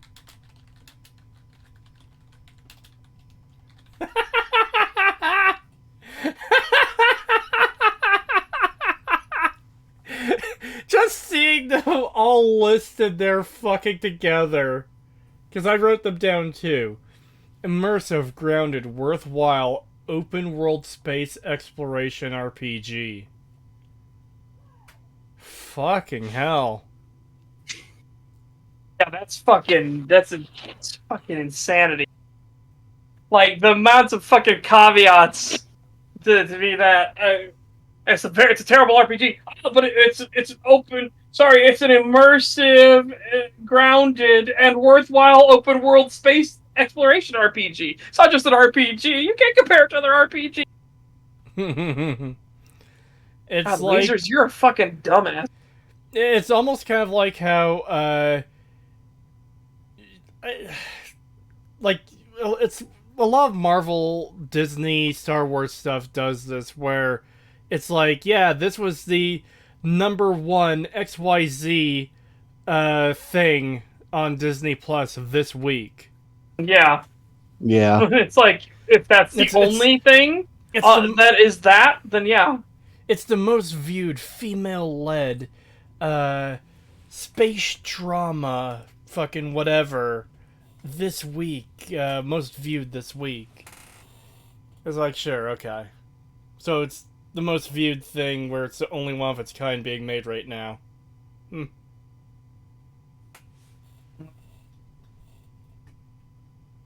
And that's why we can't ever compare Starfield to Baldur's Gate 3. Yeah, I know. Dude, I cannot wait. It's gonna be crazy. I can't fucking wait. I'm gonna... Like, this was perfect timing for this. Yeah. This, of course, won't be for everyone. Some people just prefer snappy content, stuff to be happening every 40 seconds. That's fair too. But I genuinely value the ability to go off and just linger in places nobody else has ever been to feel the true sense of discovery and, in a way, find purpose. Holy shit! Find purpose in a fucking video game. Yeah, this is literally just Like like going the away, equivalent not playing the of... game or experiencing any content, going and sitting in the empty nothingness where they just phoned in bullshit. Yeah, this is my- the equivalent of like make your own story, make your own, like just make the game for us basically. Like here, we'll give you the template, the open world with nothing in it. Make a fucking story out of this. Yeah, Your what the true shit? purpose is the cornfield. It calls to you. God damn. What is my purpose? You're past the butter. Oh god.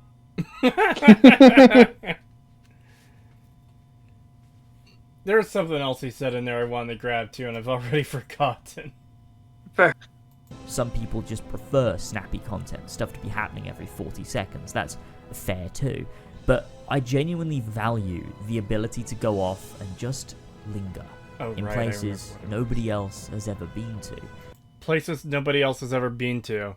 So, I hate to break it to you. That's going to be like the first hour of like the game's launch. Yeah.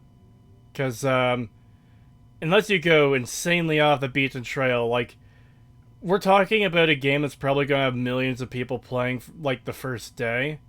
And I guarantee you, like, it's a Bethesda game. It's going to be big. Every single one of those 1,000 planets is going to have someone on them, like, that day, on release day.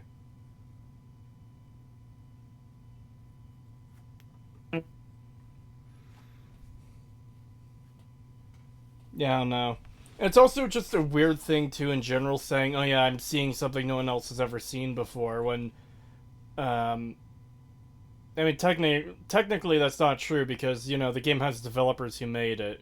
If we're gonna, like, steelman that and be like, people playing the game, that also applies to every game ever. There was a time where Morrowind didn't exist, and then it did, and people went out and explored the world in Morrowind and saw those things for the first time. I don't know if he's even referring to it in those regards. I think he might literally just mean it as, like, my character in this game is the first person to be on this world.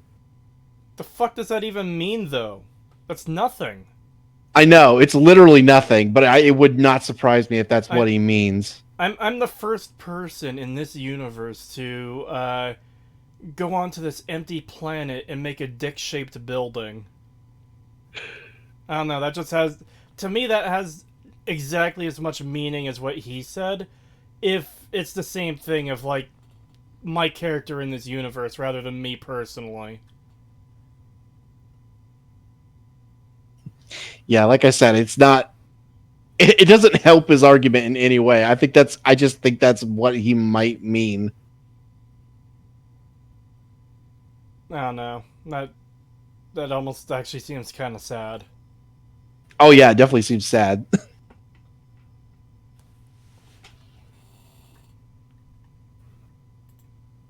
The true sense of discovery and, in a way, find purpose.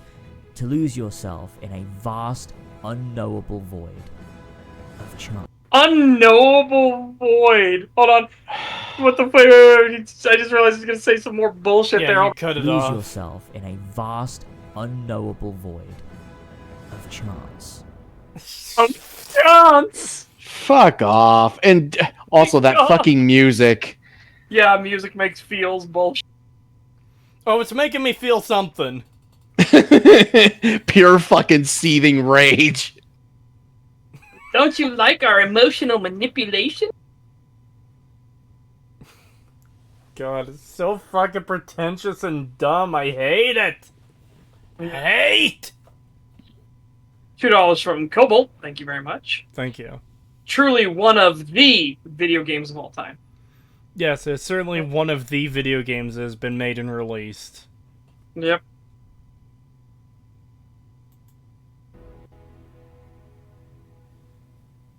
Thank you so much for watching this small, short video. I hope you enjoyed and liked what I had to say.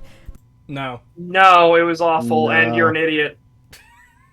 How is there Also- still like 4 minutes I left? was What the gonna fuck? say, I like how there's fucking 4 minutes of shilling here.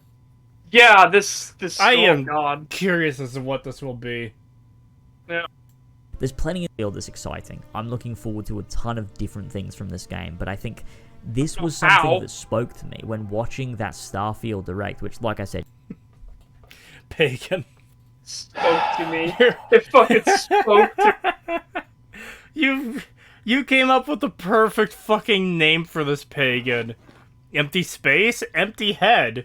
That's why it speaks to him, because it's as fucking empty as his head is. It's the same as his IQ, 0. It's a fucking empty void, whatever the fuck he said. Yeah, the unknowable void of chance.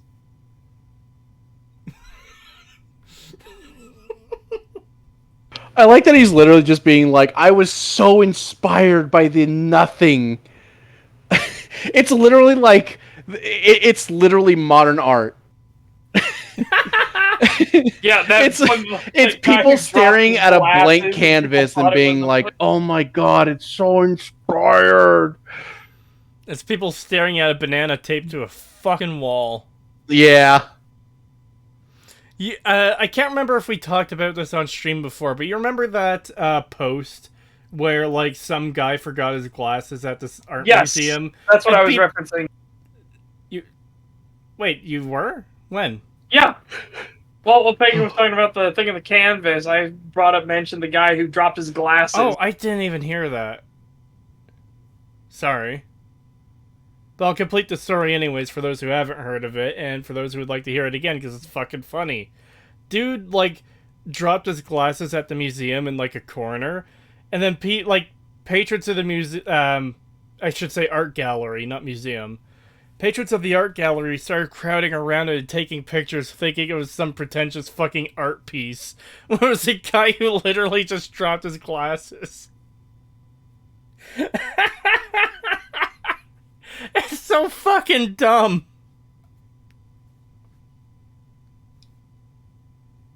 Reaction to that with the link in the description. It hit me in a way where I just thought, wow, this is very unique, very different in the way that they're balancing content and lack of content is in itself. Oh my god! Their balancing of content and lack of content. Jesus Christ. He did say it. He said the emptiness was inspiring to him. He actually just said it. Yep. Fucking Too hell. bad it didn't inspire him to make a good fucking video. How could it? I mean, he was inspired by the lack of content. What the fuck? In itself, it creates an experience that is probably only measured up to by something like the way Red Dead Redemption 2 handles New Austin. It's very interesting. New Austin isn't a lack of fucking content, you idiot! There's tons of content to do there! It's lonely and isolated, yes! Fucking jeez. Just stop. $2 from Cobalt, thank you. The inner machinations of my mind are an enigma. Yeah. The fucking SpongeBob quote. Yep. Fucking Thing. carton of milk falls over. Thing. And I'm wondering whether it's going to hold up, 50 hours in, for example. When I go to an uncharted planet, am I still going to feel that sense of discovery, that sense of the unknown, or is it... You might, because your head is fucking empty. You're like, you might get that because your fucking IQ is like nothing. You aren't even a midwit. You're just like, you're in the fucking proof that humanity was a mistake category. I got pinged twice on the Discord server. One of them was Am's speech about hate from fucking I have no mouth and I must scream. Probably referencing how I feel right now. And the other was at Creetosis. Maybe this will cheer you up. And it's a picture of a turtle with Mitch McConnell's head. Yes. Shit posting.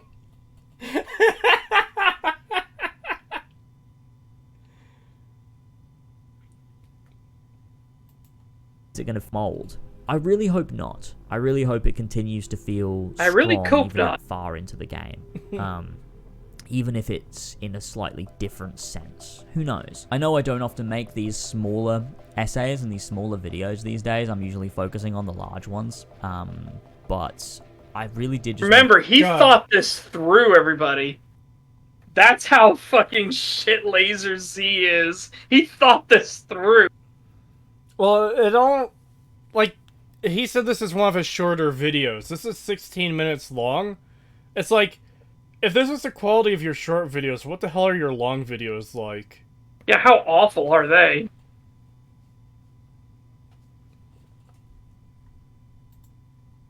I'm not sure what type of videos I'll make when Starfield comes out. obviously, you know, it's difficult to compete with all of the early reviews when you make the content that I do and when you don't get provided with a code, you know, so early that you're able to work on something like that. So whether I make a full video on Starfield is yet to be seen. Although I did really like working on my Skyrim video for the 10-year anniversary of that, which is now demonetized. So that's... You fuck! I shouldn't laugh. I know what it's like to work hard on a video and get it fucking demonetized. I don't know what the fuck this guy could have possibly done to get a Skyrim video demonetized. Yeah, because this guy seems like, well, maybe he was just too egregious in how much he sucks off Bethesda. Maybe that got it demonetized. Because they're like, we don't allow pornographic content on YouTube. I am curious as to what his Skyrim video is, so hold on. I'm just gonna turn that off for a second. I'm obviously not gonna watch the video, but I'm curious as to like what the fuck it even is. Yeah. Because, you know, let's give him the benefit of the doubt and assume, you know, maybe it's actually a good video that goes through, you know, the problems Skyrim has. Maybe it's 5 hours of him saying this game is fucking bullshit. I don't think it is, but who knows? It might be. Well, considering he was praising it here before, I doubt it. Yeah, probably not. No. I'm actually trying to find it here. I'm not seeing it. Oh, God. Oh. He's got a 53-minute video. Saints Row hates Saints Row. The reboot hates the originals. That actually might be a good video. I agree with that premise, for sure. Yeah. That's what it feels like. It feels like malicious in the way it tries to deconstruct the original. Alright, let's try and find the Skyrim video. Because I'm scrolling down. Like, I'm already out of stuff, or videos of his that came out over a year ago. And I'm not seeing Skyrim at all. He did a retrospective of Saints Row about a year ago, too. Well, over a year ago. Oh, there it is. A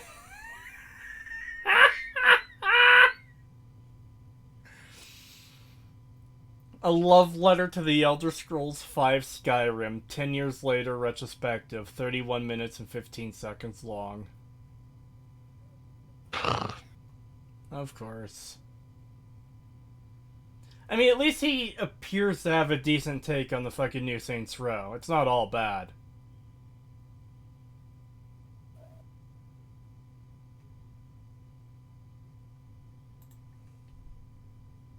Let me just bring this back up.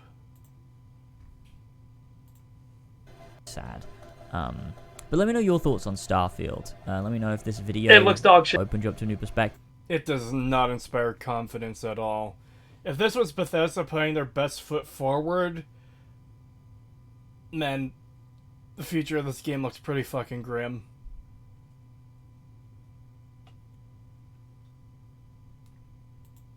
You know, talk to something that you already sort of felt. I like talking about these specific things in games because there's a lot of things that I think are very meaningful, and it was one of the things that I really enjoyed talking about in my retrospective for the first Assassin's Creed, is talking about things that, you know, maybe people don't appreciate a great deal. Okay, hold on. I kind of zoned out there. I got another ping on Discord. Creetosis, it's not all bad what I just said. However, BioShock Infinite is still flawless. A brief critique / analysis. Well, I know what video we'll be fucking covering at some point when I get around to working on the BioShock Infinite video. Fucking goddamn, I despise that game so much. I swear to God, if he uses the argument in that video, oh, people just didn't understand it, that's why they hate it, I'm gonna fucking lose my shit. Very meaningful, and it was one of the things that I really enjoyed talking about in my retrospective for the first Assassin's Creed, is talking about things that, you know, maybe people don't appreciate a great deal, or things that are contentious that I think actually has a lot of deeper meaning to it. And okay, but in this entire video, you just read meaning into the very idea that planets are going to be empty.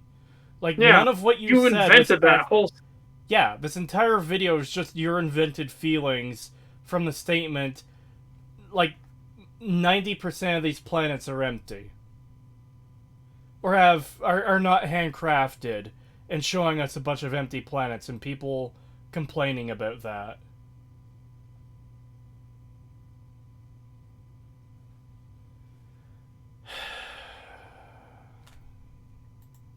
You know, reasoning behind the design, and this was just kind of like a fun little script to write, I think. Maybe I'll try to do some more of this. It depends. I don't... No, don't.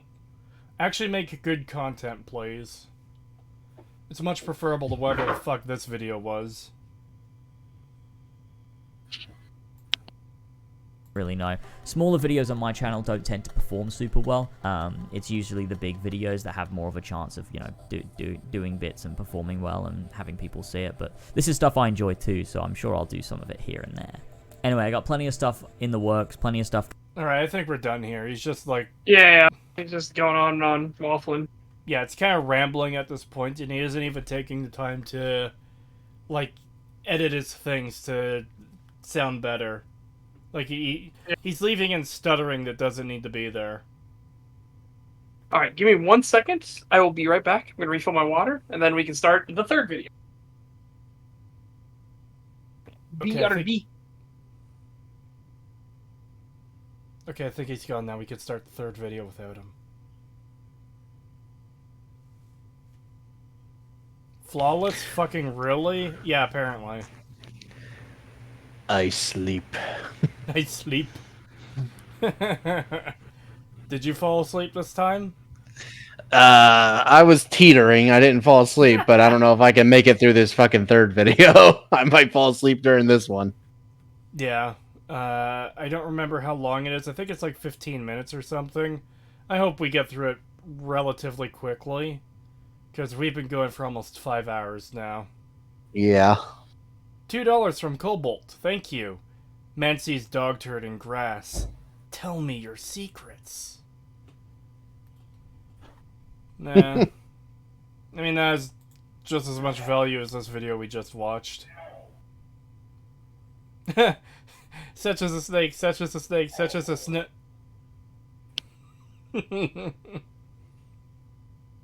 Pagan needs some coffee. Bioshock 1 and 2's tonics is better than Bioshock Infinite's gear. How about some Forewarned streams? There are a couple streams of it now on YouTube, though. Yeah, we should play Forewarned again. We also want to play Demonologist again, because the new map is out, and they fixed the audio issue that we had last time we attempted to play. If I can get the Fallout 4 video, if I can get it out for Wednesday, I'll see if we can maybe stream Demonologist Thursday. If these guys are up for it. Although Seth will probably be doing another 9-hour fucking stream of Baldur's Gate 3. Yeah. I'm pretty sure We'll I have to can test. talk him into it. They said in the patch notes that it's fixed. No, I'm at the forewarned thing with my issue. We Right. literally couldn't play it last time because I could not join the lobby for some reason. Yeah, hopefully that's not an issue anymore, too.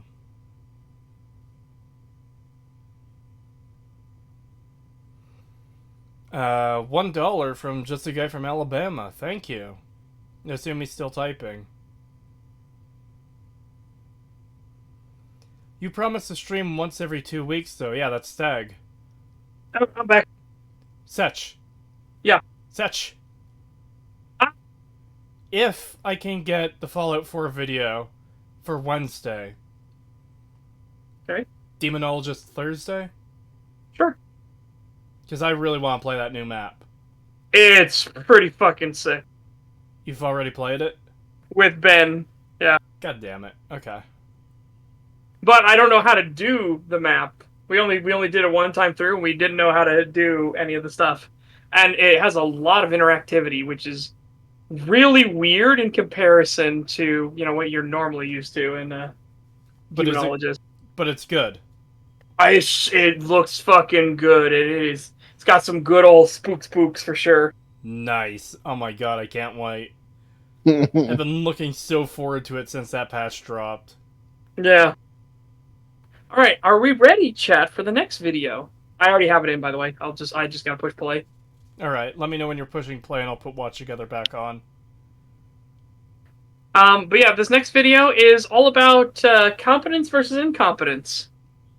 And it comes from a channel I talked about last time called Master Samwise. And I think this will actually do a lot of give us a lot of good conversation and stuff to talk about here. Sorry. All right, I pushed play and then I tried to hit pause right off the bat, but I am ready, Cree. You can switch it over. So, the video is called Obi-Wan Ruined the Empire, but Andor Fixed It. And, when Such recommended this video, none of us had watched Andor yet. These two still haven't. I've watched through all of Andor in the past 2 days, and holy shit, it is really good. Yeah. And it's not a particularly high bar to cross, but in terms of, like, TV movie content, it is unironically the best Star Wars we've gotten since the original trilogy. It's better than the prequels, it's better than anything else Disney has made. The characters are usually incredibly competent, they're, like, working hard towards their goals, they're not retarded for the convenience of the plot. It is really fucking good. Please watch it if you haven't. And what I have heard, and you can confirm this, you don't have to go into detail on it, you can confirm or deny it. I have heard that the Security Bureau are the most enjoyable aspect of Andor.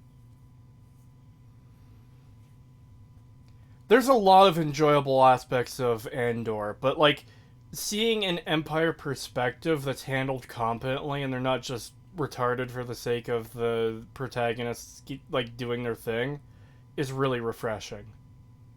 Nice. Yeah, and for anyone curious, the thumbnail for this video has the Obi-Wan Kenobi show with the fucking snow speeders attacking Fort Inquisitorius. And then underneath it, it shows one of the Security Bureau coming off of an Imperial shuttle. And over the snow speeders, it has idiocy. And over the Security Bureau, it has competence. Just quickly, have you watched this entire video? Yes, multiple times, actually, because I think it's really fucking good. Does it spoil anything in the story? A little bit, but only specifically when referencing the heist. Because he specifically uses the heist and Fort Inquisitorius because they're the same thing thematically, right? Right. Like, and he's showing the reaction to both of them, and then, of course, he dips a little bit into stormtroopers and how pathetic they are in Obi-Wan, and how that's a horrible reputation they earned on Vader telling them to be inaccurate so that these people can escape. Yeah.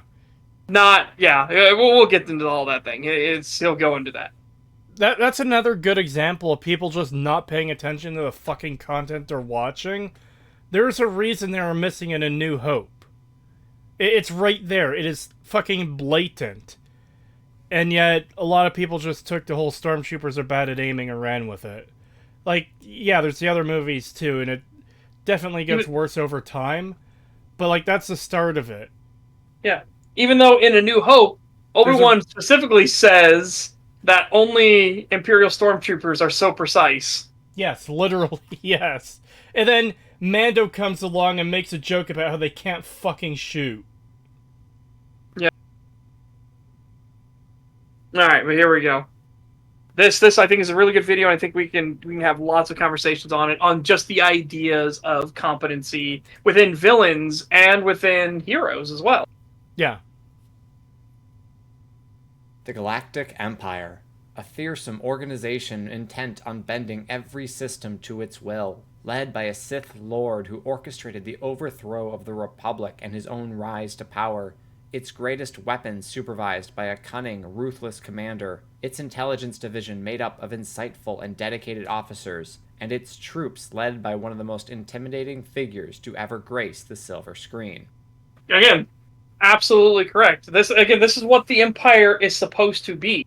They Yes. didn't get this big by being incompetent buffoons and like clown wacky antics. They didn't take over everything by just being nameless mooks. They actually had to fight and earn their place too. Once you start the empire, people are going to resist. And if you want to keep your empire, you need to be competent. Yeah. Also, something I want to mention quickly too, since we saw him for a brief second there in one of those clips. Qyburn plays a high-ranking Imperial officer really fucking well. Yeah, I've from little brief snippets I have seen of the security bureau, it's a highlight for sure. And he's very like the way his mannerisms and his way of speaking are very fucking good.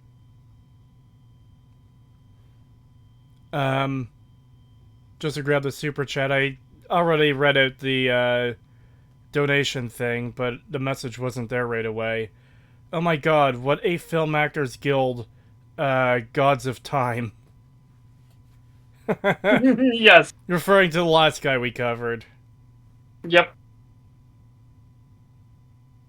On Kenobi, a bunch of useless idiots.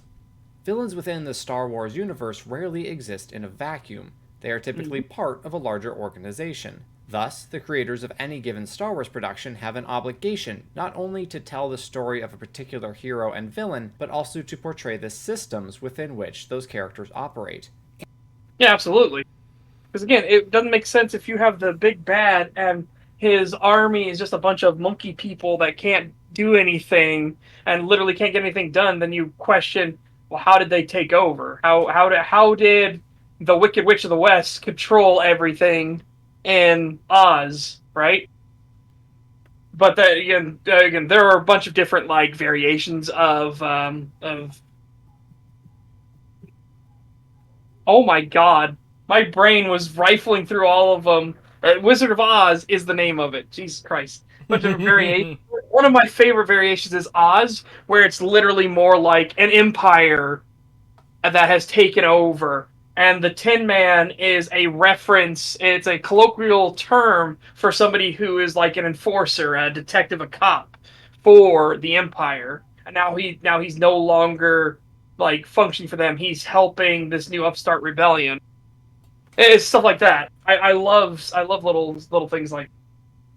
Well, not just that, but like I said, I just watched through all of Andor, and it is incredibly refreshing to see like the main villain faction, the Empire, being portrayed competently, where they're like actually investigating important leads, they're making progress, they're not afraid to fucking like, well, obviously it's the Empire, they're doing dirty shit anyways, to like get information or to try and make their plans go off correctly and stuff, which is so refreshing just because we've gotten so much insane incompetence from the rest of the entire rest of Disney Star Wars.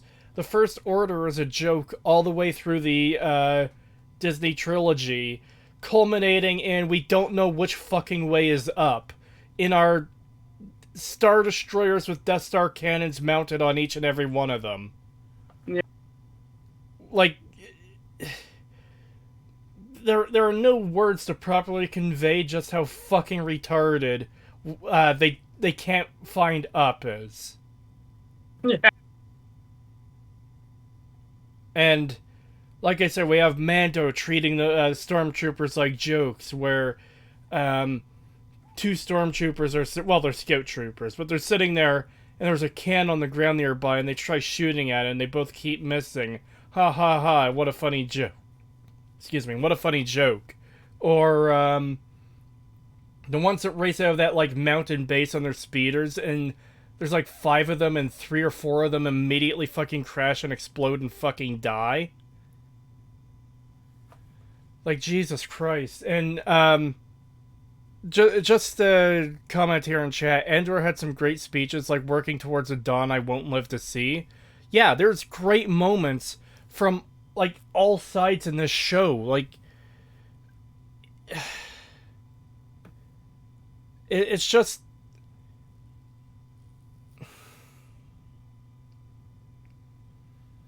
it's just when you get so much garbage and you feel like something that you love is fucking dead, and then you find like a diamond in the rough like this, where like who the fuck would have expected the Andor show of all things to be fucking amazing? Where it's like, yeah, it's this character from a movie that honestly isn't really good. It's the best of Disney's movies, and it's a winner by default. And it's like this nothing character in the movie, and they build a show around him, and it's the best thing Disney has fucking made. Like, not just in Star Wars, but just in general in the past several years. Yeah.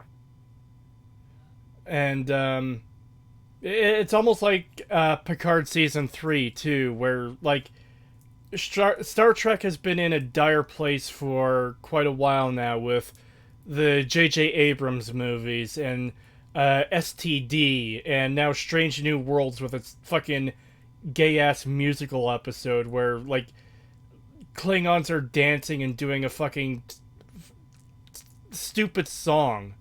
Which, holy shit, I heard that the other day on, I think it was Open Bar that played a clip of that. I had seen the video before I didn't unmute it because I knew it would be cringe.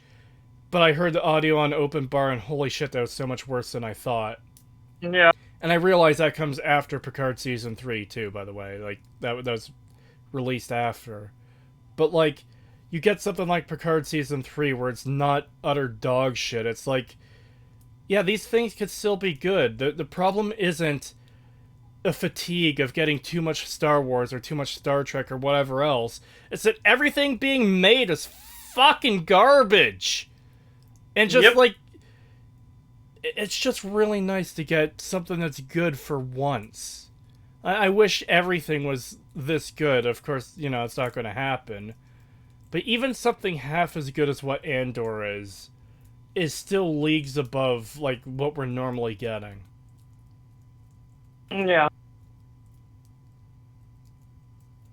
And, but back to the thing I was talking about, the point was, you need to have competency within your villains so that, one, you can understand how they even took over to begin with, or how they're running things, or how they're an actual threat.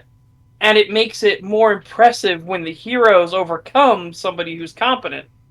Yes, exactly. Because, it's, again, using Rise of Skywalker as the example, when all those Death Star destroyers get fucking blown up at the end, that's not impressive because they were dominoes set up to be knocked down in, like, a very clear and obvious way. They couldn't tell which fucking way was up. It was, like, their main weakness. And, oh, not just that, the fact that the Death Star cannons were glass, like, literal glass cannons, where if you shoot them, it blows up the entire ship. Great fucking design there. It's just such an absurd level of incompetence where, like, yeah, of course, the good guys are going to defeat them, and it's just this underwhelming slop of nothingness. Whereas in Andor, like, yeah, the threats they're facing feel real, where, like, every time they've got a plan around, like, what the Empire is doing, or, like, exploiting weaknesses they may have, or whatever else. It is, like, the threat is real. And, like, they pull off, like impressive achievements, like the characters in universe, like doing what they do to survive and like get through the world and do their little plans and stuff. Yeah, they're going to talk about well, he's going to talk about that in this video, one of those incidents, because it highlights how competent the Empire is in Andor versus Obi-Wan. Yeah.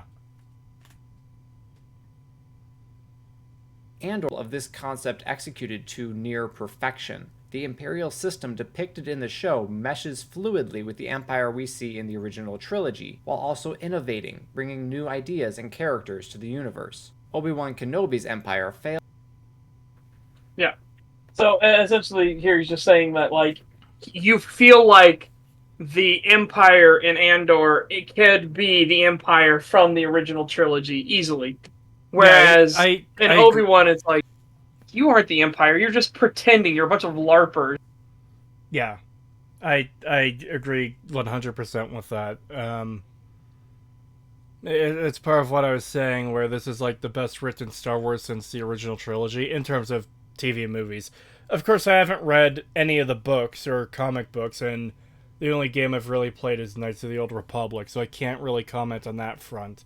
In terms of TV and movie, it's easily the best since the original trilogy.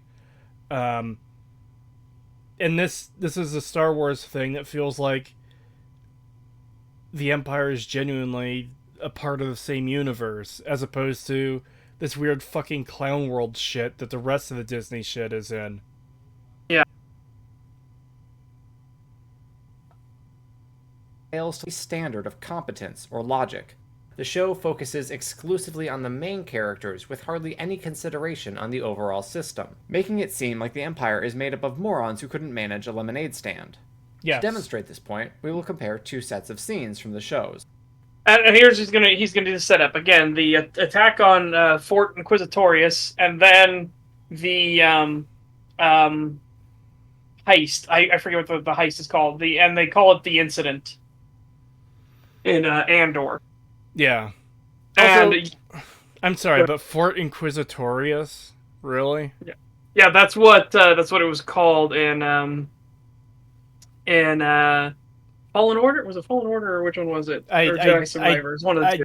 I don't care where it's from. That's a fucking stupid name. It is. Yeah, but remember, those are canon. Keep in mind, those are canon No, I know. to Disney Star Wars. No, I know. Because But I'm saying that because it makes it so much worse for what's about to happen. Okay. I will say quickly, too, is the absolute worst part of Andor, from what I've seen the whole show, but I think the worst part of Andor is when they reference Disney Star Wars planets, like Canto Bight was mentioned, Jakku was mentioned. It's just like, oh god, please just leave those in the trash can where they belong. Like, I'd prefer them to make up a planet called fucking Glemor Tupu over referencing Jakku or Canto Bight. Yeah. Are the Aldani heist and the incursion into Fortress Inquisitorius. Why? Yep. I don't see any shields. That's because no one would be stupid enough to attack them. That's why they only keep a 40-man regiment in the garrison. Because they know no one's stupid enough to try it. On the face Again, see, he's about to mention that, but you heard what they said there, and it sounds like they're saying the exact same thing, right?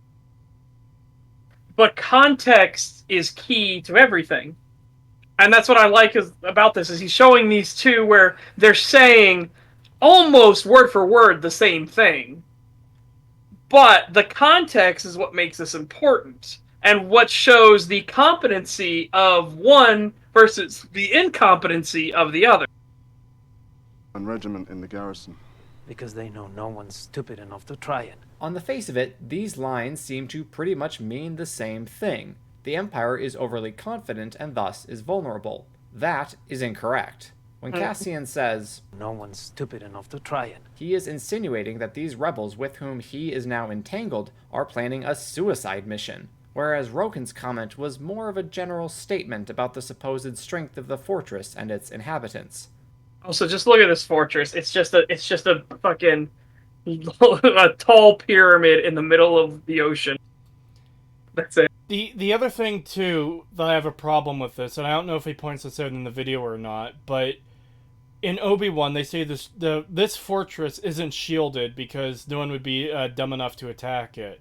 That is inherently implying they're taking less like security procedures to just because they don't think it would happen. Like, yep.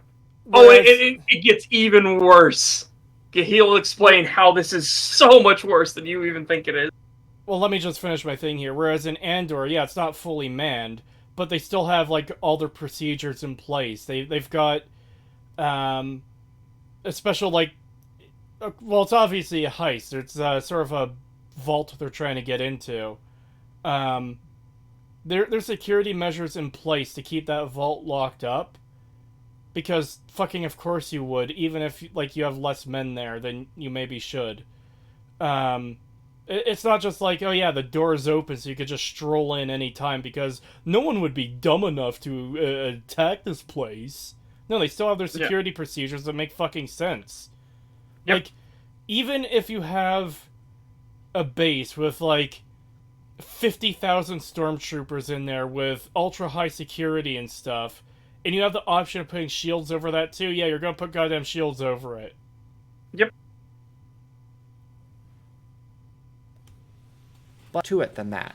Cassian's forceful declaration follows a statement on the size of the Aldhani garrison, which is rather small. This is because foot soldiers on the ground at Aldhani are in fact only there to prevent the sort of feat which the rebels are about to attempt. And yeah.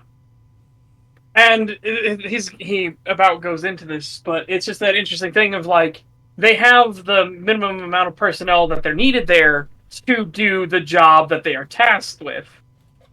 That's what they want, therefore. And it's because there's additional context of this garrison isn't here to fight off like an invading army or anything like that. That's not their job. They're here to stop a heist and sound the alarm if there is a heist. That's it. That's their job. I also want they aren't supposed to be like frontline fucking troops.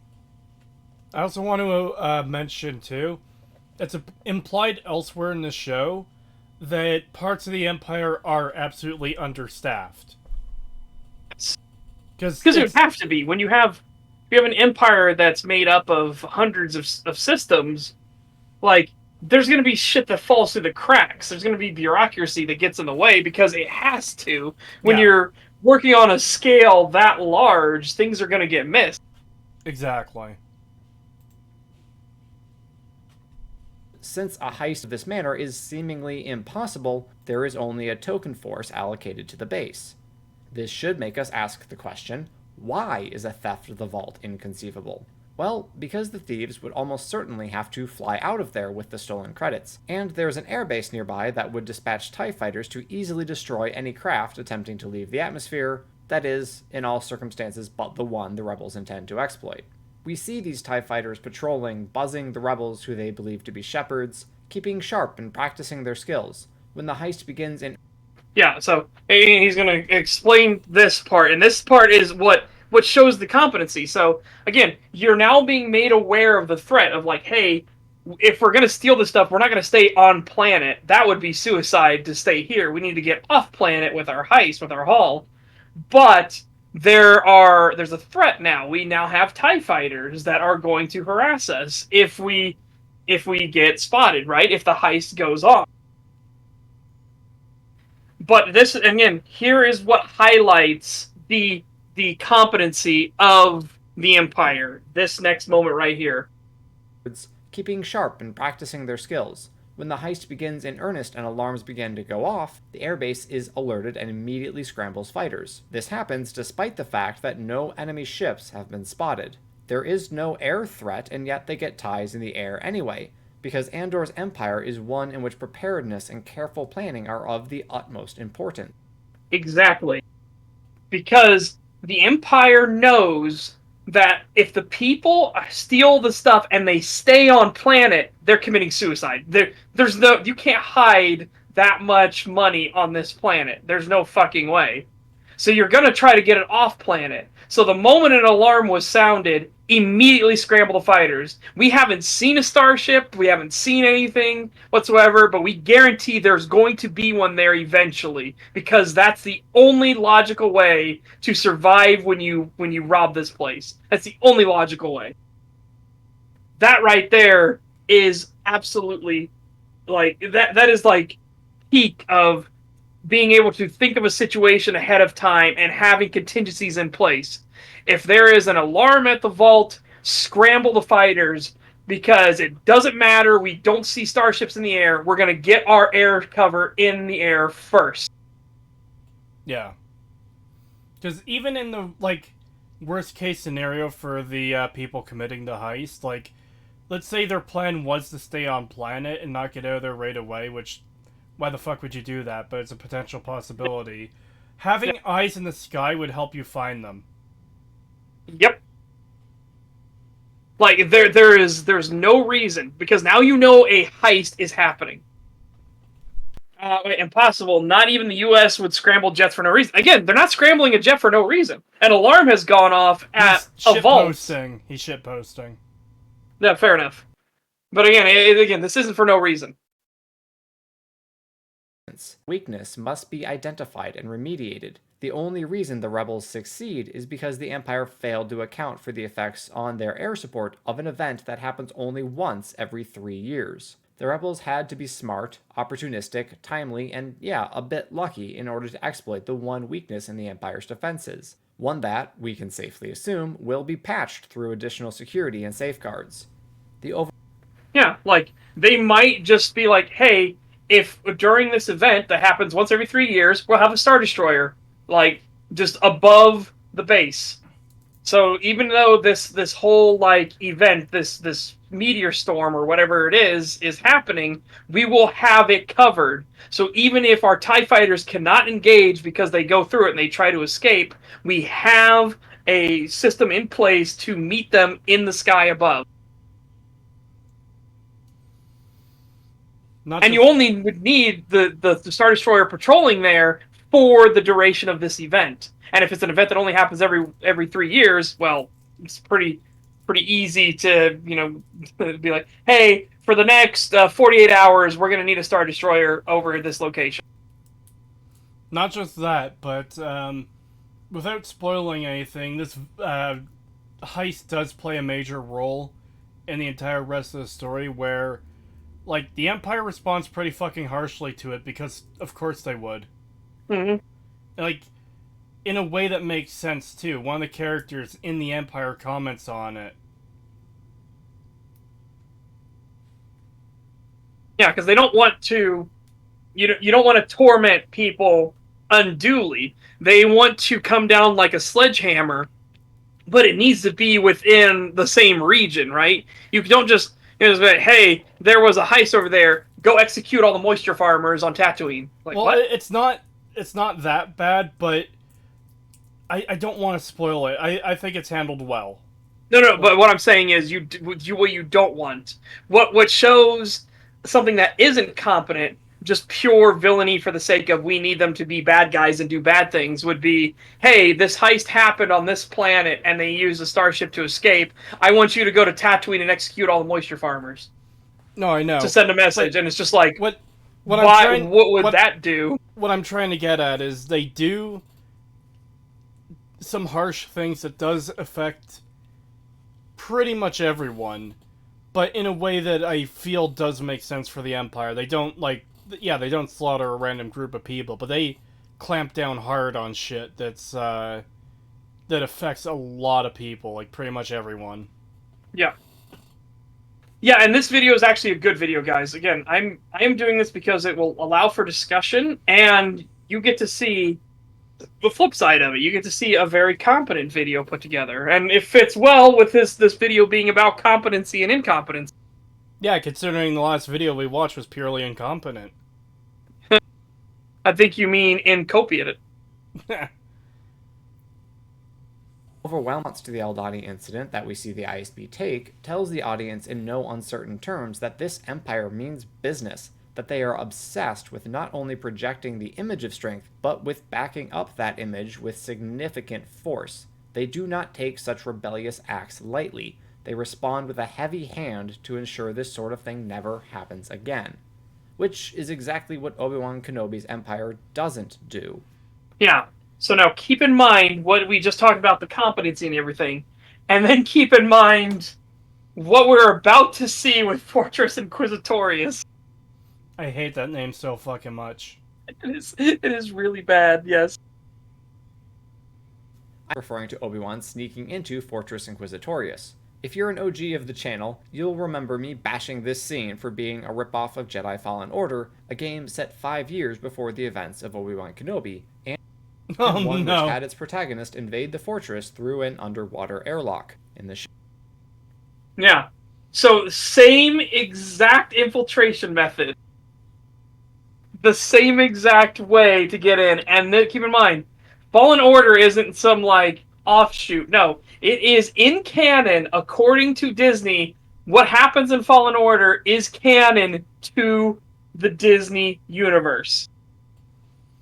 So this happened 5 years ago, and it's going to happen again, and they didn't do anything to remedy the problem. Yeah, it's fucking dumb. It's exactly what I would expect from Disney Star Wars, actually. Yeah. And it gets so much worse, and he'll explain, because of the way that this door was open is stupid in and of itself.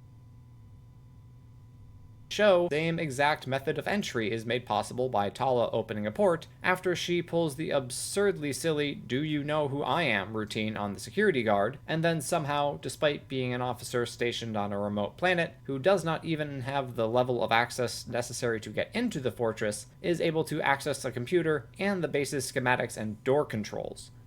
Yeah, which is incredibly fucking stupid. And he'll explain the concept, and I want to go deeper into that concept and give you guys an example of how that concept is put in action. Yeah. I'm just thinking of what I can try and comment on here, because, like, he does sum it up really well there, what the problems are. Like, all the breaks in logic where, yeah, she doesn't have clearance or access to this facility, but she could just do stuff because it's convenient for the plot. That's really dumb. Yeah, and she only did that because when she was questioned by an officer who does have access to this facility and does have the authority to be there, confronted her, she just like, "And do you know who I am?" Stuff like that, and basically Oh, God, bluffed it's her so way past fucking it. cringe. Yeah. What else? There's something else I was wanting to say. Oh, yeah. It kind of reminds me of Mando's fucking face scanner, where, like, you don't need to be a member of the Empire, you just need to have a face, which, Yes. like, shocking revelation here, pretty much every single living fucking creature has a face. Yeah. Especially in Star Wars. So, like, the face scanner just... Because... I'm realizing some people in chat might not know about the face scanner. In Mando, there's an episode, I think it's season 2. There's an episode where they're doing this undercover operation thing, and, you know, Mando has this whole thing, oh, they must not see my face, I must always wear the helmet, because we've decided to write this incredibly retarded piece of lore for Star Wars. And it should go without saying that Mando, a bounty hunter, is not part of the Empire. And to get into a computer to find where Baby Yoda is, and by the way, Baby Yoda should be fucking punted into a pool of lava. To find out where Baby Yoda is, he needs to get on this computer, which requires a face scan for access. Now, the obvious thing would be, oh, so you need the face of an Imperial officer of some kind to get into this. Maybe not even as high as an officer, maybe just like... Maybe even the grunts are good enough to get in. Or an NCO. Like, maybe a stormtrooper sergeant or something like that. Something like that, yeah. Because that would make sense. That's the whole point of having a scanner there, so you could keep people out who aren't supposed to be in. No, Mando just takes his helmet off, gets his face scanned, this guy who isn't part of the Empire, and it lets him in just like that. It's literally a scanner that scans to see if you have a face, and if you do, it lets you in. When, reminder, every living creature has a fucking face. Yeah. Like, you could have held up a fucking dog to that thing and would have scanned its face and probably let it in. Alright, but here he's going to explain what the concept is, and I'm going to give you an example with Space Station 13. But here is the example of how security systems are supposed to work in a logical world, in a logical setting. Schematics and door controls. Because Obi-Wan Kenobi's Empire apparently doesn't have the slightest understanding of the principle of least privilege. Okay, so I wanted this here. So least privilege, the principle that a security architecture should be designed so that each entity is granted the minimum system resources and authorizations that the entity needs to perform its function. So what does that mean in practical terms? In Space Station 13, you have a security department. This security department is made up of the brig physician, the warden, the head of security, security officers, like multiple of them, and the detective, right? Oh, and lawyers. We'll add lawyers in there too. So, as head of security, you have access to everything in there because you are the head of security. You should have access to everything in there. As the warden, you have access to everything in there besides the head of security's office because you're not head of security. But you are the warden. It is your job to take care of the brig on a space station. As the detective, you have access to the entryway leading to the cells of the security office. And that's it. You don't need access to the armory. You don't need access to the head of security's office. You don't need access to the warden's office. You only need access to the initial parts. As lawyer, you have access to the entryway of security because you need to be able to meet with clients. As the brig physician, you have access to the brig and the front room of the security room. You don't have access to the security office or the head of security or the warden's office. Because as the brig physician, your job is to provide medical aid for security and for prisoners. That's it. So notice that if you're a security officer, you can't just walk into the armory and grab a gun. If you are a lawyer, you can't walk into the armory and grab a gun. If you're the brig physician, you can't walk into the armory and grab a gun. You have the minimum amount of security clearance for what your job requires, and that's it. You don't get anything else. Even though you as a security officer can carry a gun, you aren't allowed to go in the armory and get one.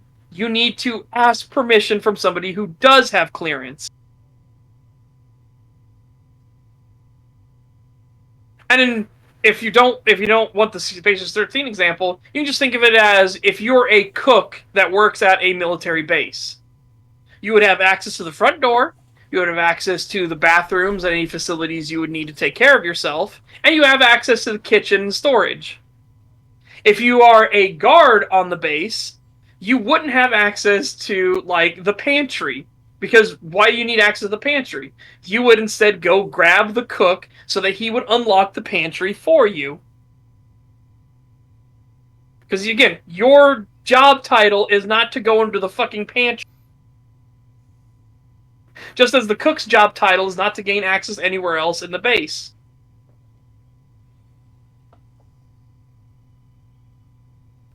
Hopefully that makes sense, but again, like I said, I wanted to give you a couple examples of what least privilege is like in function, rather than just getting what the definition of it is. Just checking quickly too. Pagan, are you alive? No, he's fucking dead. I sent his ass to the glue factory an hour ago. Rest in peace, Pagan. Hold on, I need to do a thing very quickly. Hold on.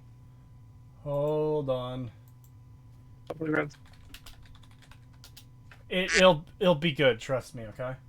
Just trust me. Unmute. Sorry, tab. I did a thing already. Wait, what'd you do? Oh, that? Okay, what I was gonna do was hold on, just a second.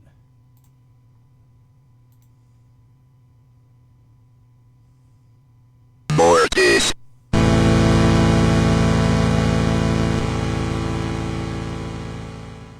I really should have that on standby.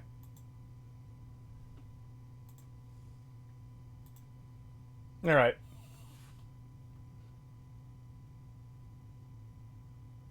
Oh, nice. I was waiting to see what it was because I couldn't hear it, obviously, through Discord. Yeah. Mortis. Mortis. Bwah. Yeah, so again, here he's highlighting the differences between them. One is a security force that is minimal. Yeah, maybe it should have been bigger, sure, but they're not a frontline force, and they're only there to guard the vault and raise the alarm. And when they do, there is an Imperial outpost, a starbase nearby, that dispatches TIE fighters immediately upon getting the signal that there's an alarm going off. Like, so you can already see the competency of the Empire in Andor. And here, An Imperial officer wanders into Fortress Inquisitorius who doesn't have access, shouldn't be there, and bluffs her way past another officer after she got denied by the security system, wanders in, sits at a control panel inside one of the security rooms, and opens up the fucking bottom door without any alarms or anything going off, nothing to alert anybody else or a supervisor. And by supervisor, I mean like any other higher ranking officer who would be in charge and responsible for this shift. No, nothing. Nothing at all. And to top it off, it is the exact same way the fortress was already breached 5 years earlier. They had no other defenses. They didn't seal up the waterways or anything. They didn't put motion trackers down there. Nothing. They didn't. I shouldn't say they didn't. Did they even put an armed guard down there? Like, just one even? I think there's just the one. Okay, so there is at least one guard. Yeah, but I think he's not there to guard it. I think he just happened to be that way. You know what I mean? Be there.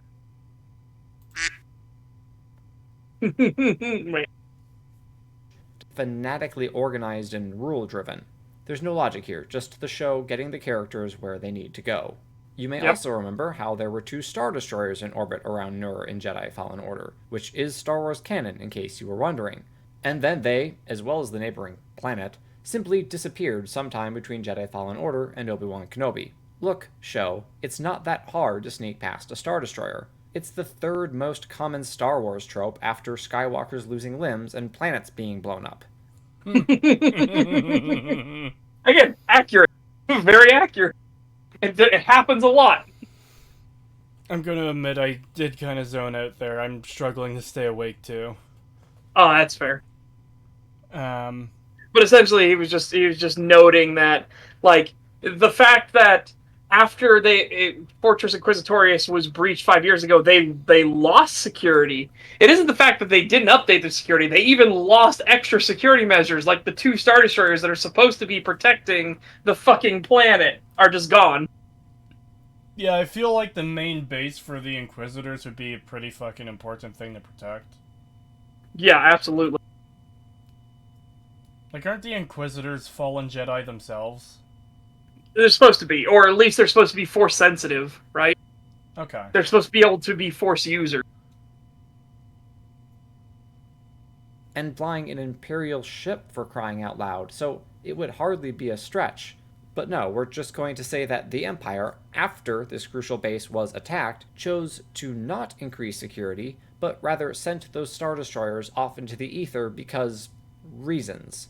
Not a great plan. Yep. Oh, and the game Not a great plan. Absolutely correct. also had a whole scene with the tunnel glass breaking and causing a flood. Sound familiar? So, after Cal's rampage through the Inquisitor's base, what exactly did the Empire do to stop such a catastrophe from reoccurring? Easy. They made security worse. Goodbye, Star Destroyers. Farewell, shield. Do we reinforce the tunnel walls? Nah, no design flaw there. We're totally fine having a single blaster bolt from an E11 cause a crack that leads to major flooding. Hey, it... Yep. Yeah. Again, what a fucking joke. It was already bad enough as it was, but the fact that they specifically said that Fallen Order was canon to the Disney universe makes it way worse. Because all of this stuff happened before. Yeah. It's like... I don't know, it's like if the first bank that got robbed decided to not do anything, not step up security in any way, shape, or form. And... yeah. Like, we wouldn't have die packs today because of it, or whatever. Yep. Or, like, instead of upgrading security, they fired all the security guards and didn't hire anyone because it didn't help the first time, or whatever. Yeah. And so now they don't have any security whatsoever. Yeah, it's like a bank having, like, a literal armed guard. Like, he's got a fucking submachine gun strapped around him. And he's just standing there, like, on watch all the time. Then they get robbed and they're like, yeah, we don't need you anymore. Goodbye. Yeah. Like, what?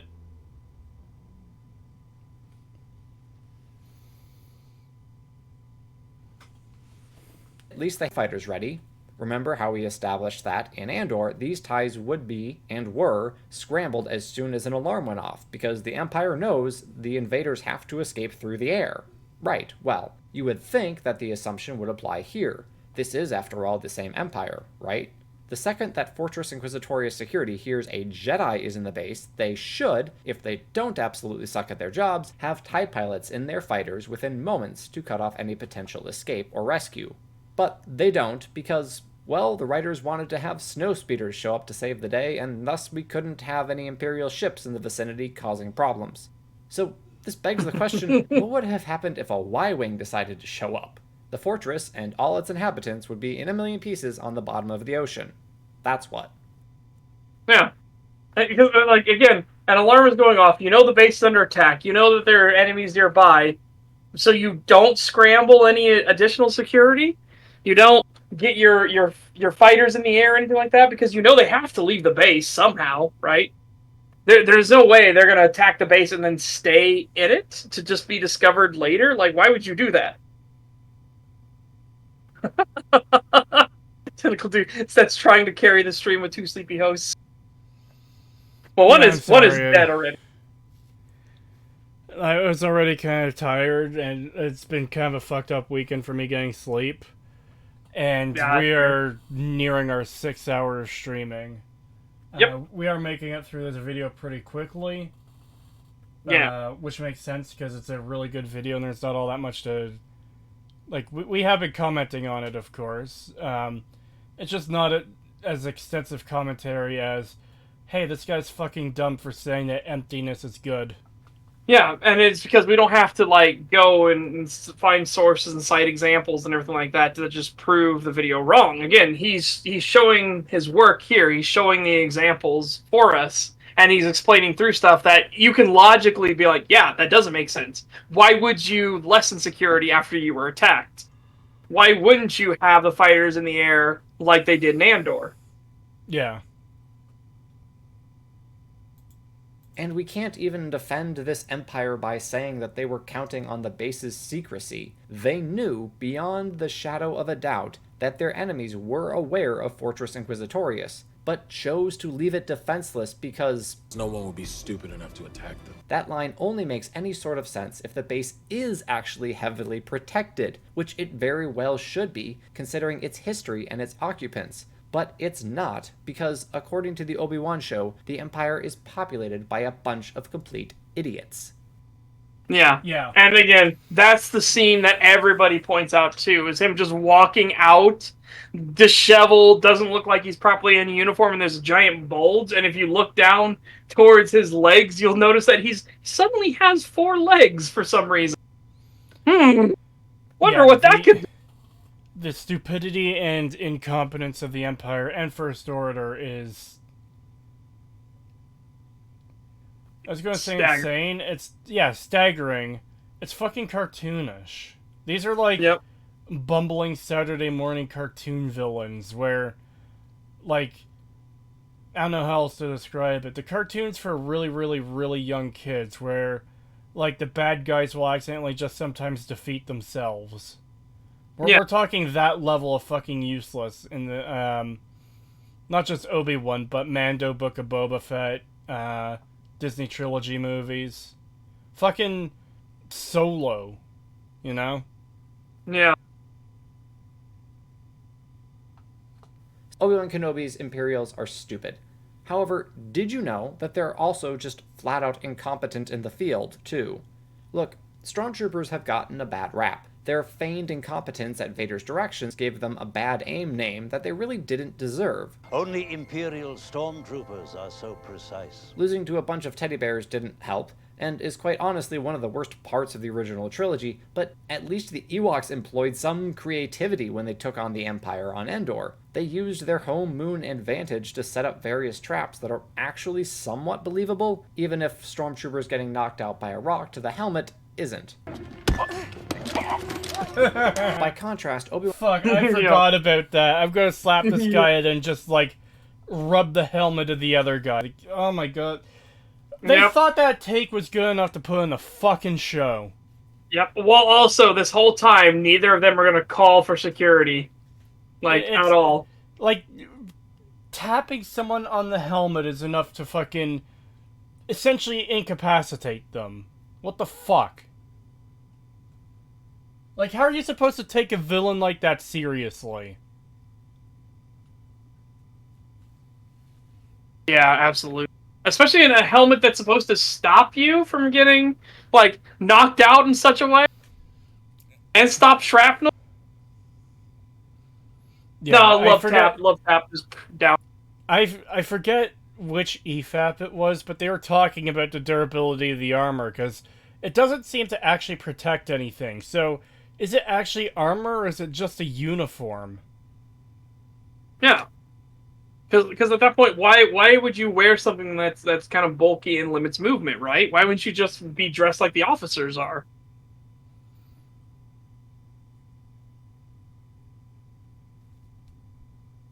Obi-Wan can zero creativity when the path faces off against the Empire in one of the most atrociously shot and directed fight scenes in history. Again, I've already bashed the scene. How many stormtroopers do you think are there? I'd say at least 50, right? I was gonna say 40 or 50. And you saw that small group of, like, people Path there. rebel. Yeah. The rebels shouldn't stand a fucking chance. Yeah, and the fact that one of their leadership is standing in the fucking open in front of them in what this is called point blank range in combat, by the way. Yeah. This is like literally you don't really need to fucking aim, point in the general direction of the person, and you're probably gonna fucking hit them. Yeah. And just to remind everyone, Order 66, a lot of the Jedi got wiped out. Well, Star Wars keeps inventing Jedi that somehow survived Order 66, thus undermining it, but let's just take it at its original context. Almost every single Jedi was wiped out during Order 66. A lot of them taken by surprise, and some of them with even less soldiers than what's there. There's, like, the blue... I think she's a Twi'lek chick, that one Jedi that... It's the shot in the movie where she falls to the floor under this gigantic flower, and you see the laser bolts lighting up like the underside of the flower petal as the camera's pulling back from above. Yeah. Like, how many stormtroopers are around her? Half a dozen? Not fucking 50? And they take her out?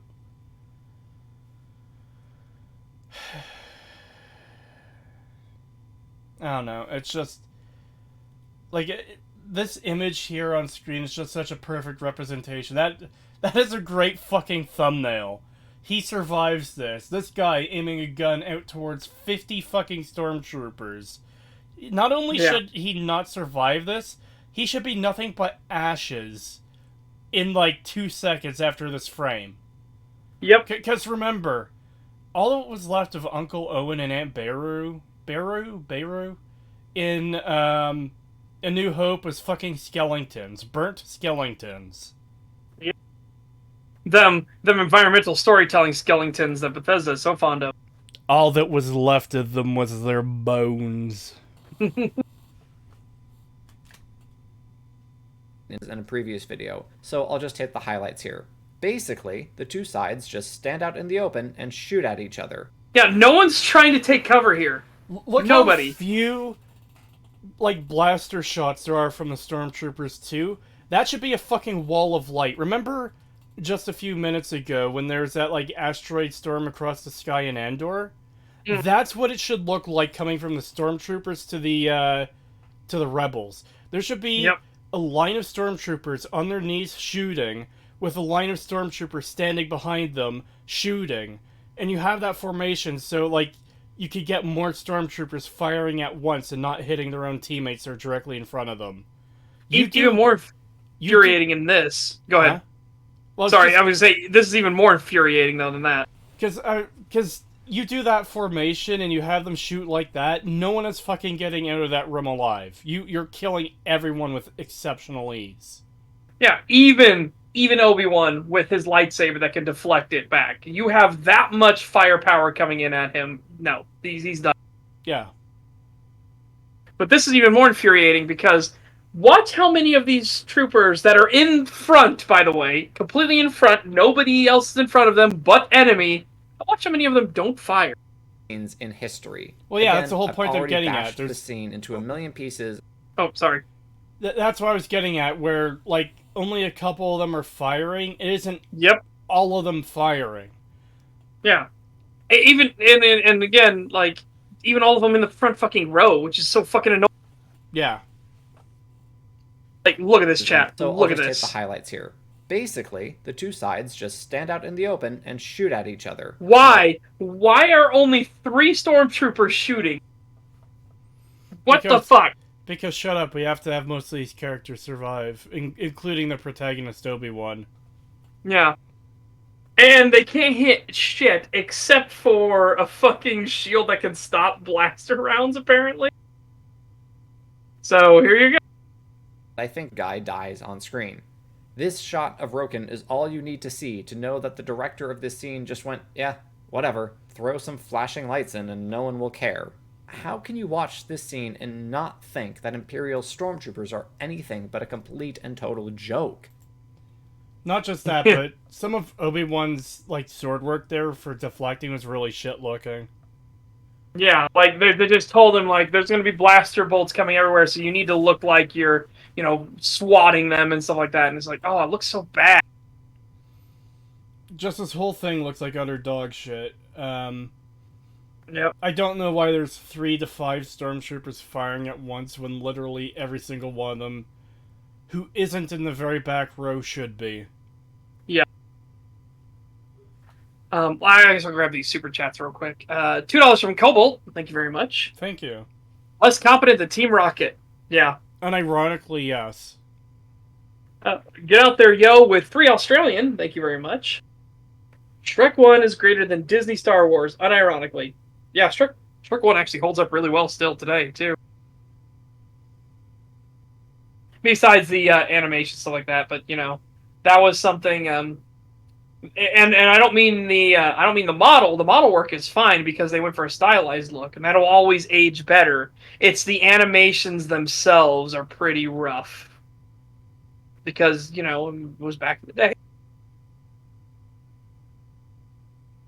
They have no reason to hold back.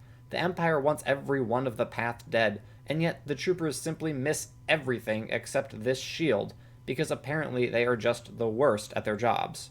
That's a problem. We don't need stormtroopers to be an existential threat to our main characters, but they need to have some weight behind them, some consequences to their actions. They should pose a threat to somebody. When the masked infantry of the Empire shows up, it should mean something to the audience. Should make us go, okay, things are getting serious. Stormtroopers shouldn't be mere cannon fodder because the show needs faceless bad guys to kill. That's just cheap and lazy writing. We've grown beyond that. Andor understands this. I just realized there's some of those stormtroopers at the very back who physically wouldn't be able to see anything but other stormtroopers that are actually shooting. Yeah, that's why I excluded them from, they should be able, like, all of them should be shooting. Yeah. Except for the ones in the back. But the fact that they actually did have them shooting is like, what? Oh, God. Yeah, look at that again. And again, it's just a brief moment when it pans up and you just see them firing. The ones at the very back. Needs faceless bad guys to kill. That's just cheap and lazy writing. We've grown beyond that. Look at this. Andor They're shooting their friends in the back. Those are some buddy fuckers right there. Some fucking Blue Falcon pieces of shit. Oh my god.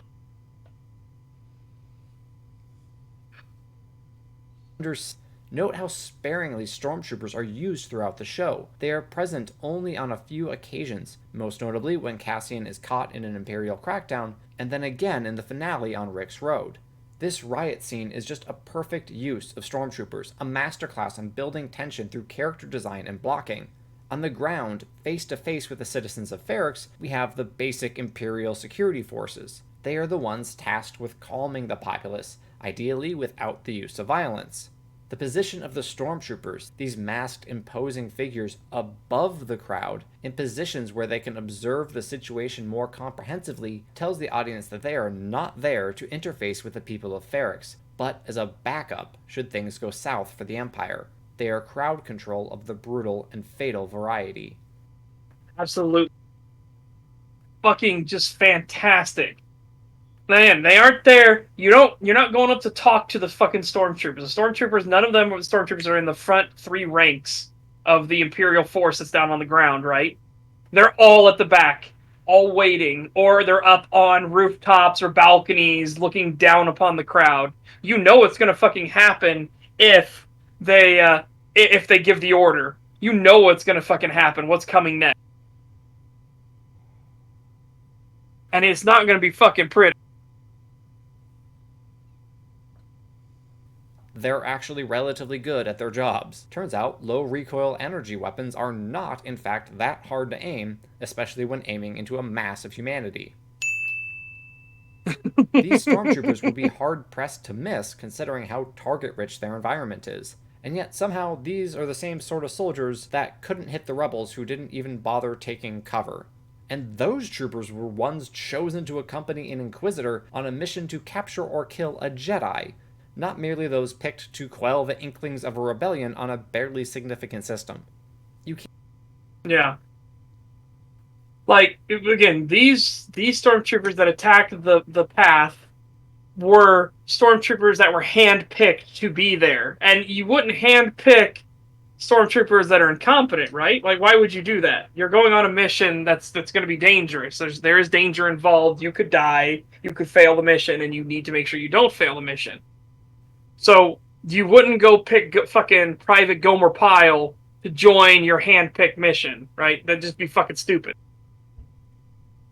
Meanwhile, Andor actually would have an excuse for, hey, these are stormtroopers on a backwater, a nothingness, a nothing burger of a planetoid. Why would you have your elite of the elite there? These would be like your lesser stormtroopers, or maybe they've gotten rusty because they've been on this backwater for so long and nothing happened. And yet, it's the stormtroopers on the backwater that are highly competent and effective at their job, and it's the stormtroopers that are handpicked by Inquisitors that are completely incompetent.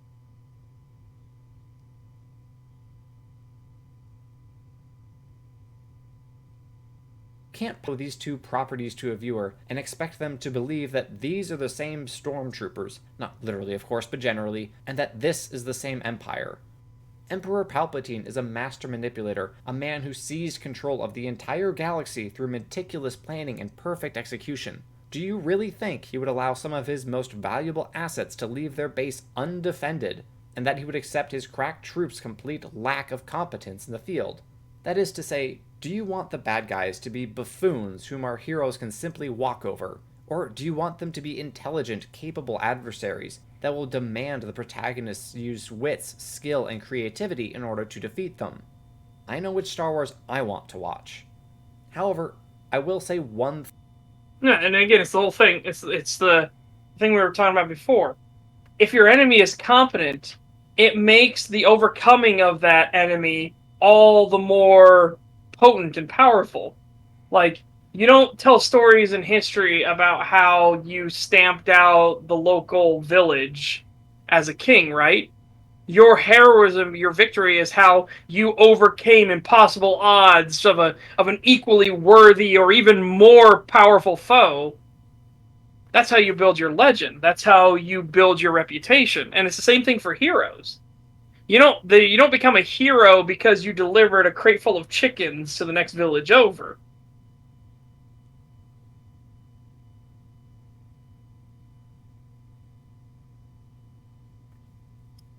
In fairness, the NCR sent Oliver to the dam. I'm joking, but good lord, this is awful. Yeah. Saving Private Stormtrooper win. Unironically, I would love to get more media from the Imperial's perspective. Because I find the Imperial perspective far more interesting. Why would somebody join the Stormtroopers? Why would somebody join the Empire? Well, a lot of it would be security and stability. Security, stability, safety. Like, what if your planet was a planet that was being ravaged by marauders and raiders constantly, and then the Empire came in and they made things safer, and they made trade flourish, and now your world, your planet is doing much better. Under the Empire, you have a job, you have security, you have luxuries now. Before, you had nothing but fear and terror and were constantly under attack and threat. That would be genuinely interesting. To see the side that views the rebels not as heroes overcoming an authoritarian dictatorship, but as monsters, as people creating chaos and killing people, innocents, and causing, like, normal, innocent people to suffer through their actions. You know, the freedom fighters that are actually despised and reviled, the rebels as terrorists, as they should be. Because the majority of people in the Empire would likely feel the Empire was a benefit to them, and that they are, like, happier under the Empire's yoke. And I don't mean the people that are literally being, hauled off and, like, killed and executed and stuff like that. Obviously, they wouldn't be. But for a normal citizen who maybe they were under threat from, like, sand people or attacks from other raiders or slave groups like the Orion Syndicate or whatever, they'd probably feel the Empire is, like, a great benefit to them. That their life is better. Yeah, one man's freedom fighter is another man's terrorist, absolutely. Buffoonery. Please note that this is not a story angle the Obi-Wan show actually leaned into, but rather a generous interpretation I am making that, if actually explored in the show or in future Star Wars properties, could be quite interesting. The idea is simple.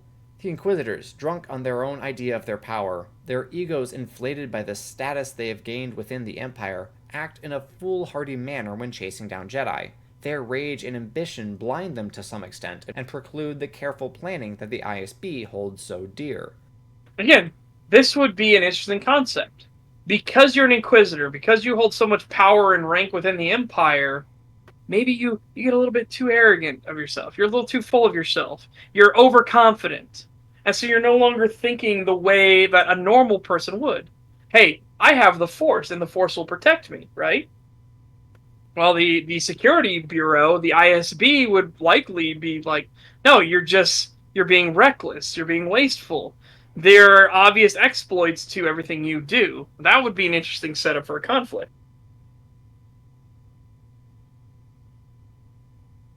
This is housed to some extent in Jedi Survivor. Denvik's going big these days. Can you blame me? Competition for funding is getting fierce. If you ask me, the Inquisitorius isn't worth the credit. The ISB's track record is far superior. A relic, that's what they are. Due to heightened security, this hangar is restricted. All traffic... It's a shame that, by the way, that that there's a announcement going on at the same time while you're trying to listen to the dialogue. That's not this guy's fault. There's nothing Master Samwise could have done about that. The announcement system was going to fuck him on that one anyway. But basically, he's saying, and the sooner the powers that be realize that fact, the more prosperous our empire will become.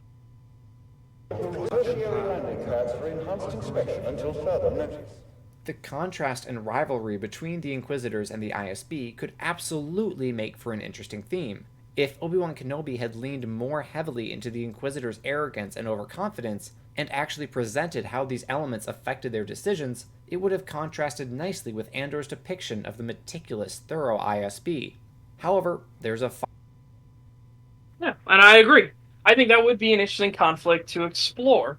Again, I want more from the perspective of the Empire. And if we do from the perspective of the Empire, I would love to see the ISB versus the Inquisitors. I think that could be genuinely interesting. Like, what would it, and even if we just say get rid of the Disney war universe aspects of it, right? You would have people that would hunt down Jedi, right? Force sensitivity wouldn't go away just because, the Emperor rose and committed Order 66. There'd still be Force sensitive people out there. So why not train some of those Force sensitive people to hunt down others? You would have Inquisitors. But they would be more in the traditional sense. They would be people that would investigate and hunt down people. I think that would be a very interesting concept. The people that are hunting down Force sensitives, and maybe they act a bit reckless and they're a bit arrogant and drunk on their own power, versus the Security Bureau, who are very meticulous and thoughtful and careful in all their plannings. Genuinely could be a fantastic little thing to experience. I would love to explore that. I dozed off for a minute there, I'm sorry. No worries. No, but I got it covered. I was gonna just quack you when the video was over. Basically, we're getting there. Oh Jesus! I think I was gone for longer than what I thought I was. But basically, he's now laying out what would be more of an interesting conflict: the ISB versus the Inquisitors, where the Inquisitors could be drunk on their power and thus being reckless, versus the ISB, who are very meticulous, thoughtful, and careful planning. That could work. Even do a show where it's focused on them. We don't get to see much of the rebel side, where, Yep. like, it's just all about these two inner factions of the Empire conflicting with each other. That alone would be, like, interesting. And I even said, I posited a show idea of just shows from the Imperial's perspective. Yeah. Because again, the Empire is filled with billions of citizens, right? So what if you're a farmer or somebody that was on a backwater planet that was constantly attacked by Orion slavers or marauders or whatever the fuck, or even sand people? And now you don't see the Empire as like an authoritarian fascist thing. You see the Empire as grateful saviors that uplifted your people in their time of need. What if, because they made it safer, trade came to your planet, and now your planet is more prosperous? Now you have luxuries, you have a job, you have wealth. Yeah. So you would view the rebels not as freedom fighters trying to overthrow a fascist dictatorship, but as terrorists and evil, awful people that are trying to undermine your security and the safety of your family. Yeah. That, I think, would genuinely be fantastic. Fine hubris and absolute stupidity. Thinking you, an Inquisitor, can take Obi-Wan Kenobi in a lightsaber duel is hubris. Dismissing all the security for your base after it's already suffered a significant attack is pure lunacy. Where Andor's Imperials were smart, capable, and fleshed out, Obi-Wan Kenobi's Empire was a hollow husk almost completely devoid of logic or reason. Andor made the Empire truly terrifying by showing it to be populated by people who felt real, who cared about their jobs, their careers, and the mission of the Empire. Not just that, but they think they're right. The Empire, like, it's not just like, oh yeah, it's an Empire running.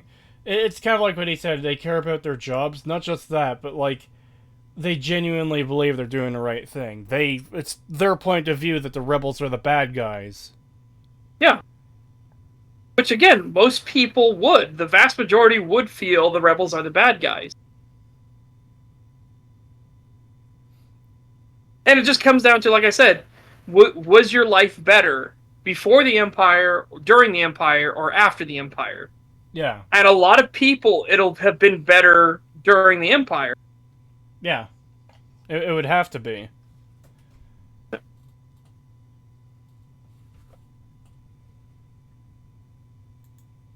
The audience got a sense of the reasoning behind every decision made by these Imperials, a glance inside the regime struggling to gain and maintain control in this vast galaxy, a regime that will do anything to hold on to power. In Obi-Wan Kenobi, people pretty much just ran around doing things as the plot required, even if getting from A to B. The best way to describe that scene in particular in Obi-Wan is milling about. Everyone in that hangar bay is milling about aimlessly, not doing fucking anything, just to populate the scene with people. That's part of what makes it so fucking annoying. They're not doing anything. The Empire in Andor are always doing something. Yeah, because you have to be. Yeah, you have to be. It's literally your job. Yep. It never feels like anyone is just moving from point A to B for the sake of it.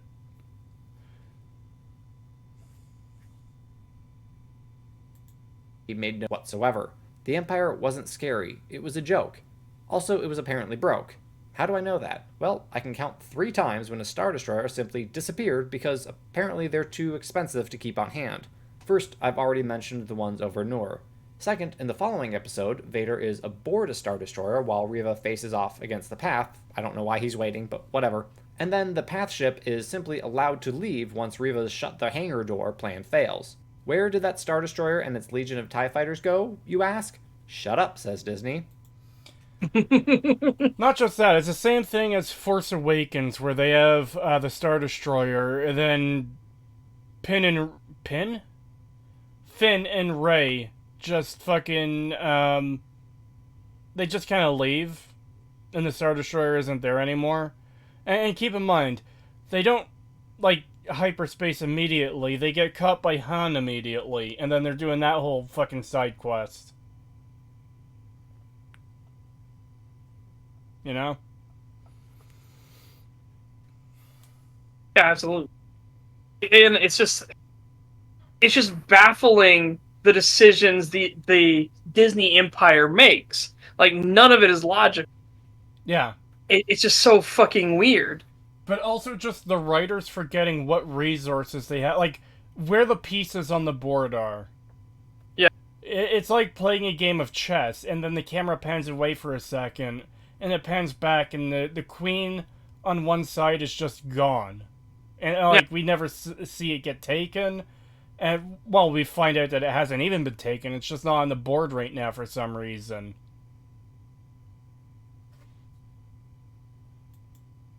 Obi-Wan bests Vader and inexplicably leaves him alive because the plot demands it. The Star Destroyer that Vader diverted to chase after Obi-Wan, for some reason, is once again simply gone.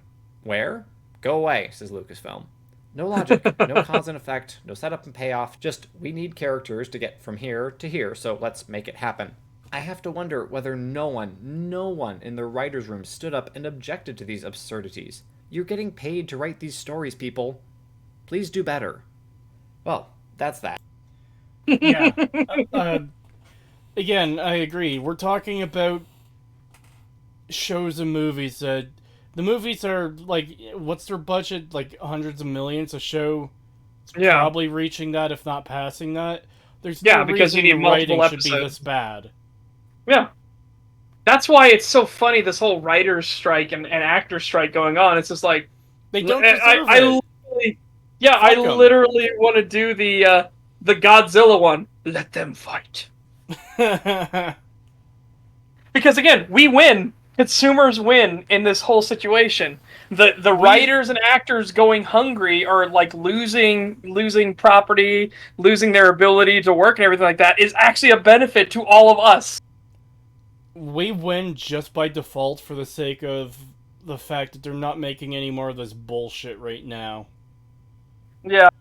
Like, I hope this strike continues on for a fucking year. I want this to hit Hollywood fucking hard. I do too. Because the sheer, like, again, none of these writers deserve a penny. They don't even deserve the salaries they were getting. They deserve to be paid less. That's how awful they were at their job. Yes. In fact, they're so bad at their jobs, they should be paying fucking Disney for the work they handed in. That one writer who complained about his residuals from She-Hulk, I think he was paid something like $300, $360 something dollars. That's $1,000 too fucking much.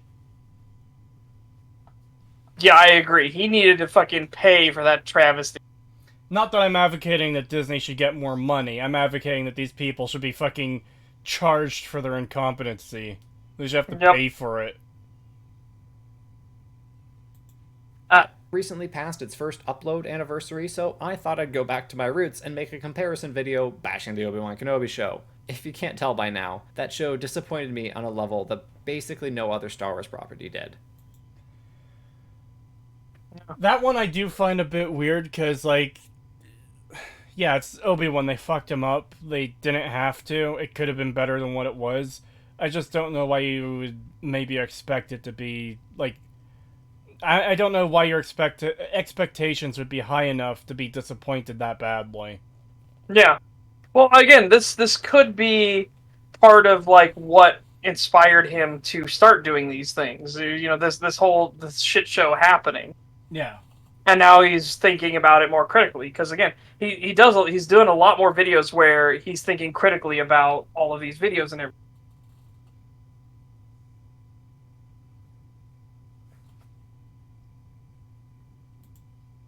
But it ended up creating this channel, which has grown beyond my wildest dreams. So thank you for watching, whether you've watched all of my videos or only this one. Yeah, this is Master Samwise, you said? Yes. Yeah, 100% go and check out this guy's videos. Yeah, sorry thus for far... falling asleep for part of it, but the parts I did see were really well done, because he explained in pretty concise means, like, just how incompetent the Empire was in Obi-Wan, and how, like, competent they were in Andor. Yep. And thus far, I haven't seen a bad video of his yet. They might be out there. I'm not going to say that he doesn't do bad work or he doesn't have those moments where it's awful, right? But so far, I haven't experienced, like, a video of his that was dog shit, or one that I'm just like, that's embarrassing or anything, right? Yeah. The video will be about Jedi Survivor, and I'm so excited to talk about that game because it's actually good.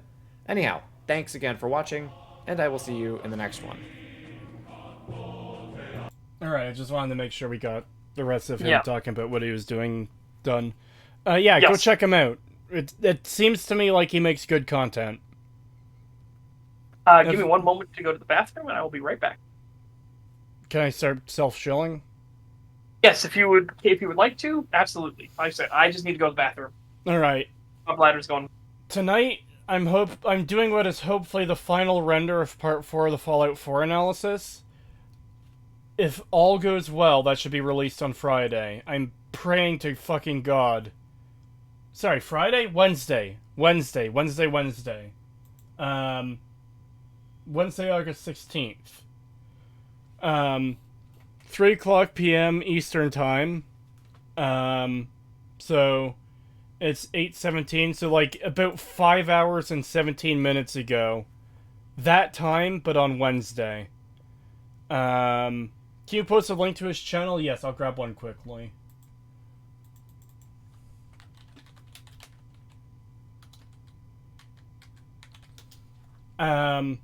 After Part 4 of the Fallout 4 analysis is out, I'm going to try and do more gaming stream stuff. What is it? We're probably going to do Demonologist on Thursday. I want to start playing Baldur's Gate on stream. I've started scripting a new video. How far I'm going to get into it, I'm not sure, so I'm not even going to say what that is yet. That video is months away, let's just say. Yeah. Okay, copy link address. And paste in chat. There we go. Go check him out. Go watch his stuff. Do it! I'm back. Pagan, are you still dead? Hey, I need a weekend at Bernie's and be like, oh, I'm here. Alright, Pagan is still asleep, I guess. He's not really streaming right now, but he's going to be. He's working on getting his VTuber model designed. And he's going to get on that eventually. Yeah. Oh yeah, the super chats, hold on. Oh, yeah. Load. $2, sorry, $3 from Get Out There, Yo, thank you. Shrek 1 better than Disney Star Wars, unironically. Yeah, Shrek 1 is a great movie. That might have been when you started going steep. Because I had mentioned that one already. $3 from Get Out There, Yo, thank you. Andor showrunner researched Wikipedia for lore, thumbs up. Yeah, it's... That should be the default, but we are at such a point where we have to, like, actively praise people who do research on the show they're working on. It's kind of dumb that we need to praise that. That should be a default. Yeah, absolutely. Like, oh, you actually cared enough to look into everything.